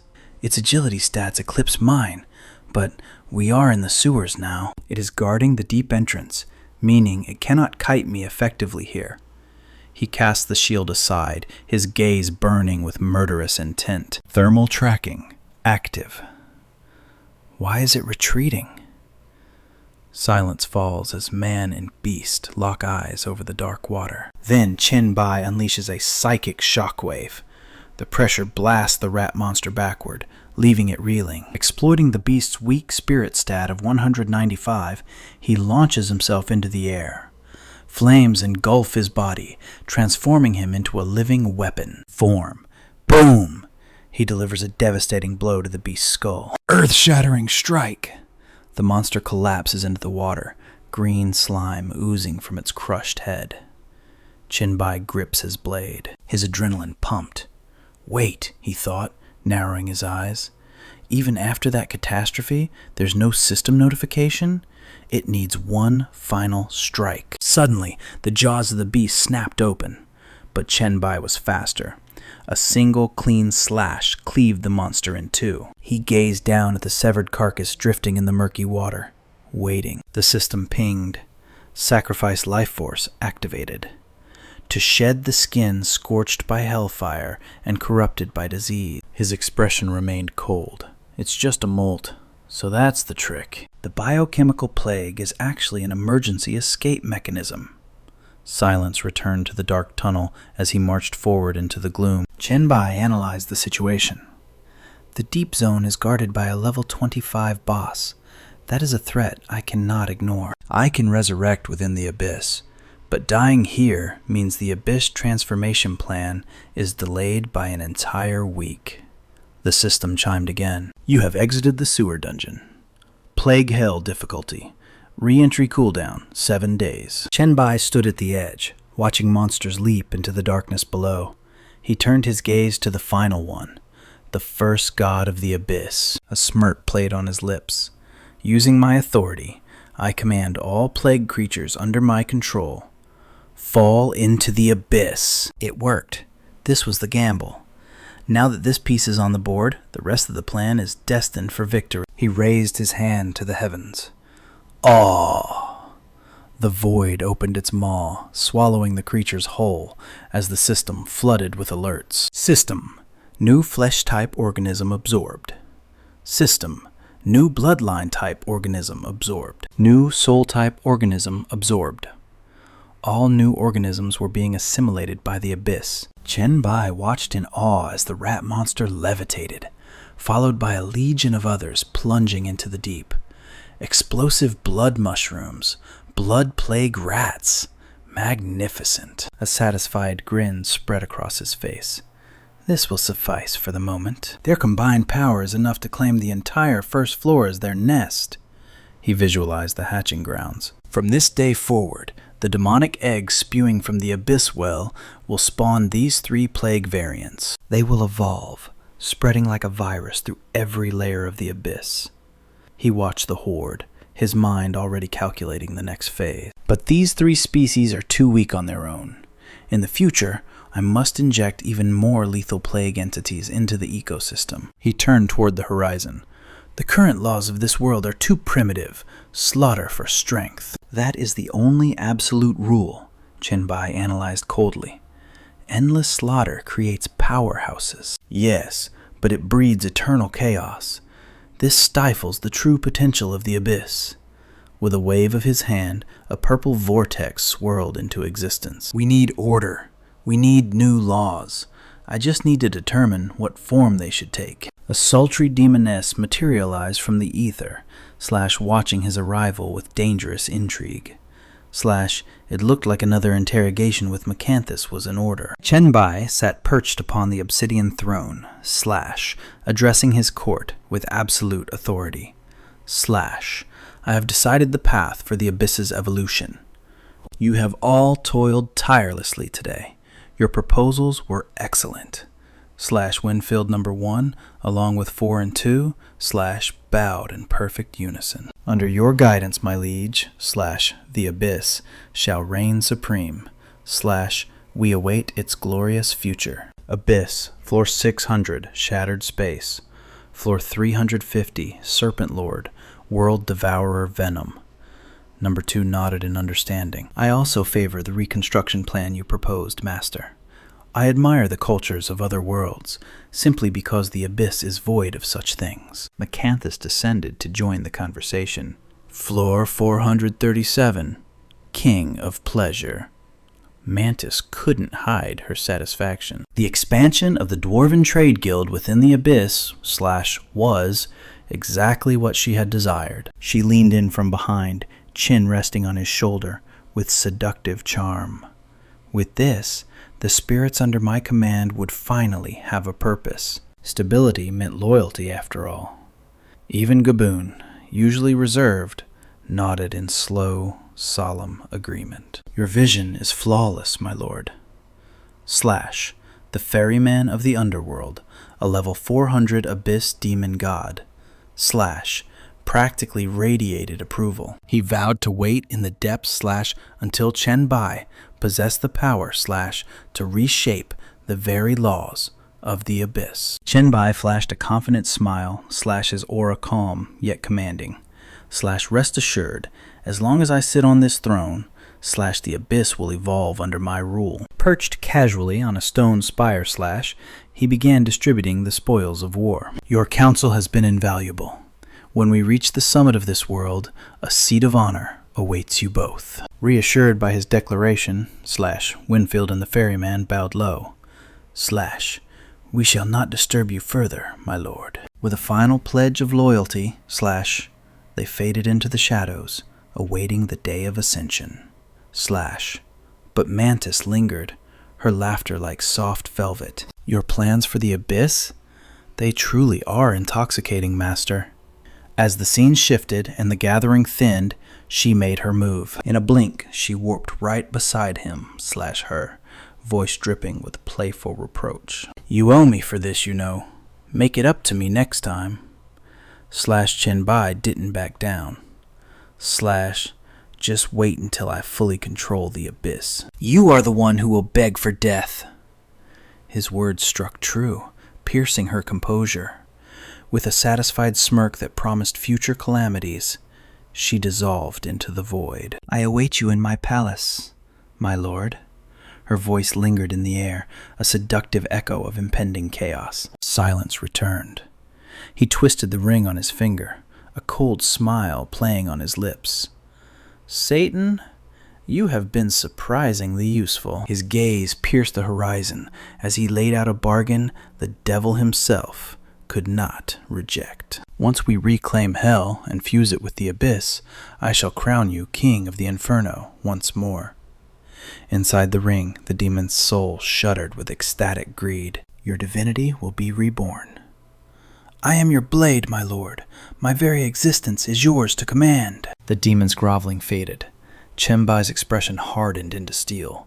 Playtime was over. The goal remained absolute.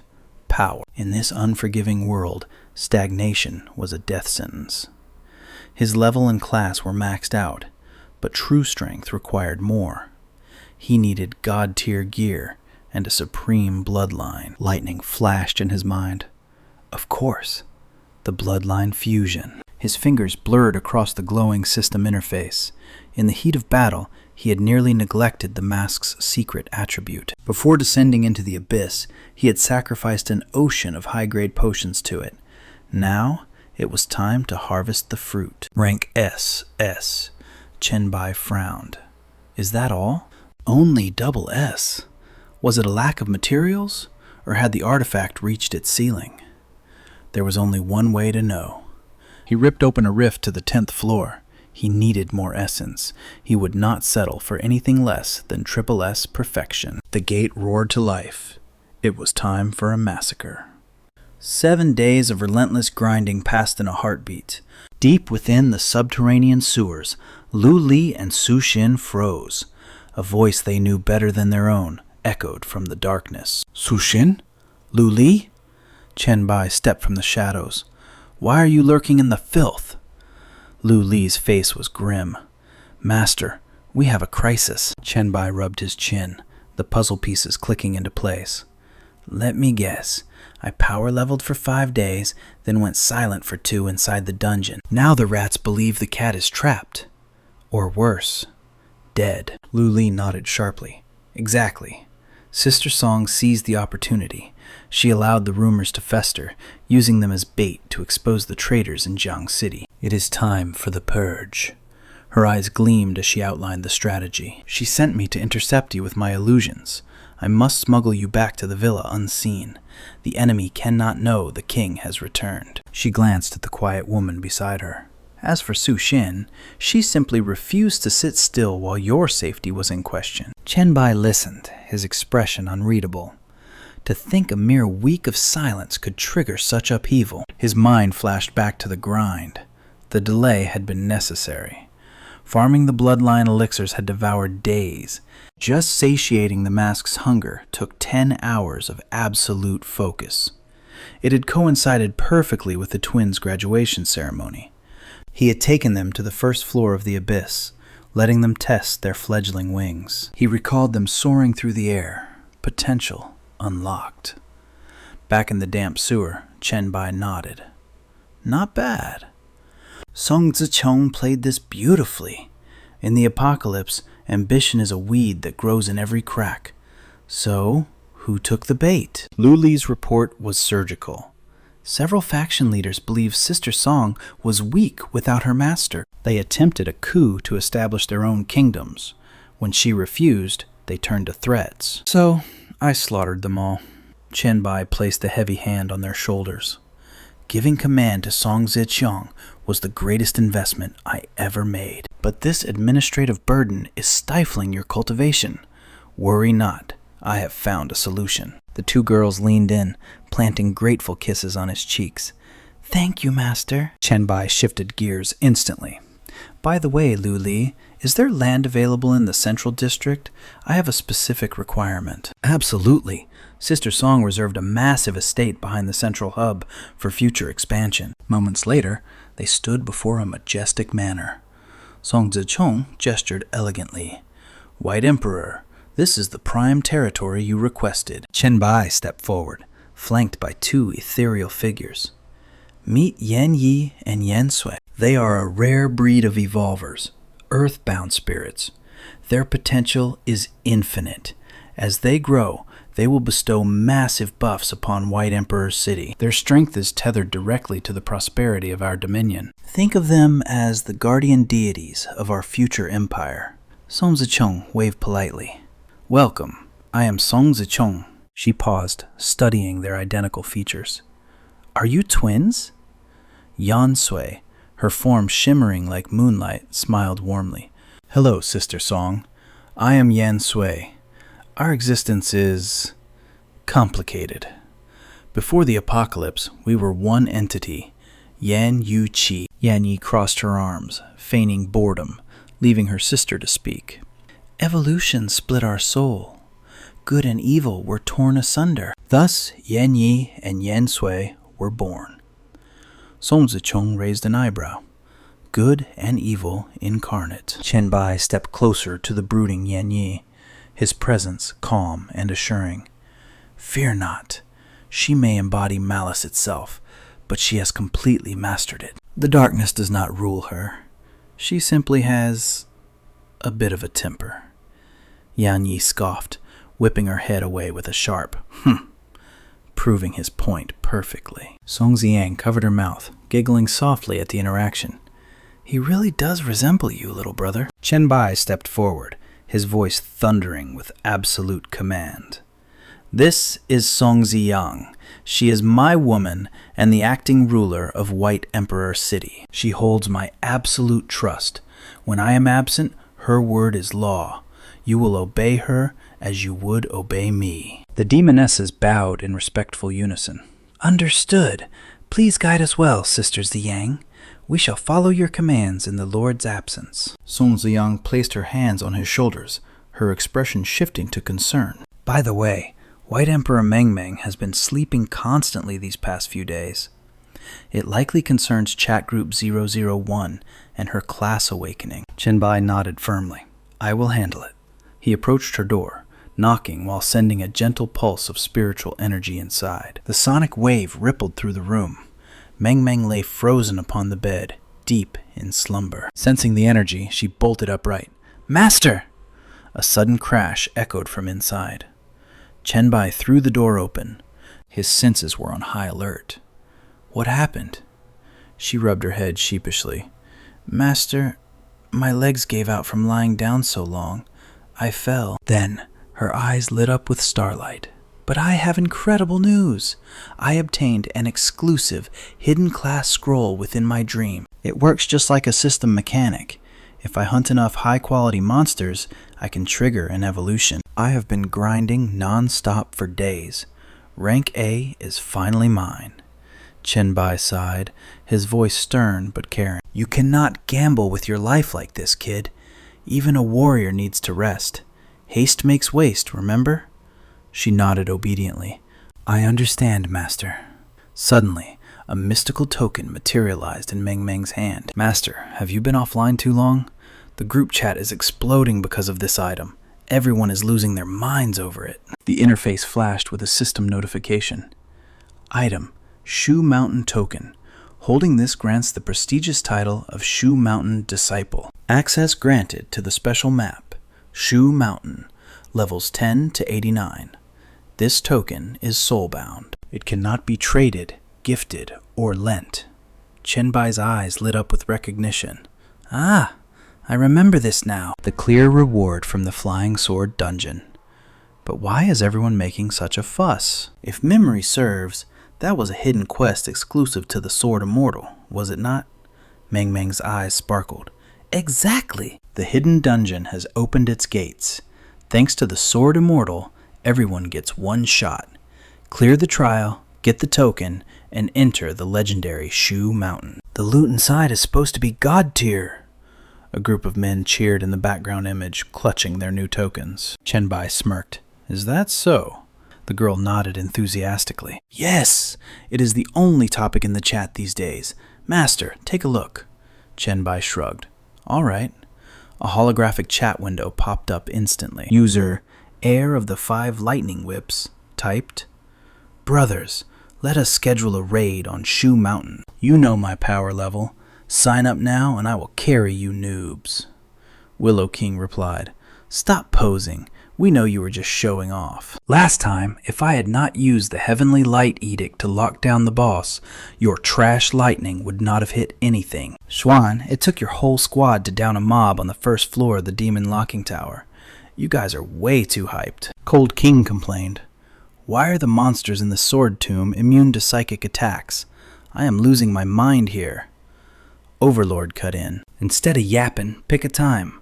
Time inside is limited. We need to prep our builds. Chen Bai stepped out of his room and closed the door, a faint smile playing on his lips. Lively as always. He tapped the join button. Looks interesting. I am free today. Count me in. Overlord replied instantly. Nice. If Emperor Bai is free, what are we waiting for? Assemble at Shu Mountain in 1 hour. Sound off if you are coming. Xuan, I am in.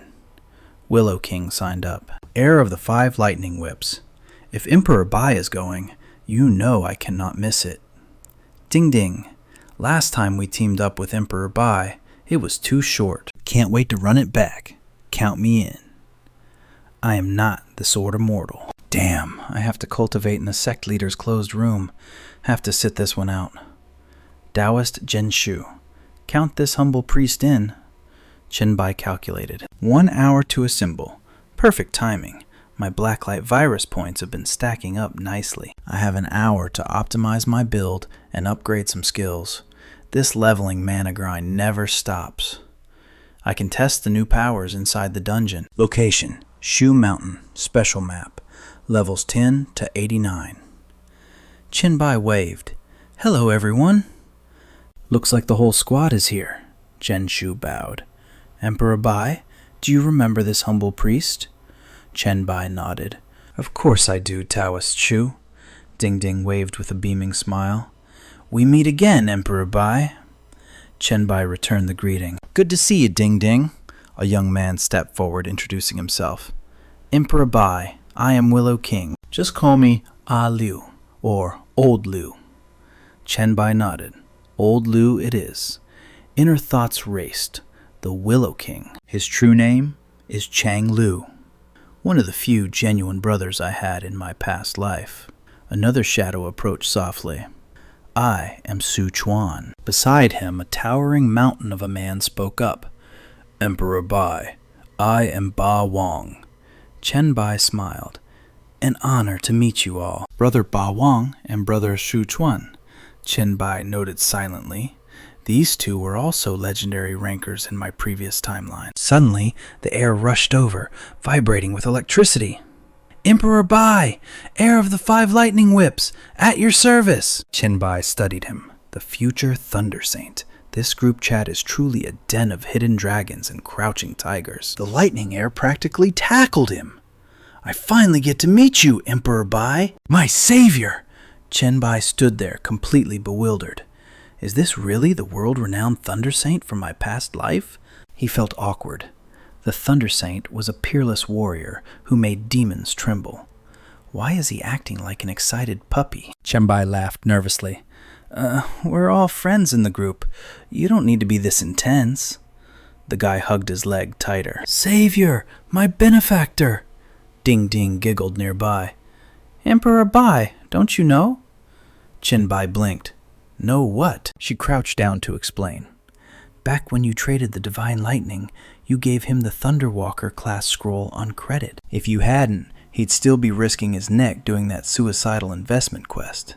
The lightning heir nodded violently. That quest would have killed me for sure. Emperor Bai, from now on, your command is my law. Chen Bai maintained his smile. We are in the same alliance. Helping each other is only natural. Chen Bai clapped his hands. All right, introductions are over. Let's head straight to this demon ceiling tower you mentioned. Time is money in Shu Mountain. Let's not waste it.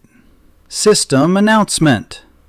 1 hour, 56 minutes, 58 seconds. The demon ceiling tower seals countless boss-tier monsters. Each beast dominates its own territory. Objective: annihilate all Floor 1 bosses to ascend. Demon Ceiling Tower. Levels 10 to 89. Difficulty: Hell Mode. System query. Lead the party into the Shu Mountain Demon Ceiling Tower instance. Chen Bai selected yes. They stepped into the abyss. A desolate landscape of ancient ruins greeted them. Overgrown vines and massive boulders scattered across the earth. Xuanshu marveled at the scenery.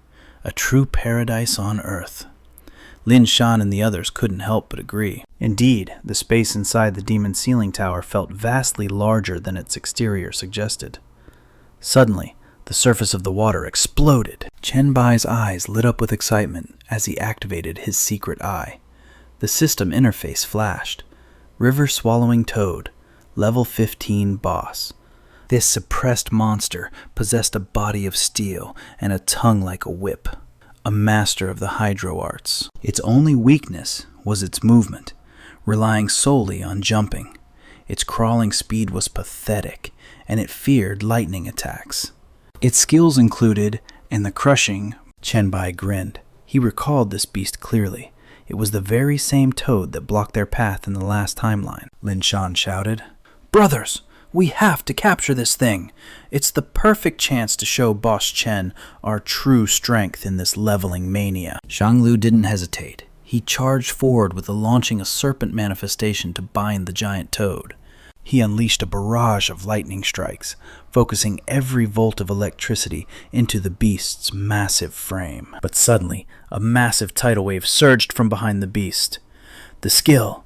Shu Tran remained calm, raising his hand with the grace of a grand master. He chanted, "Wind dissipates, waves settle." The water calmed instantly. Seeing the opening, Lin Shan rushed in, adrenaline pumping through his veins. He barked out orders. "Everyone, charge! Capture it now! Do not let it escape back into the water!" Xuanshu tossed a flurry of talismans forward, chanting the incantation for the system chimed, alerting Ding Ding and Ba Wang that their speed had increased by 40%. "Excellent work, Xuanshu," Ba Wang praised. She waved happily. "You're welcome." Meanwhile, Ding Ding commanded her army of paper dolls. With a subtle smile, she whispered, "Puppet art, 5 ghosts' dismemberment." Her paper dolls shot out pitch-black threads, binding the toad's head and limbs tight. Ba Wang leaped high into the air, summoning a colossal spear that radiated martial intent. This was the warlord Soldier Soul. He hurled the weapon with devastating force directly at the toad. But suddenly, Ba Wang's expression turned to panic. "Damn it! I can't dodge in midair. I have to tank this hit." The giant toad lashed out with its massive tongue. Bruh. Just then, one of Ding Ding's paper dolls flew in to intercept the blow. It was torn in half instantly. Ba Wang landed, stunned to see her standing protectively before him. He let out a shaky breath. "Thanks, little sister Ding Ding, but I had it under control. No need to waste your precious substitute paper dolls on me." She chuckled softly. It is a level 15 boss skill after all. Better safe than sorry. Regaining his confidence, Ba Wang let out a ferocious roar. "All right, press the attack." the giant toad was bombarded from all sides, pinned in place, and forced to endure the brutal beating. Amidst the chaos, the paper dolls danced happily around the battlefield, mocking the beast. Loot dropped! A monster core to boost all attributes, a contribution token exchangeable for treasures at the pavilion, and a skill book. Water escape technique. Lin Chen grinned from ear to ear. Less than 10 minutes and we already took it down, he boasted. A little frog like this is no match for our squad. As he spoke, the giant toad's body began to disintegrate into particles of light. Lin Xuan snatched the scroll from a paper doll's hands before anyone else could react. The system displayed water escape technique. Swallow water sources and store them in the body, eliminating the need to condense water energy for spells. He ignored the paper doll trying to cling to the scroll. I am taking the skill book, he declared. Time is tight. We can settle the loot distribution after we leave. Nobody is going to fight you for a water-type book anyway. Lin Xuan shrugged, looking around. He frowned, suddenly realizing something. Wait, has anyone seen Boss Chen? The group fell silent. Jiang Shu pointed toward the distance. Earlier, when victory was certain, Boss Chen said he wanted to explore the deeper regions alone. We should just keep moving forward. Meanwhile, Chen Bai had already crossed to the mountainous region on the far shore. On the first floor of the Demon Suppression Tower, he stood alone, facing a ferocious white fox, a giant bull, and a massive python. Lin Xuan, watching from a high vantage point, saw the standoff and screamed in terror. Emperor Chen is surrounded! Panic set in. Damn it! Isn't every monster in this tower supposed to have its own territory? Are these three from the same family or something? Quick, we have to save him! Jiang Shu used her divination skill, her face turning pale. Those are bosses, level 17, 18, and 19. Ignoring the warning, Lin Xuan leaped down to join the fray. Boss Chen, hold on, we are coming! But Chen Bai just smiled faintly, muttering to himself. It is time to end this. Chen Bai formed a small circle at his fingertip. The Plague Sun. A green ring expanded rapidly, firing beams of sickly light that splattered across the battlefield like corrupting rain. The three monsters instinctively recoiled, their primal senses screaming of danger. They hesitated to attack, and moments later, all three simultaneously collapsed to the ground, writhing in agony. Lin Xuan skidded to a halt, dumbfounded. Boss Chen, were you just toying with them? Chen Bai replied calmly. I learned some new skills and wanted to test them. You guys arrived just as I was finishing up, Ding Ding teased. Lin, I told you nothing could happen to Emperor Chen. He is the successor of the Chen Dian sect. You are just too impatient. Jiang Shu sighed in relief. I suspected Boss Chen lured them here on purpose. I just didn't dare to believe it at first. Suddenly, a system window popped up detailing the effects. Upon infection, induces severe abdominal pain and reduces action capacity. Over time, the target enters a state of uncontrollable diarrhea. Movement speed is reduced by 80%. Every second, all attributes decrease by 1. Then, Hepatitis A permanent buff. Upon infection, growth attributes are slashed by 50%. Each skill usage temporarily reduces attributes by 5%, inducing a state of vomiting that cannot be cured by food. Each vomit permanently reduces all attributes by 1 point. Chen Bai contemplated the results silently. A magnificent crowd control skill, a permanent debuff, and it even boosts the damage of the Plague Sun. This was the peak of a system mana build. He looked at Ding Ding and Lin Shen with a wry smile. You guys came at the right time. If I kept testing, this whole place would have been covered in filth. It gets pretty disgusting. Chen Bai spoke up. Wait for me to clean this up, then we continue. Lin Xuan and Lu Wang responded in unison. Yes, Boss Chen. Meanwhile, Chen Bai thought, time to test the Earth Spike after its upgrade. Chen Bai observed the changes in his body and stomped his foot gently on the ground. The system announced, Skill, Sharp Claw Form active. Enhances the Earth Spike tentacle. This variation increases speed and can only be used in sharp claw form. It allowed for power accumulation, increasing the storage limit and making the earth spike more precise. It also removed the casting motion of inserting claws into the ground. He grinned. "This is much more convenient," Chen Bai mused. "Not only that, but after stabbing with the earth spike, I can still manipulate it. I can even use it to directly devour the monster." The monster was impaled. From the sharp claws, tiny tendrils shot out, twisting and latching onto the beast, slowly consuming it. Lu Wang stepped forward and asked, "Boss Chen, can I borrow that python's corpse for a moment?" "Of course," Chen Bai replied. He mentally slapped himself. He had almost forgotten. Lu Wang's past life ability was deeply entwined with the ancient lineage of the Heaven Protection Snake. Without warning, the Willow King erupted into his true form, a colossal serpent. He hissed with a menacing grin. "Thanks for the feast, boss." His massive tongue flickered in anticipation. Little Liu did well. This soul is remarkably pure. Absorbing this will shatter the limits of my cultivation. Incredible! The Willow King closed his eyes, greedily devouring the spiritual essence of the giant snake Chen Bai had just slaughtered. Ding Ding stared at Shen Shu, eyes wide with confusion. "It is the northeast snake deity art," Shen Shu explained calmly. "The Willow Immortal is a revered guardian deity of the northeast." As he spoke, the Willow King dissolved his serpentine form, drifting lightly to the earth. He chuckled softly. "Forgive the crude display.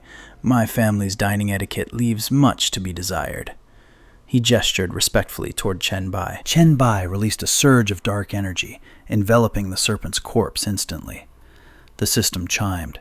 Devoured special entity. Gained 350 black light virus points. Alert. Entity contains a unique bloodline. Choose devour or extract. Chen Bai smirked coldly. Extract bloodline, the system confirmed. Acquired. Low-tier demon bloodline, rank D. The demon race comprises mutated beasts with unstable abilities. Each sample possesses unknown potency. Warning. Reckless usage may result in catastrophic failure. Chen Bai studied the glowing vial of blood with a satisfied glint in his eyes. Perfect. Just another farming spot to harvest. Suddenly, the yellow-haired youth shouted, grabbing his attention. "Boss Bai!" He pointed with trembling excitement. "Look, it is a massive loot explosion!" The paper dolls danced playfully amidst the scattered spoils of war. 3 beast cores and 2 contribution tokens rested on the ground. Lian Xin stepped forward. "But the real treasure is this." He leaned down to inspect the haul. A skill scroll and 2 pieces of gear materialized. The system analyzed them. Rank C skill. Bull Demon Blood Explosion. Active skill. All attributes increase by 50% for 100 seconds. Cooldown, 15 minutes. Next was the Rank C Black Scale Soft Armor. All attributes plus 45. Includes Snake Scale Protection and Scale Blast skills. Requirement, level 15 or higher. Finally, the Rank D Foxtail Whip. Strength and Agility plus 25. Switches between hard and soft attack modes with unique status effects. Chen Bai nudged Lian Xin. "I will keep the tokens and cores. You guys split the skills and equipment among yourselves."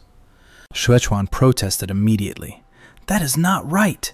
Boss Bai hunted these 3 bosses single-handedly. Even if you do not need them, we cannot just take them for free. How about we bid for them? Whoever pays the highest price secures the item." Ba Wang agreed instantly. "Exactly. Shuechuan makes a valid point. Boss Bai leads this party, but we cannot simply loot his hard-earned rewards for nothing," he declared loudly, scanning the group. "If anyone here dares to take advantage, I, Ba Wang, will be the first to crush them." Chen Bai nodded slowly. "Fine. We will handle distribution after we leave. Time is short. We need to squeeze every ounce of profit from this demon locking tower while we can. This is a classic power leveling strategy." He outlined the plan. "You guys lure the monsters here. I will handle the slaughter. Let us maximize our gains. What do you say?" The paper dolls chirped. "Agreed," Szechuan added. No objections. Shen Shu beamed with confidence. This place is massive. Boss Bai, wait here. We will bring the entire horde to your doorstep. Chen Bai smiled faintly. Good. Ba Wang turned to move, shouting, Let's roll! Chen Bai quietly tossed a beast core into his mouth, swallowing it whole. As he looked up at the sky, the system flashed a notification. Beast core consumed. All attributes increased by 10. He paused, genuinely shocked. That much? I might as well devour the other two. Suddenly, a desperate scream pierced the air. Boss Bai, save me! System notifications cascaded in his vision. Notification. Beast core consumed. All attributes plus 10. Notification. Beast core consumed. All attributes plus 10. A massive predatory bird dove toward Lu Wang as he sprinted toward Chen Bai. He dodged in blind panic. Chen Bai merely smirked. His left arm began to mutate, shifting into a pitch-black blade. Chen Bai charged forward. Stay calm. I have got this. He leaped into the air, slashing cleanly through the giant bird's neck. A single, devastating strike was all it took to end the beast. Lu Wang looked down in shame. Sorry, Boss Bai. I cannot fly, and my combat skills are lacking. I am useless to you, Chen Bai reassured him calmly. Luring it here was help enough. Just then, Shui Chuan and the Yen Xin arrived with two more monsters, a treant and a giant turtle. Ding Ding and Ba Wang returned, dragging a massive white rabbit and a ferocious gecko in their wake. Shen Shu kited a violent python toward the ambush point. Everyone shouted in unison, Boss Bai, we are back! Chen Bai smiled, pleased. Now that is what I call high efficiency. 2 hours later, in Meng Meng's bedroom, she asked softly, Master, you have returned. How was the harvest? Chen Bai replied, Quite good. I reached level 18. If we had more time, no one would have wanted to leave. He placed a heavy bag on her bed. I heard you ate 2 beast cores already. I brought these 8 specifically for you. Each gives 10 attribute points. 10 is the limit. Meng Meng beamed brightly. Thank you, Master Chen. Chen Bai shook his head gently. Save your gratitude. I merely took 2 tokens for myself. The rest belonged to the team. Without your efforts, obtaining them would have been impossible. Chen Bai rose slowly, his presence commanding the room. There is one more matter. The boss dropped a mountain of loot. The squad has decided to hold an auction. Check the group chat shortly. Bid on whatever catches your eye. If your funds are low, speak to me or Zichang. Meng Meng suggested hosting it directly in the chat interface. But why settle for text? Why not pull everyone into the dream realm for a live auction? Reading screens is so dull. Chen Bai frowned, concern flickering in his eyes. That sounds impressive. But can you handle the strain? Do not push yourself. Meng Meng puffed out her chest, offended. Master, do not underestimate me. I am Boss Meng Meng, the triple S rank talent. Chen Bai chuckled at her antics. Very well, Boss Meng Meng. I will await your dream totem summons in my room, just like an awakening ritual. She instantly fired a notification to the group. The chat interface lit up, blazing with Meng Meng's announcement. Attention everyone! The grand group auction opens in 30 minutes. All participants, prepare your wallets and your spirits. I am sending the dream totems now, Shui Chuan replied instantly.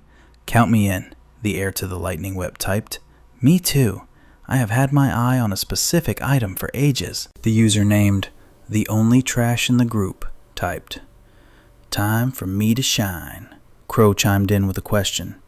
How much good loot did you guys actually secure in the tower? Is there enough for a proper auction? Another member retorted. Newbies without a class should stay silent. This is for the heavy hitters. Do not lower our standards, Crow fired back. Just wait until I destroy you in the bidding war. Tension exploded in the chat before the event even began. Finally, I get to see Boss Chen Bai in person. Is he coming? The scene shifted, dissolving into the ethereal Dream Realm auction hall. Meng Meng pushed open the massive doors and strode into the VIP auction house. The space was compact, yet it radiated an aura of absolute exclusivity. This location will suffice, she decided. She cleared her throat, ready to dominate the room. 8 million going thrice! Her voice boomed with the authority of an emperor. Sold! Beneath the platform, the monsters that had occupied the hall collapsed into dust. Meng Meng dusted off her hands, looking bored. Just a little pest control. Now this stage is finally ready for the main event. She began to chant the Dreamweaver incantation, bending the very reality of the room to her will. A magnificent red throne with ancient wooden armrests materialized from the void. Meng Meng surveyed her creation with a satisfied smirk. Absolute perfection. The space around the throne distorted violently. Chen Bai teleported onto the seat of honor. He sat in silence, his expression unreadable and stoic. Is it time? He wondered coolly. One by one, figures flickered into existence, materializing in their designated seats for this gathering of elites. Hong Cha's voice shattered the silence. Big Sister Meng Meng, I have arrived. Meanwhile, Yazi timidly took the seat right next to Chen Bai. Her voice trembled with nerves. Hello, Boss Bai. I am Yazi. Suddenly, a holographic screen popped up, exposing her private chat history to the entire room. It was a classic system failure moment. Yazi's thirsty messages were there for all to see. I want to join Boss Bai's harem. I want to warm his bed. When is he coming? Yazi's logs continued. I have swept the sheets just for him. I will literally die if I do not see him. Chen Bai stared blankly at the messages, then turned to the shivering girl beside him. Nice to meet you. You look quite different from your bold online persona. Yazi buried her face in her hands, wishing the ground would swallow her whole. Lu Huai stepped forward, amused. So, the keyboard warrior turns into a shrinking violet in real life. She introduced herself with a warm, professional smile. Greetings, Boss Bai. I am Lu Huai. Chen Bai accepted her handshake, his eyes narrowing as he sensed her aura. Ah, I recognize you. The possessor of the Yinwood physique. Lu Huai beamed at the recognition. Thanks to your guidance, my cultivation has been soaring. Then Feng Zhang approached, offering a respectful bow. Hello, Boss Bai. My ID is the only trash in the group. Chen Bai chuckled, a rare smile crossing his face. That is certainly an unforgettable handle. Suddenly, the sharp crack of a gavel echoed through the hall like thunder. Order! Silence, everyone! Meng Meng commanded. She scanned the room with a predator's gaze. Everyone is present. The auction officially begins now. Meng Meng wasted no time. She laid down the ironclad rules of the exchange with zero hesitation. First item, she announced. 4 Demon Beast inner cores, sourced directly from the Demon Ceiling Pagoda of Mount Shu. Starting price, 4 gold coins. Minimum bid increment, 4 gold coins. The 4 orbs levitated in the air, pulsing with raw, ancient energy. Effect. All stats plus 10 upon consumption. Usage limit, 10 cores per person. This was a god-tier item for any protagonist in a leveling system. Wu Ya raised his hand instantly. 4 gold? I have been too busy unlocking my hidden class to qualify for the Mount Shu dungeon. You high-level bosses, please have mercy on this humble player. A hand shot up, silencing the room instantly. 40 gold. It was Feng Zhang. He offered an apologetic nod to the stunned group. Sorry about this, brother. Wu Ya gritted his teeth. You will get into Mount Shu eventually. My team needs this now. But the gap in wealth was an ocean. Look at you. Wu Ya spat, defeated. Even if I had the will to fight, I cannot match 40 gold. You win. Silence fell over the hall. Meng Meng's voice rang out like a bell.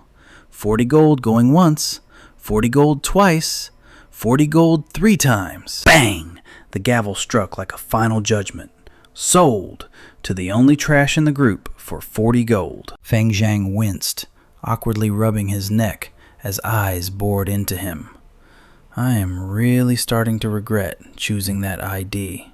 From his throne, Chen Bai observed the young man, his gaze sharp and calculating. Suddenly, a scroll materialized in midair, glowing with an ominous crimson light. The interface flashed with urgent text. Skill, Demon Blood Burst, Rank C, active. It grants a massive 50% stat boost, but the cost is steep, draining 5% of health every 5 seconds. Duration, 100 seconds. Cooldown, 15 minutes. Ming Ming displayed the scroll for all to see. A powerful C-rank active skill. The backlash is severe, but the power buff is undeniable. The starting price is 10 gold. Minimum bid increment is 1 gold. 15! Wu Ya shouted instantly. 20! Roared the Overlord. Xuan Shu chimed in immediately. 25. Then, Han Xiao slammed his hand onto the table. Time to go big or go home. 50 gold coins. 100, Fang Zheng said with deadly calm. The entire room gasped. Han Xiao glared daggers at him. This rich kid again? Fine. 110. Fang Zheng tilted his head, looking innocent. Brother Han, is this skill absolutely essential for your build? Is it a must-have for you? Han Xiao hesitated for a split second. I mean, I lack a survival trump card, but it's not exactly a matter of life or death. Feng Zheng flashed a smile that was blindingly friendly. Then, pardon my offense, Brother Han. He raised his hand high in the air. 250. No, actually, make it 260 gold. The gavel slammed down. Sold to the player, only trash. He wins the Demon Blood Burst for 260 gold. The auction had officially turned into a one-man show. Sold! Only Trash takes the Black Scale Soft Armor for 145 gold. Sold! The Rock Feather Boots go to Only Trash for 160 gold. Sold! The Rabbit Cloud Kick Skill Book for 234 gold. The Snake Tooth Necklace for 122 gold. All of it going to Only Trash. And finally, the Black Turtle Heart Guard sold for a staggering 392 gold to Only Trash. The Overlord watched, his face twisting in sheer annoyance. Oi, brat, Overlord growled, his voice low and threatening. Do you actually have that kind of coin? If you're bidding empty numbers just to troll us, you're going to regret it. Fang Zheng didn't even flinch at the threat. Rest assured, Brother Overlord, I will transfer the full amount to Boss Bai the moment we disconnect. He turned to address the entire group. Listen, everyone. If there is an item you desperately need for your build, just say the word, and I will back down immediately. If I've already bought something you need, I am willing to gift it to my guildmates. He bowed slightly. Please forgive me. I have my reasons for this hoarding. I truly have no choice. For anything you don't strictly need, I promise to drive the price up so the sellers profit maximally. I won't let you lose out. Wu Lian nodded, relaxing. No worries. The prices are better than market value anyway. However, I absolutely must have that foxtail whip. Fang Zhang smiled warmly. Understood, brother. 5 Lotus. I will not compete with you for it. Chen Bai leaned back, analyzing the situation deeply. This kid's wealth was abnormal. Even with his own revenue from exclusive strategy guides and monster farming, Chen Bai couldn't match this level of liquidity. Does he possess a wealth-generating talent? Or is there a massive organization bankrolling him from the shadows? I need to verify his allegiance immediately. If he is a puppet for a foreign power or a dark guild. Chen Bai stood up, his presence dominating the room. Trash. We need to talk after this. Fang Zheng nodded respectfully. Of course. There are matters I've been meaning to discuss with you as well, Boss Bai, Meng Ming announced. Next item, the Foxtail Whip. Wu Lian instantly bid 20 gold. Having secured his prize, he waved. Boss Bai, we're heading out first. Boss Bai, this humble Taoist takes his leave.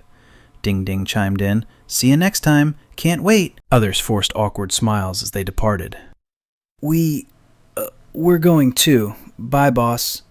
Ye scurried away with a shy wave. Alone with Fang Zheng, Chen Bai finally broke the heavy silence. You noticed the atmosphere, didn't you? No one enjoyed that. You turned a guild auction into a solo shopping spree. Fang Zheng looked genuinely crestfallen. I'm sorry, Boss Bai. That was my mistake. Chen Bai's gaze was icy cold. You definitely owe an apology, but I'm not the one you should be saying it to. Chen Bai was puzzled by one thing. Why buy these items for more than they are worth? And where did this massive fortune come from? The boy looked guilty. Boss Bai, I was wrong.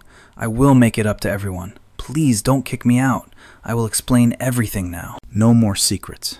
Chen Bai nodded. Go on. Feng Zheng explained. I am from the imperial capital.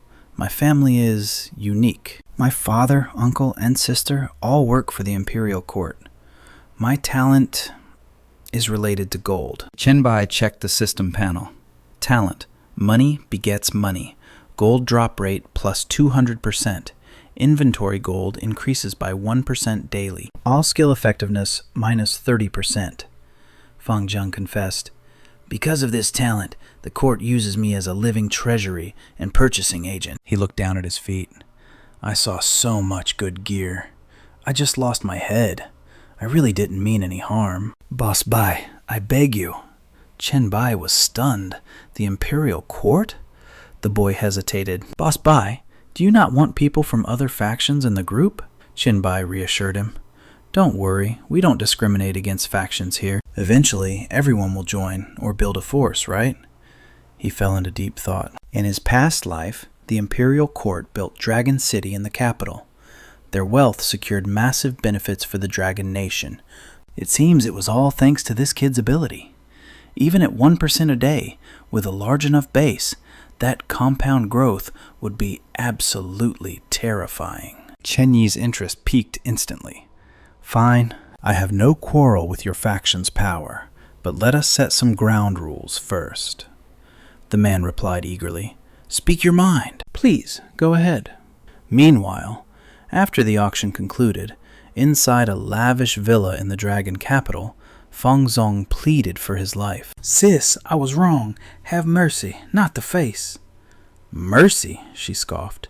She was a Special Forces lieutenant colonel, a top 30 ranker. You represent our family, yet in-game you are known as the only trash Feng Zheng. I am just a useless A-rank rich kid with 0 combat power.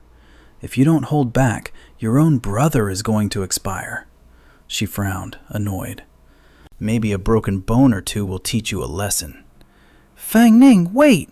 I didn't cause a disaster! Even after the White Emperor found out who I was, he didn't care, Fang Ning warned him sharply.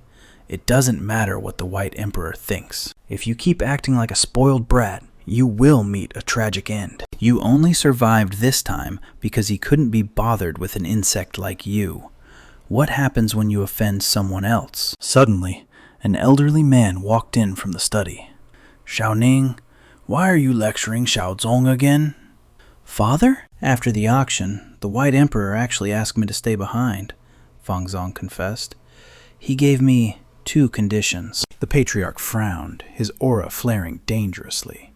Stop cowering like a frightened rabbit. Stand up straight and speak clearly. Feng Zheng stammered. Right. First, I cannot reveal the innate talents, opportunities, or private dungeons of any group member to the imperial court. Second, I cannot use my wealth to disrupt the group's market prices. The old man's voice turned stern. And you agreed? Feng Zheng nodded rapidly. Yes, I told him. The imperial court holds the White Emperor in high esteem. I made it clear that the government never asked me to spy on him. My only job is to build good relations and not step on anyone's toes. The patriarch sighed heavily. You say the right things, yet your actions were foolish. We told you not to offend anyone, yet you bought out the entire auction and annoyed everyone present. Feng Zheng hung his head in defeat. I know I messed up. The father calculated his next move. Fine. I have devised a plan for you to operate within Group 001 from now on. We don't know how the White Emperor truly sees us yet. You must perform well. Feng Zheng grinned confidently. Dad, don't worry. He really doesn't hold a grudge. He even showed goodwill. Otherwise, he wouldn't have sold me this treasure for a measly 10,000 gold. The father froze. 10,000 gold? Feng Ning cursed. You idiot! The government gave you funds to secure resources, not to throw away. Fang Zong laughed arrogantly. Trust me, we didn't lose money. Look at this. Even if I gave away all the gear for free, this one item makes a profit. The system interface flashed blindingly. Fang Ning's jaw dropped. An S-rank bloodline? The father stood there, stunned into silence. S-rank, the system notified, the only trash in the group chat. Everyone, I offended many of you today. I am a newbie, so I got carried away with the shopping. I bought a guild warehouse. I am dumping all of today's gear in there. Take what you need. It is all free. Also, if you have high-tier gear you don't need, sell it to me. I pay top dollar. Fang Zong sighed. Hope this works. System notification. Basic warehouse opened. The group leader and manager can set withdrawal and storage rules. Chen Yi grinned. This kid is interesting. He typed, I am making you the warehouse manager. Don't let us down. The only trash replied immediately. Mission accepted. Boss? The overlord chimed in. Not bad. The kid has potential. True Void added, a generous Taoist indeed. Crow spoke up. Then I won't be polite. The overlord scoffed. Why are you grabbing stuff? These are from Mount Shu. You haven't even changed classes yet. You can't use them. Crow replied. Ouch. When did I offend the overlord? The Frost King laughed. Old overlord is just looking out for you, bro. That is just how he talks. Chen Yi analyzed the situation. The bloodline I got from the 10th floor combined into 2 double S ranks and 1 S rank. I have 3 double S ranks now, yet this thing still refuses to fuse. Back in his bedroom in the central villa of White Emperor City. Hey, 3 double S ranks aren't enough for you? Is it a quantity issue, or have you reached your limit? The energy seemed to look at him with disdain. I get it. Not enough juice. Looks like another trip to the abyss is in order. My stats skyrocketed after the Mount Shu trip, and I have new skills. It is time to conquer the 10th floor of this leveling monopoly world. Who is the boss of the 10th floor again? Honestly, the bosses of the first 66 floors were forgettable. I hope this one is smart enough to submit. Abyss Floor 10. Yusa sneered. Human, you have returned. I didn't expect you to become an Abyss Lord, but I don't care about titles. My trial has level restrictions. Right now, you are no match for me. Standing opposite him was the Lord of the 10th floor, Demon Captain Usa, a level 30 boss. Chen Bai let out a cold scoff. Another fool who would rather die than kneel. Yusha glared down from the high ground, a mocking chuckle rumbling in his throat. Stat reduction skills? A cute trick, but utterly insufficient. My stats still dwarf yours. Witness true power. Demon War Soul. The system window flashed. Skill. Demon War Soul Melee Combat Avatar Effect. Active. When enemies enter a 5-meter radius, all stats explode by 20%. Furthermore, strength now provides immunity against mental attacks. Chen Bai's eyes narrowed. Unleash the Hellfire of Desire technique. As the flames of passion surged to the heavens, the system chimed. All attributes amplified by 50% for 3 minutes. Equipment skill activated. Biodisaster and the bones of the pursuer. Alertness, agility, and strength skyrocketed by 30%. Attack speed boosted by 50% for the next 50 minutes. Blade mode. Engaged. Yusha stood frozen, his mind unable to comprehend the sudden shift in pressure. Chen Bai launched a devastating uppercut, sending the demon flying before slamming him ruthlessly into the fractured earth. Chen Bai stood over him, an aura of absolute arrogance radiating from his form. How about now? Do your attributes still surpass mine? Yusha's eyes burned with humiliation and rage. You bastard! The demon captain's passive skill, Bloodthirsty Berserk, roared to life. As expected of a high-stakes system mana battle, the interface revealed the truth. His attributes were spiking in direct proportion to his severe injuries. Yusha let out a deafening roar that shook the air. System analysis initiated. Strength 1,125, Agility 1,036, Constitution 1,034, Spirit 1,059. Alert! Strength surges to 1,235, Agility to 1,392, Constitution to 1,441, Spirit to 1,569. Chen Bai smirked, his eyes gleaming with cold amusement. Just as I planned. With a single casual swing of his hand, Chen Bai struck before the demon could even raise a defense. It was a simple strike, yet devastatingly fast. Yusha couldn't react in time. Blood sprayed into the air like a fountain as the demon captain collapsed, coughing up thick clots of crimson life force. Cough, cough, cough! Pure, unadulterated hatred twisted Yusha's face. Cough.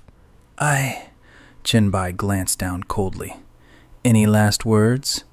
Yusha wheezed uncontrollably. Cough, cough.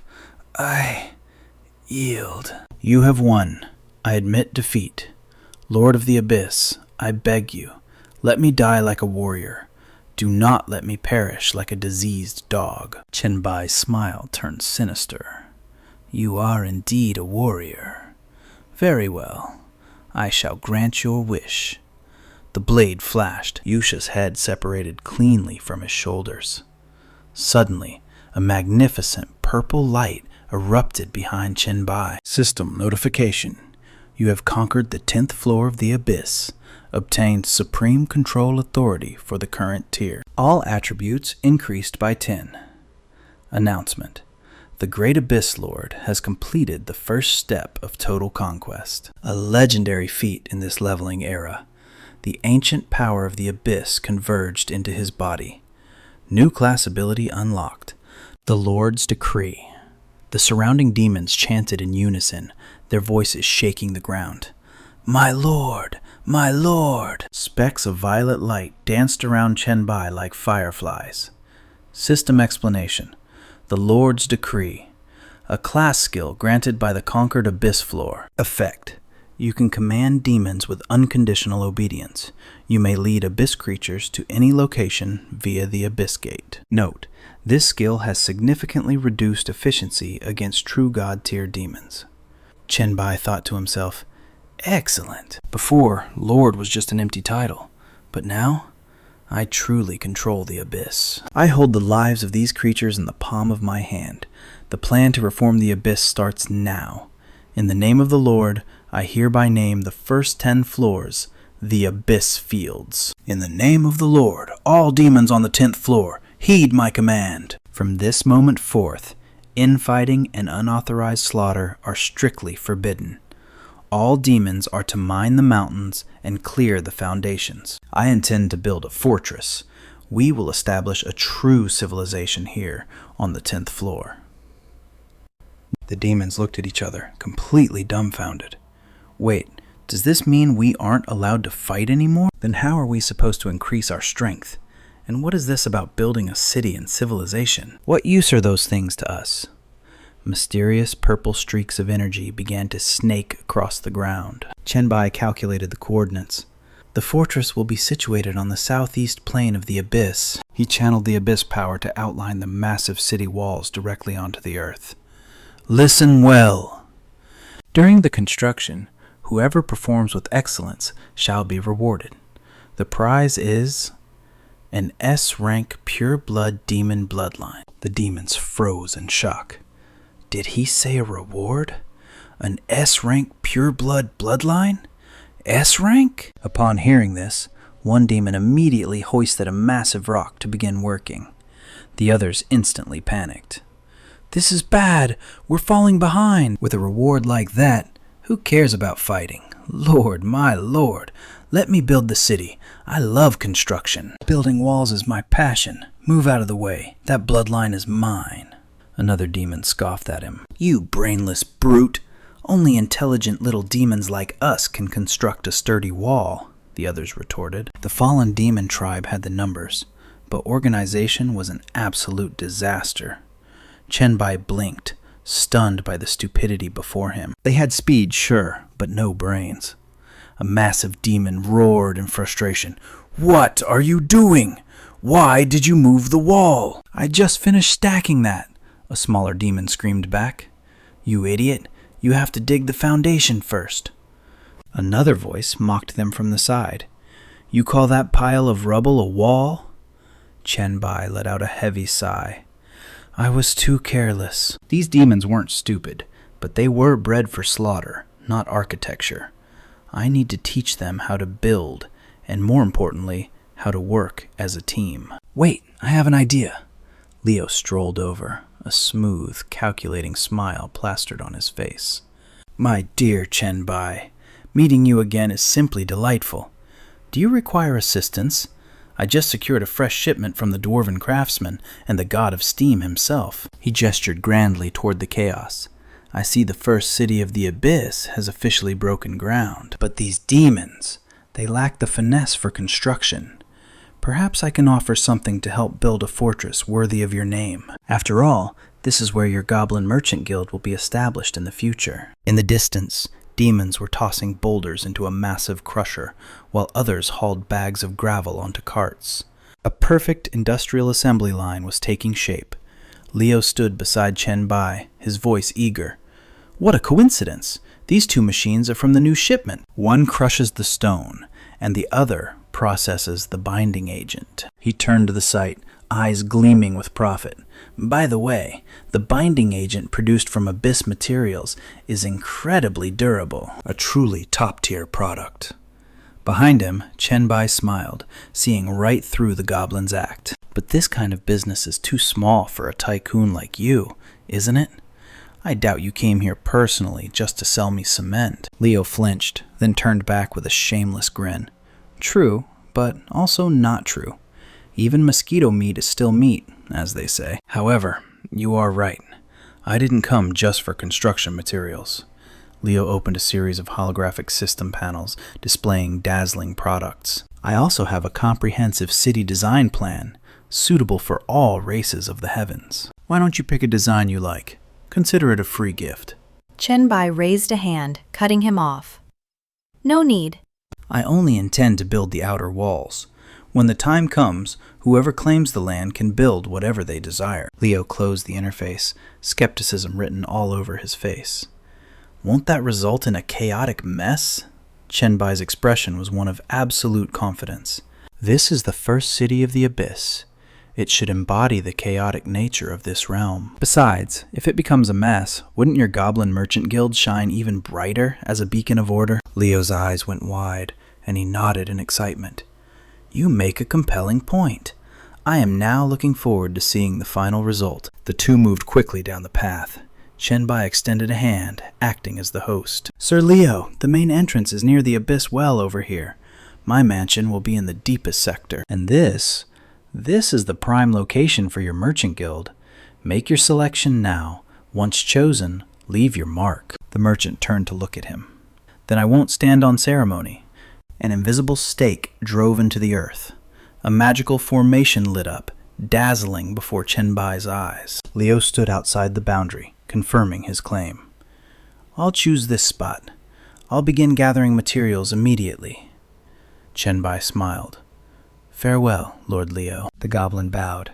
"Until next time." Chen Bai pondered his alliances. This city can't just have a Goblin Merchant Association. Mantis wants to build a succubus lounge. I wonder if the other 5 lords want to establish a foothold here too. Chen Bai remained calm, his mind shifting to the other 2 monsters. I should ask them personally. Baphomet and Jin Wu have volatile tempers, but it's time to improve diplomatic relations, isn't it? With a wave of his hand, he tore open a dimensional gate. Only with their support can I truly control the abyss. He stepped through. Suddenly, a massive monster lunged, slashing down with terrifying force. "Human, you finally came." This was the 279th floor of the abyss. Dust exploded from the impact. Chen Bai stood amidst the chaos, calmly catching the giant blade with one hand. He smiled. "Lord Baphomet, I didn't come here to fight. Seeing his unwavering calm, the demon lost interest, letting his blade vanish. "If you didn't come here to bleed, then get lost. We have nothing left to discuss. You may have crushed my shadow, but until you defeat my true form in this arena, do not expect me to ever bow to you." Chen Bai placed his hands on his hips. "Lord Baphomet, the power of the abyss is already mine." The demon scowled deeply. "I know that. If you didn't possess it, my last strike would have already claimed your head." Chen Bai smiled, opening his arms wide in a gesture of peace. "That is not what I meant. I can liberate every demon from this abyss right now. With the right method, the realms are ours to roam." The demon sneered with contempt. "So what? That sounds dreadfully boring." But Chen Bai's smile only deepened, a dangerous glint entering his eyes. "Is it truly boring, my lord?" He stepped forward with absolute confidence, his presence dominating the room. "What if I told you I could transport your entire temple right here? Endless battles and the authority of the war god himself." Yet, Baphomet raised his massive head in arrogance. "Even with that offer, you have given me no reason to serve you."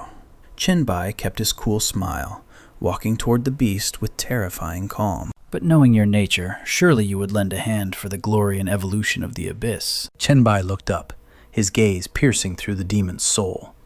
"Am I wrong?"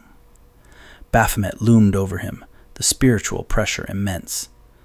"Very well. If you can make the abyss evolve into something greater, then I shall happily grant you my aid." Silence descended as the two powerhouses faced off. Chen Bai broke the suffocating tension. "Then, does my lord wish to hear the grand plan?" "Speak," the demon growled impatiently. "I have no patience for riddles." Jin Wu looked on in confusion, while Chen Bai stood his ground, gazing up at the entity perched on the dark tree. "I am not here to demand your submission." Chen Bai's voice was steady. "I came here to offer you a gift. I have built a citadel on the 10th floor. I wish to erect statues of the 6 abyss gods there to harvest the power of faith." This was the 375th floor. Baphomet scoffed. "You think such a petty tribute is enough to buy my loyalty?" Chen Bai pointed a finger at the god, his other hand resting confidently on his hip. "I can also grant you freedom from the abyss and a chance for revenge." "I heard your original weapon was not the slaughter dagger, Liu. Is that correct?" The demon grasped the item, his eyes blazing with sudden interest. Deep in the 400th floor of the abyss, Chen Bai looked at the figures on the cliff. "Lord Gabo, do you not wish to hunt down Thanatos or Morpheus and restore the lost glory of Hades?" Gabo looked down, his voice grim and heavy as the grave. "Absolutely." Next, on the 350th floor, he stood face to face with Ifrit. "Chen Bai, no matter the crisis, whether inside or outside the abyss, you may call upon us on the 500th floor." Agaris gave his word solemnly. "Since you promised to help Master Satan regain his glory, I am willing to cooperate." Finally, Mantis smiled, realizing the terrifying truth. "No wonder you are the Lord. You actually united all 6 gods. So, when do I get to choose the location for my succubus chamber?" She lounged on the white carpet while Chen Bai sat nearby, completely at ease. "Patience. Since I promised the others, your turn will surely come." He paused. "I know of your war with Hell Rose. Because you are bound to the abyss, you have always been at a disadvantage, haven't you?" This was the 437th floor. At the mention of that name, Mantis's face twisted in pure fury. "That wretch stole one of the fundamental authorities of the universe from me, the power of reproduction. We are sworn enemies, destined to destroy each other." Chen Bai stood up, eyes narrowing sharply. "Is that so? If you ever need to leave the abyss, just signal me." His eyes shone with a dangerous confidence. "You say you were always the weaker one? I will help you crush Hell Rose." She fell into deep thought. "Well, I wasn't always on the losing side. To avoid the corruption of my sloth authority, he maintained his purity." She looked up at him, a seductive glint in her eyes. But as long as he remains a virgin, he can never fully master the authority of reproduction. So we are in a stalemate. But now, I have the aid of the Lord. The abyss is about to rise. Tell me, my lord, when we win, shall we make that wretch our maid? Chen Bai nodded coldly. A maid? That would be too merciful for her. Mantis gasped in excitement. Do you have darker tastes? Her cheeks flushed as she looked around. True, my lord has already shown me so many new sensations. Chen Bai looked down at her with pity. You were born in the abyss as a god. You possess immense power. Yet your knowledge of the world is pitifully small compared to the simple joys of slavery. There are far more exquisite pleasures to be found. Later, Chen Bai led Baphomet to his domain. Lord Baphomet, welcome to the heart of the 10th floor citadel. With a wave of his hand, he tore open a spatial rift. The gate opened directly toward the abyss well. He pointed to the glowing formation etched into the earth. That territory was claimed by the merchant god, Leo. The remaining locations are yours to choose. The demon realized the implication immediately. You actually brought the merchant god into the abyss? Chen Bai glanced at him, smirking. Why? Do you have a grudge against Leo? The axe-wielding god stood in silent shock. As long as his actions benefit the abyss and adhere to its iron laws, I have no reason to cast him aside. Hearing this, Chen Bai glanced away, lost in deep thought. This Minotaur god, his nature was as blunt as a hammer strike. With a deafening crash, Baphomet slammed the haft of his axe into the earth, shattering the ground beneath. As he raised his hand, the axe stood tall like a monolith. Suddenly, massive walls erupted from the ground, forming a perfect, circular Colosseum. The surrounding demons watched in total confusion. Chen Bai dusted off his hands as a holographic notification flared to life. Congratulations! The Gladiator Arena / the first construct of the Abyss City is complete. / his work was done. Baphomet turned his back to the scene. So, what now? Send me back to whence I came. His gaze locked onto Chen Bai / his voice calm but heavy with intent. I will await you in the Gladiator Arena. Do not forget your promise to challenge me properly one day. Chen Bai turned, a confident smirk playing on his lips. Count on it. Until next time, Lord Baphomet. With a wave of his hand, a dimensional rift tore open, and the Demon Lord stepped through. As the rift vanished, Chen Bai's expression shifted to pure satisfaction. Time to get to work, he thought. I need to harvest 10 SS rank demon bloodlines, to attempt the legendary SS rank fusion, He stroked his chin, calculating his next move. Which floor should I farm first? Suddenly the earth trembled. The volcano behind him roared to life. Violent energy boiled beneath the surface. He looked up, eyes widening. The abyss well. It's about to erupt. Chen Bai rushed to inspect the phenomenon. This was a core mechanic. When the demon population drops, the well spews out demon eggs to replenish numbers until equilibrium is restored, why didn't I think of exploiting this sooner? He frowned, sensing the shift in air pressure. Here they come. A dark projectile shot from the depths of the well, but before it could land, a sharp spike pierced it in midair. Chen Bai extended his hand commanding a forest of spikes to intercept every single projectile. As long as I kill them instantly, the system will keep trying to respawn them indefinitely. It's the perfect mana farming strategy. It might drain the Abyss's reserves, but the trade-off is worth it. To boost my own power as the Lord of the Abyss. Tentacles writhed around the shattered remains, greedily absorbing the essence. Half a month later, Chen Bai lay back, watching the endless stream of energy orbs floating from the well. A look of supreme contentment washed over him. Finally, the harvest is complete. He opened his system interface, revealing a peculiar, smiling face. Chen Bai sat perched on a rock, slash pulling the concentrated energy orbs closer. Oh, you're finally awake. Not being picky this time, huh? Here, try not to drool too much. The entity opened its maw, devouring the energy with gusto. Seeing it eat so happily put Chen Bai's mind at ease. Chen Bai watched with a calculating gaze. He opened a portal while the creature continued its feast. There's no telling how long the S rank bloodline synthesis will take. While I wait for the system mechanics to do their thing, I might as well visit Mount Shu. In a flash of light, he teleported away. He gazed up at the majestic peaks towering before him. Mount Shu was colossal. Although others had shared their findings in the chat group, the location of the Myriad Treasure Pavilion was still a mystery. Chen Bai rested his chin on his hand, calculating his path through this massive instance. The Demon Locking Tower run had been a gold mine. He was swimming in contribution tokens. That Hell Mode dungeon from floor 10 to 89 was basically a cheat code. He blurred into motion, sprinting ahead. Time to cash in these points and uncover the hidden treasures. Moments later, he skidded to a halt before an ancient structure, the Myriad Treasure Pavilion. You were hard to find. He wiped the sweat from his brow. I scoured 4 different peaks for this. My time limit is almost up, but I finally caught you.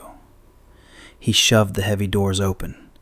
A vast pocket dimension expanded before him, filled with towering stacks of ancient tomes. Chen Bai stepped in, the silence heavy in the air. A visitor to Mount Shu? A voice boomed from the void. Is the heavenly gate opening again? Are you a successor of the sect? A figure materialized. No, wait. You do not bear the aura of a true successor. Chen Bai turned to face the speaker. The spirit of the pavilion smiled calmly. Ah, I see. You are a fated one who passed the trials. Welcome. A system tag hovered over the old man. Level 60, Special Entity. Chen Bai bowed respectfully. Senior, may I? I wish to exchange my contribution points here. The ancient spirit descended, radiating a benevolent aura. Naturally. As long as you possess the tokens, the treasury is open to you. The spirit waved a hand, summoning a holographic store interface. Let us see what you desire. The screen flickered to life. Rank E, cost 5 points. Standard Outer Disciple weapon choice. Rank E, cost 5 points. Mount Shu Green Talisman, consumable. Rank E, cost 5 points. Fasting Pill. Mount Shu Recipe. Rank E, cost 5 points. Body Tempering Pill. Rank E, cost 8 points. Chen Bai stared at the trash items in silence. His fingers danced across the screen, aggressively adjusting the filters. Sort by cost, high to low. Show me rank A, S, and double S only. The list refreshed, and his eyes went wide. A smirk of absolute confidence returned to his face, the trademark look of a protagonist. Blue Sky Sword, rank S weapon. Exchange price 1 million points. Position, Elder. But right below it lay the real prize, the 8-turn flying immortal pill. Rank S, consumable price, 200,000 points. / Elder position, clear element sword. / Rank S, S weapon price, 5 million points. Chen Bai whistled in appreciation. A sly grin tugged at his lips. Mount Shu really is hoarding the good stuff. He snapped a screenshot and fired it into the system chat. / Notification. Group owner White has updated the Mount Shu secret realm map. / Click to view. Notification. Group owner White has posted the Treasure Pavilion exchange list. / Click to view.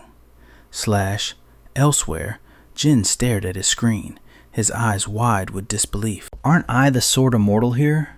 What the hell? / I'm the future sect leader, yet Boss White found the location before me? Another member chimed in immediately. / Our instance time is precious. / Boss White is the GOAT for sharing these coordinates. Boss White is supreme. / Another message popped up. / Thanks, boss. Also, Ye Zi is so strong, yet gentle. She really knows how to take care of people. I think I'm in love. Slash, she's not acting shy and subservient like she did at the auction house anymore. As for Yiza, I've been simping for her for ages. Meanwhile, Yiza sat in her red chair, blushing furiously. She was too shy to type a single word. Back in the central zone of White Emperor City, Slash Chen Bai leaned back, monitoring the chaos he had orchestrated. He smiled, checking his interface like the protagonist of a system manhwa. Slash, it was good to be the king. All right, everyone, settle down. Slash, I have a major announcement. Slash, a storm is coming that will change everything. If you are engaged in long-term tasks, drop them immediately. Slash, if you don't, you will miss a legendary opportunity. Suddenly, Zichang sat beside him. Her hand rested gently on his shoulder. Emperor Bai, everyone has gathered. She looked at the group of powerful women staring at him. Why have you summoned us all? Chen Bai tossed a pile of cloth pouches onto the table. These are for you. Yu picked one up, her eyes widening in shock. These items increase all attributes by 10 points. Su Sin gasped, witnessing a power-up worthy of a top-tier leveling manhwa.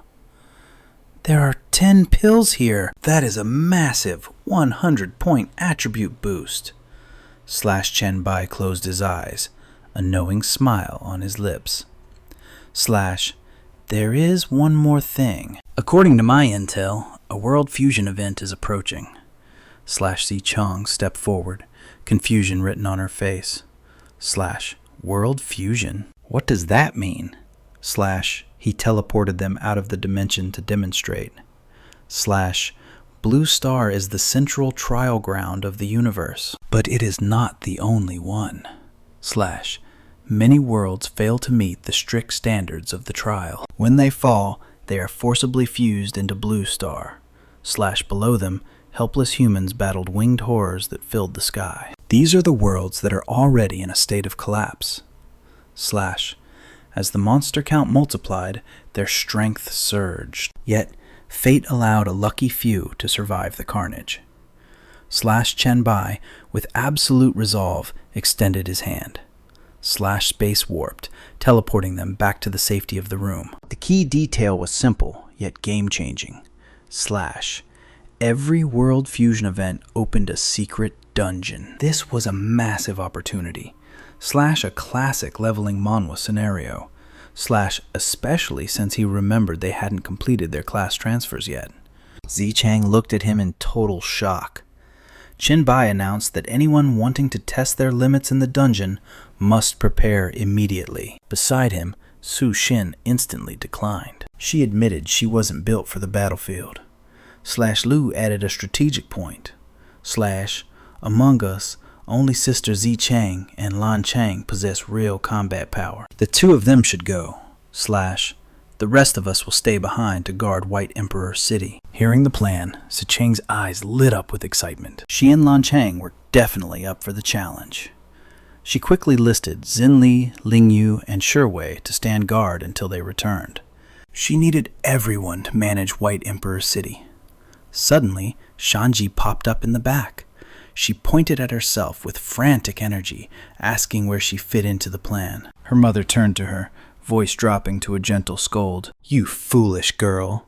Slash, I'm asking the others to watch you so you won't cause a disaster. Shanji blushed with embarrassment. She grumbled, questioning if she was even her biological daughter. After the discussion wrapped up, Chen Bai made the final call. All calculations pointed to the secret dungeon opening within the next few days. If Zichang and Lan Chang wanted to join, they needed to be battle-ready. He turned to Zichang. Find a location. I need to test your current power levels personally. Slash, she calmly suggested the ravine west of the back mountain. Slash, a private training ground in the central district. Chen Bai nodded. He confirmed his trust in her choice. Lead the way. As Chen Bai followed her silhouette, his mind drifted to the zombie world fusion. He admitted to himself that he wasn't actually an expert on this specific event. In his past life, when this fusion began, he was deep in the abyss, grinding to become a demon hunter. Slash, He had completely missed out on this catastrophe. He smiled, thinking of his own arsenal. If he hadn't seen the high-tier equipment at Mount Shu, and remembered his bio-calamity gear hadn't leveled up yet, he might have forgotten this fusion entirely. The bio-calamity gauntlets, a tool forged for absolute evolutionary disaster. In true system fashion, the path to a mature soul weapon requires a mountain of corpses.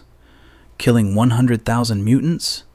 That objective is already complete. However, the evolution is stalled. The high-tier variant count remains frozen at 26 out of 100.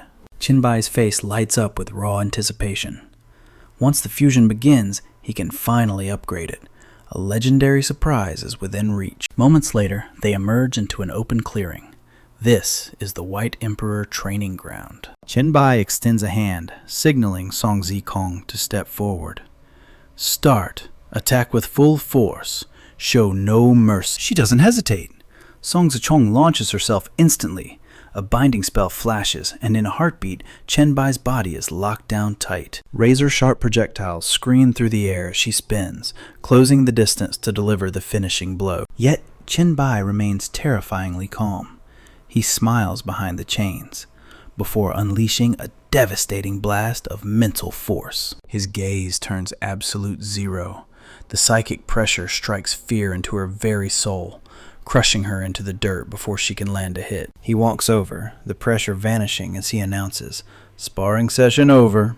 Song Zichong clutches her head, the world spinning in dizzying waves. "It ended too fast," she laments the wasted potential. "I still had so many skills. I didn't even get to unleash my combo variations." He reaches down immediately, pulling her to her feet. Problems must be solved, one by one. You keep your mental connection active on projectiles even after launch. That is a fatal waste of energy. Chen Bai's eyes burn with the intensity of a strict master. "My method might drop your power and flexibility stats slightly, but safety skyrockets. If your weapon is destroyed, you won't suffer backlash damage. Do you understand?" Song Zai-Tong, resting against his arm, looks up with a bright smile. "Got it! It's the difference between catching a dart and grabbing a whip." He nods, not hesitating to praise her sharp wit. Turning his attention to the shadows behind him, he calls out, "Leng Chang, you're next." Suddenly, a silhouette lunges from his blind spot. A lethal punch flies toward Chen Bai, catching him off guard, or so it seems. His reflexes are god tier. He arches his back, effortlessly dodging the assassination strike. She swings to summon a weapon, but Chen Bai is faster. He clamps down on her wrist while blocking her knee strike in a perfect stalemate. "Good moves," he praises, setting her down, but his tone carries a heavy warning. "Technically, your combat skills match mine, but you lived in a peaceful era. You lack the stench of blood, the slaughter experience needed for real war. Show me your talent tree." Leng Chang obeys immediately. Chen Bai rubs his chin, analyzing the holographic data. A Class A profession, the assassin. 2 talent trees unlocked, stealth enhancement and explosive power. "Why are you pumping points into hiding? You should be maximizing your burst damage," she counters confidently. "The demon hunter profession already grants burst skills." Chen Bai nods, satisfied. "Correct. Secure the class, then boost stealth immediately." A solid strategy. With a wave of his hand, space tears open. A dimensional gate appears. "Follow me." They step through to the first floor of the Abyss Canyon. The air hangs heavy with demonic aura. Looking down into the dungeon, Chen Bai confirms their location. The first layer of the Abyss. He glances at her, his voice grim. Demon hunters unlock their true potential only through slaughter. Buffs, skills, they all require death. You will train here. Your results and your survival depend entirely on your own effort. I won't be here to babysit. He places hands on his hips. I'll return in a few days. Don't make me come back to collect a corpse. Standing behind him, Leng Chang radiates pure determination. I won't let you down. Inside, cave monsters begin to crawl from the dark, maddened by the scent of fresh human prey. The screech of demons fills the air. This cave is a dead end, a brutal cage where beasts tear at each other's throats for dominance. Chen Bai looks down from the cliffs, his gaze cold as the grave. Scram! That prey is mine. First come, first served. A smirk curls his lips. He is the ultimate hunter, calculating every variable before the trap snaps shut. And Lang Chang? She is performing perfectly. With a calm that betrays her lethality, Lang Chang steps out of the shadows to face the horde. Watching her, pride swells in his chest. In his past life, she wasn't a celebrity hero like Song Zikong, but she was definitely the Song family's hidden ace. In this life, she will be Chen Bai's sharpest blade. He turns to leave. The rest is in her hands now. As he smiles, a holographic window chimes. The system inventory opens. Inside the dimensional storage, Chen Bai stares at the mask. It seems to smile back. 2 twisted horns now sprout from its surface. He touches it. You've never reacted like this before. Interesting. Suddenly, the mask's mouth tears open, unleashing a surge of raw, ancient power. Chen Bai's eyes widen in sheer delight at the item it spits out. Success! It is the triple S rank bloodline. The pulsing aura alone was enough to crush the lungs. He frowned, genuinely impressed by the sheer, suffocating pressure radiating from it. A weaker revolver would be vaporized just standing near this thing, let alone wielding it. The system interface flashed with details. This was the holy grail of the entire system. Mana surged wildly. He reached out, his grip tightening around destiny. You belong to me now. The Triple S ranked Demon Monarch bloodline. This was the exclusive, forbidden power of the Abyss. To be born a demon royal was to be a king anointed by the darkness itself. The Abyss mocks the cowardly, but shows absolutely no mercy to the weak. Succeed or die. Do you have the will to conquer it? Suddenly, a hidden function caught Chen Bai off guard. His hand clenched instinctively, siphoning the raw energy. Of course I do. But then, agony struck. He gritted his teeth as vertigo slammed into him like a freight train.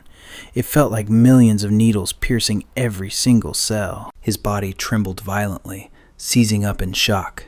Yet, the energy orb floated calmly in the air. Wait, something was wrong. This private warehouse is merely a projection. My physical body is still defenseless, exposed on the first floor of the Abyss. I cannot fuse with the bloodline here. If some brainless demon attacks my real body now, I am finished. He instantly snapped his consciousness back to reality. Chen Bai opened his eyes, determination blazing within them. He strode toward the rocky outcrop, his mind racing with a desperate plan. To ensure 0 errors, I must seal the sand demon in Solomon's ring first. Then, I need to reach the Abyss well. In a flash, he transported the artifact and himself to the sanctuary. This was the only safe haven. Inside the Abyss. Well, Chen Bai waved his hand, forcing the chaotic energy into his own core. The power of the demon bloodline was tyrannical. His physical form began to collapse. Energy surged into his arm, swelling the limb to the bursting point. Chen Bai stared at his mutating flesh in horror. Even the black light virus is being suppressed and forcefully merged. My regeneration is offline. Poison resistance is useless. He ground his teeth together until they nearly cracked as his flesh began to split. I cannot fix this with skills. I just have to grit my teeth and endure the hellish pain. His body convulsed violently as raw energy leaked out. But then, a miracle occurred. The ambient energy of the Abyss began stitching his open wounds back together. It is healing my disintegrating body. Coming to the Abyss well was the perfect gamble. 2 days later, he crawled out of the well, utterly drained. The sensation of being flayed alive had finally ceased. It has been 2 full days. Every inch of my flesh, my mental power, and even my very soul were shattered and rebuilt from scratch. Deep in his chest, a new energy core fused with his veins. His heart had transformed into a demon core. The fusion was complete. But then, a sinister voice whispered from the darkness within. Chen Bai's eyes widened in confusion. Slaughter. Why is my mind suddenly flooded with the desire to murder? The voice screamed in his psyche. Kill them all. His body shuddered. No, this is the primal bloodlust of the lineage, damn it! The urge is too sudden, too violent. A murderous aura exploded from him, threatening to swallow his sanity. Chen Bai panicked, unable to suppress the rising tide of madness. He clenched his jaw, but his pupils were already swallowed by an inky blackness. One thought remained. Kill. Another 2 days passed. A portal ripped open. A winged demon flew out, while another looked up in confusion. It was the lord of the second floor. He screamed in terror. A pure-blood monarch! In a flash, Chen Bai's berserk body lunged at him, letting out a savage, demonic laugh. Blood sprayed like rain. The system chimed. Abyss Floor 2 conquered. Authority obtained. All stats plus 11. It was the rapid progression of a leveling Manhwa, but the voice kept screaming, Kill! His body continued the frenzy. Deep inside his mind, the real Chen Bai watched the carnage. I see. The bloodlust is the final trial of the inheritance. Luckily, I kept a fragment of my consciousness awake. The demons outside stood no chance against his mindless avatar. System notification. Abyss Floor 13 conquered. Authority obtained. All stats plus 13. Inside the mental scape, Chen Bai frowned. I need to regain control quickly, otherwise this vessel will just slaughter until it drops dead from exhaustion. He gripped the strands of energy, a confident smirk returning to his face. It is just conquering desire. I have done this before. Notifications flooded in. Floor 14 conquered. Stats plus 14. Floor 15 conquered. Stats plus 15. He floated in the void, waiting for the perfect split second. I just need one opening. The moment my body stamina dips in the physical world. His avatar threw its head back and roared over a mountain of demon corpses. Abyss Floor 19 conquered. Authority obtained. All stats plus 19. Inside, Chen Bai made a fist. Now! Suddenly, his physical body panicked, staring at its mutated arm. Slaughter? Chen Bai grabbed the leash of his sanity and roared back. Slaughter, what? The instinct screamed again. Kill. Chen Bai seized control of half his body and barked a command that shook his very soul.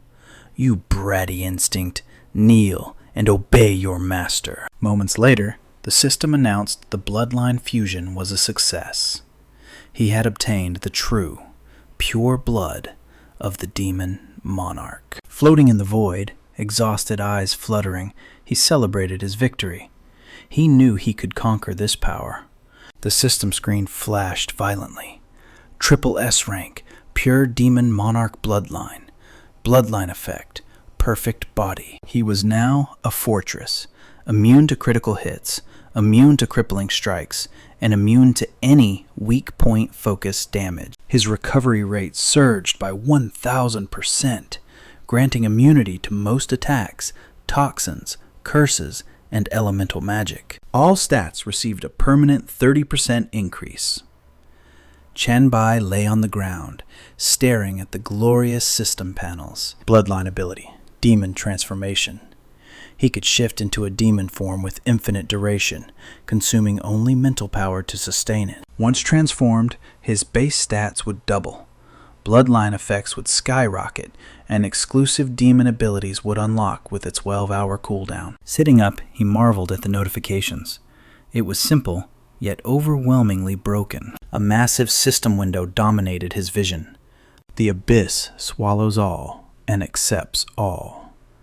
This allowed him to possess 9 different bloodlines simultaneously, eliminating all conflict. Right now, he possessed 1 out of 9. The triple S rank Demon Monarch bloodline. Standing up, he clenched his fist. He would hunt down the remaining 8. The double S rank Elven bloodline from my past life. Let's see if it can ascend to the legendary triple S rank. Only 7 remain. I crave the moment I finally unite all 9. Deep within the abyss, on the 437th floor, Inside Mantis's palace, a sultry voice purred. "My lord, you promised excitement, and I have certainly tasted it. Your demon form fused with that black light armor. It is enough to drive anyone mad with desire. I speak with nothing but pure adoration. The surge of power you display, simply breathtaking. Your vast knowledge has deepened my understanding of the authority of lust." Chen Bai offered a faint, confident smirk. "Just wait. The day you beg for mercy is coming sooner than you think. But I have a question. You were born with the authority of lust, yet you seem inexperienced?" Mantis nodded in agreement. "True. While I possess the authority by birthright, some things are merely instinct, but not everything. There are still countless mysteries waiting to be uncovered. I lack practical experience. The abyss has been sealed for eons after all." The realization hit Chen Bai. "So that's how it is." He leaned in. "Can you explain the concept of authority more clearly?" She held nothing back. "Authority is both a rule and the manifestation of the universe's fundamental logic." Suddenly, Chen Bai cut her off. "Hold that thought." A critical notification flashed red before his eyes. "The first world fusion trial will commence in 7 days." Chen Bai's eyes lit up with fierce determination. "World fusion initiating. Target, biohazard zombie world.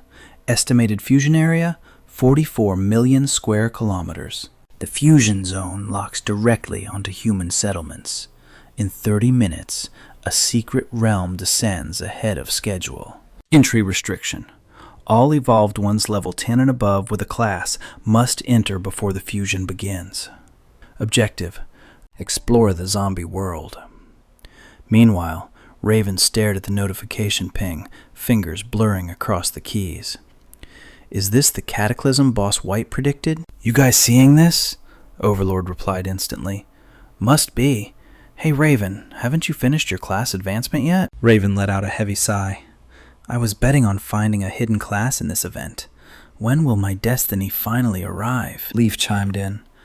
"Boss White. So mysterious, yet so domineering." The heir of the 5 Lightning sect joined the chat. "Does Boss White have insider intel?" Chen Yu's reply was sharp. "I don't know everything, but listen well. Tread carefully. Global entry means facing evolved ones from other nations. In this new world, they aren't just foreigners. They are rival factions."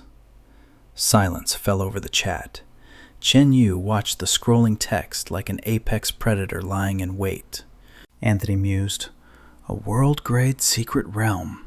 Surely Locke, the #1 of the Dragon Nation, will participate." The monk added a dark thought. "That world must be full of lost souls needing the Master's guidance." The shameless maiden remained ominously silent. Scene shift. Jiang City Training Grounds. Lu Li approached Jiang Kong with urgency. "The fusion! It is exactly as the Master predicted." "It begins now. Sister Zhang, pause your training." She turned, nodding gravely. The notification targeted human settlements directly. White Emperor City must be on high alert. The air crackled with impending doom. "I don't know the specifics, but if a chunk of the zombie world manifests inside our walls, it will be a bloodbath. Deploy defenses, now." Lu Li bowed low. "Understood." Suddenly, footsteps echoed. Jiang Kong spun around. "White Emperor, you've returned!" Chen Yu emerged from the portal, supporting a battered Liang Chang. "Lu Li, get Su Qing here to heal him." Lu Li scrambled instantly. "Yes, sir." Jiang Kong rushed to take Liang Chang's weight. "Let's get you to the recovery room." "Brother Liang, are you all right?" Liang Chang whispered weakly. "No critical wounds. Don't worry." Chen Yu checked the time, his eyes cold. "Less than 10 minutes until the secret realm opens. You and Lan Chang are exhausted. Don't go in yet. Recover first, team up later." Zhang understood the intent immediately. It seemed the White Emperor intended to conquer this mana dungeon alone. She smiled softly. "Then I wish the White Emperor a bountiful harvest." He waved a casual goodbye. "Count on it. System alert. You have entered the world's secret realm. Biohazard zombie world. Current location, Sandworm City. Reset spawn point cost, 1 gold coin. Secret realm points and shop accessible at any time. Exit available at will. Re-entry fee, 1 silver coin. The interface faded. Chen Bai analyzed the terrain. Sandworm City. His eyes flashed with cold intensity. Skill activated. Eye of Revelation. A figure lunged from the shadows. Oh, that speed isn't half bad. But for a leveling maniac like Chen Bai, this was child's play. He caught the beast with a single hand. Drain. The virus within was instantly siphoned. Level 16 zombie. Skill, Flesh Thirst, negligible. Skill, Blood Tracking, acquired. Eye of Revelation, active. The system chimed instantly. Target eliminated. Intermediate common zombie. Received 10 contribution points. Absorbed high concentration variant virus. Danger level, high. Virus points, plus 200 blacklight virus points. Plus 100. Chen Bai cracked his neck, adrenaline surging through his veins. Excellent! This secret realm was made for me. In seconds, the horde arrived. They swarmed like ants, sensing sugar. Chen Bai scanned the crowd with a disappointed sigh. Is that it? Too few. He pulled out a bucket, radiating a thick, vile aura. Good thing I came prepared.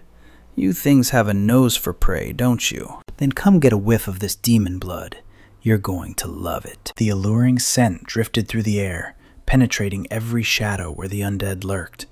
Like moths to a flame, the rotting horde was drawn in. Chen Bai's lips curled into a confident smile, eyes burning with unwavering resolve. Come and get it, you filth. He gripped the bucket of fresh blood, the perfect bait to lead lambs to the slaughter. Destination set. The city center, where the real carnage would begin. Suddenly, Anthony descended from the heavens like a twisted angel, clutching a cluster of innocent-looking balloons. Die, you mindless trash! The balloons burst, unleashing devastation that sent the zombie horde into absolute chaos. Perched high above, he laughed maniacally at his own destruction. Ha ha ha! In just 1 hour, I've slaughtered hundreds. The top spot on the leaderboard is mine, leaving those losers in the dust. But then, reality hit him like a freight train. What is this? Rank 1, Chen Bai, Dragon Kingdom faction. Points, 156,392. Rank 2, Luoga of the Western Europe faction, trailing miles behind with barely 9,000 points. Rank 3, Anthony Douglas, Eagle Nation faction, a pathetic 6,800. Rank 4, I Am Not a Sword, Immortal of the Dragon Kingdom. Anthony felt his blood boil. His name wasn't even close to the summit. How is this possible? Over 150,000? That Dragon Kingdom monkey must be hacking. Meanwhile, in the ruins of Sandworm City, the subject of his envy was busy mowing down legions of the undead. The zombie density here wasn't extreme, but the quality was terrifying. 5 high-tier mutated variants were lurking in the shadows, waiting to be harvested. Chen Bai smirked. Time to feast. By utilizing his Devour Evolution skill, he absorbed not just their power, but fragments of their memories. Intel was the key. Before moving to the next city, the dead minds were shattered, yielding only glimpses of the past. But one pattern emerged amidst the mental static. Company X. Was this apocalypse their doing? The memories pointed to a local branch, right here in Sandworm City. Without hesitation, Chen Bai decided to pay a visit to the source of this biological nightmare. He swirled a vial of cell activation serum, unimpressed. The upper floors of Company X were barren of anything truly valuable, just generic healing potions in the warehouse. No evidence of the outbreak's origin. Was this subsidiary just a shell? Or was the real treasure buried deeper? Since the world merged with the zombie apocalypse, hidden instances and safe houses had appeared everywhere. I've raided enough underground labs to know the drill, he mused. A hidden door creaked open. Bingo! The abyss below was pitch black, swallowing all light. Looks like I'll need to use my spiritual perception to navigate this hellhole. He plunged into the darkness, landing in the subterranean research facility. Surprisingly, the viral load was low here. Judging by the corpses, the breach came from the outside. To find the virus's origin, he would need the main headquarters. Suddenly, Chen Bai's eyes glowed with an ethereal light. Eye of Secrets activated. Standing before him was a hulking monstrosity.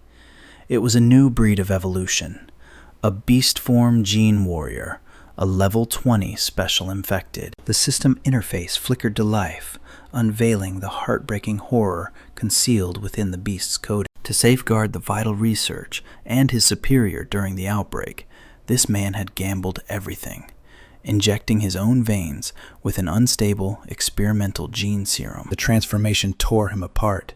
He died screaming in agony, twisted into a grotesque, half-completed beast warrior. Even in death, his mutated claw refused to let go of a silver briefcase. A faint spark of human consciousness lingered, a dying obsession to protect that case at all costs. Attempting to take it by force would trigger a catastrophic berserk mode. Chen Bai's cold expression softened, replaced by a look of solemn respect. Holding the line, even after death, you were a warrior of true honor. Rest in peace. In a blinding flash of steel, Chen Bai delivered a mercy strike. He severed the creature's head before it could even roar, catching the falling briefcase with practiced ease. As he inspected the loot, his eyes lit up. Not bad at all. It was a Class B item, but it unlocked a hidden class. The Beast Form Gene Serum, a forbidden power that fused human DNA with the raw ferocity of primal beasts. Combined with the control manual, it allowed a user to ascend to the Class B special job, Gene Warrior. Chen Bai pondered the find. This must be the data the man died protecting, but his surprise deepened as he pulled out another item from the case, a class change scroll. It was the gene control method, a priceless scientific manual on taming the chaotic, destructive power of genetic modification. With this, one could stabilize the mutation and successfully awaken as a gene warrior. It wasn't just an item, it was a blueprint for absolute power. Chen Bai realized the terrifying potential immediately. This manual wasn't a one-time consumable. It was reusable data. With enough serum, he could build an entire army of Class B warriors. He exhaled sharply, turning his attention to the second scroll. A Class A job change scroll, Energy Gunner. It promised high-tech augmentation, supreme firearm mastery, and the ability to unleash the full potential of sci-fi weaponry. A confident smile played on Chen Bai's lips. This was tailor-made for Wei Sei Wei. Her natural talent for long-range reconnaissance was already god-tier. If she took this class and equipped a high-grade sniper rifle from Lei Du, she would become a battlefield nightmare. But the loot wasn't the only objective here. The Beast Warrior had sacrificed his humanity to protect two things: the data and a high-ranking executive. Chen Bai scanned the room. The tragic guardian had failed his second mission. In the corner, a figure lay motionless in the dust. This had to be him. Chen Bai approached the corpse and retrieved an ID card. It belonged to Lin Yuan, General Manager of Company X, Sha Chong Branch. This card was the key to unlocking the truth. Suddenly, a crisp system chime echoed in his mind. Special item acquired. High-level executive ID card. Hidden quest complete. Discover Company X branch. Special event triggered. The secret of Company X. A special dungeon will open in 4 days.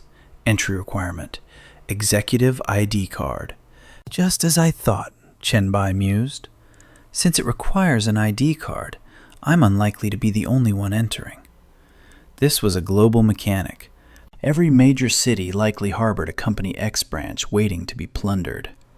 He immediately opened the faction chat. Listen up. If you find a Company X building, raid it.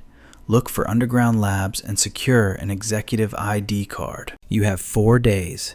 We need those cards to enter a special instance. The replies flooded in instantly. Ba Wang was the first to respond. Understood. Thanks, Emperor. from Sword Fairy. Copy that, boss, from Soul Reader.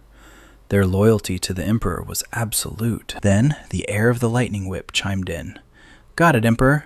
By the way, have you guys checked the point shop? There's a gene breakthrough potion that grants a chance to awaken zombie abilities. The lightning whip heir grinned at his screen, buzzing with excitement. Chen Bai paused, blinking in surprise. The point shop? Come to think of it, I haven't even looked at what's for sale yet. In this apocalypse, smart shopping was half the battle. While the others chatted, Chen Bai paused, struck by a sudden thought. He realized he had been so focused on combat, he neglected the marketplace to see what goodies were available. He pulled up the listing.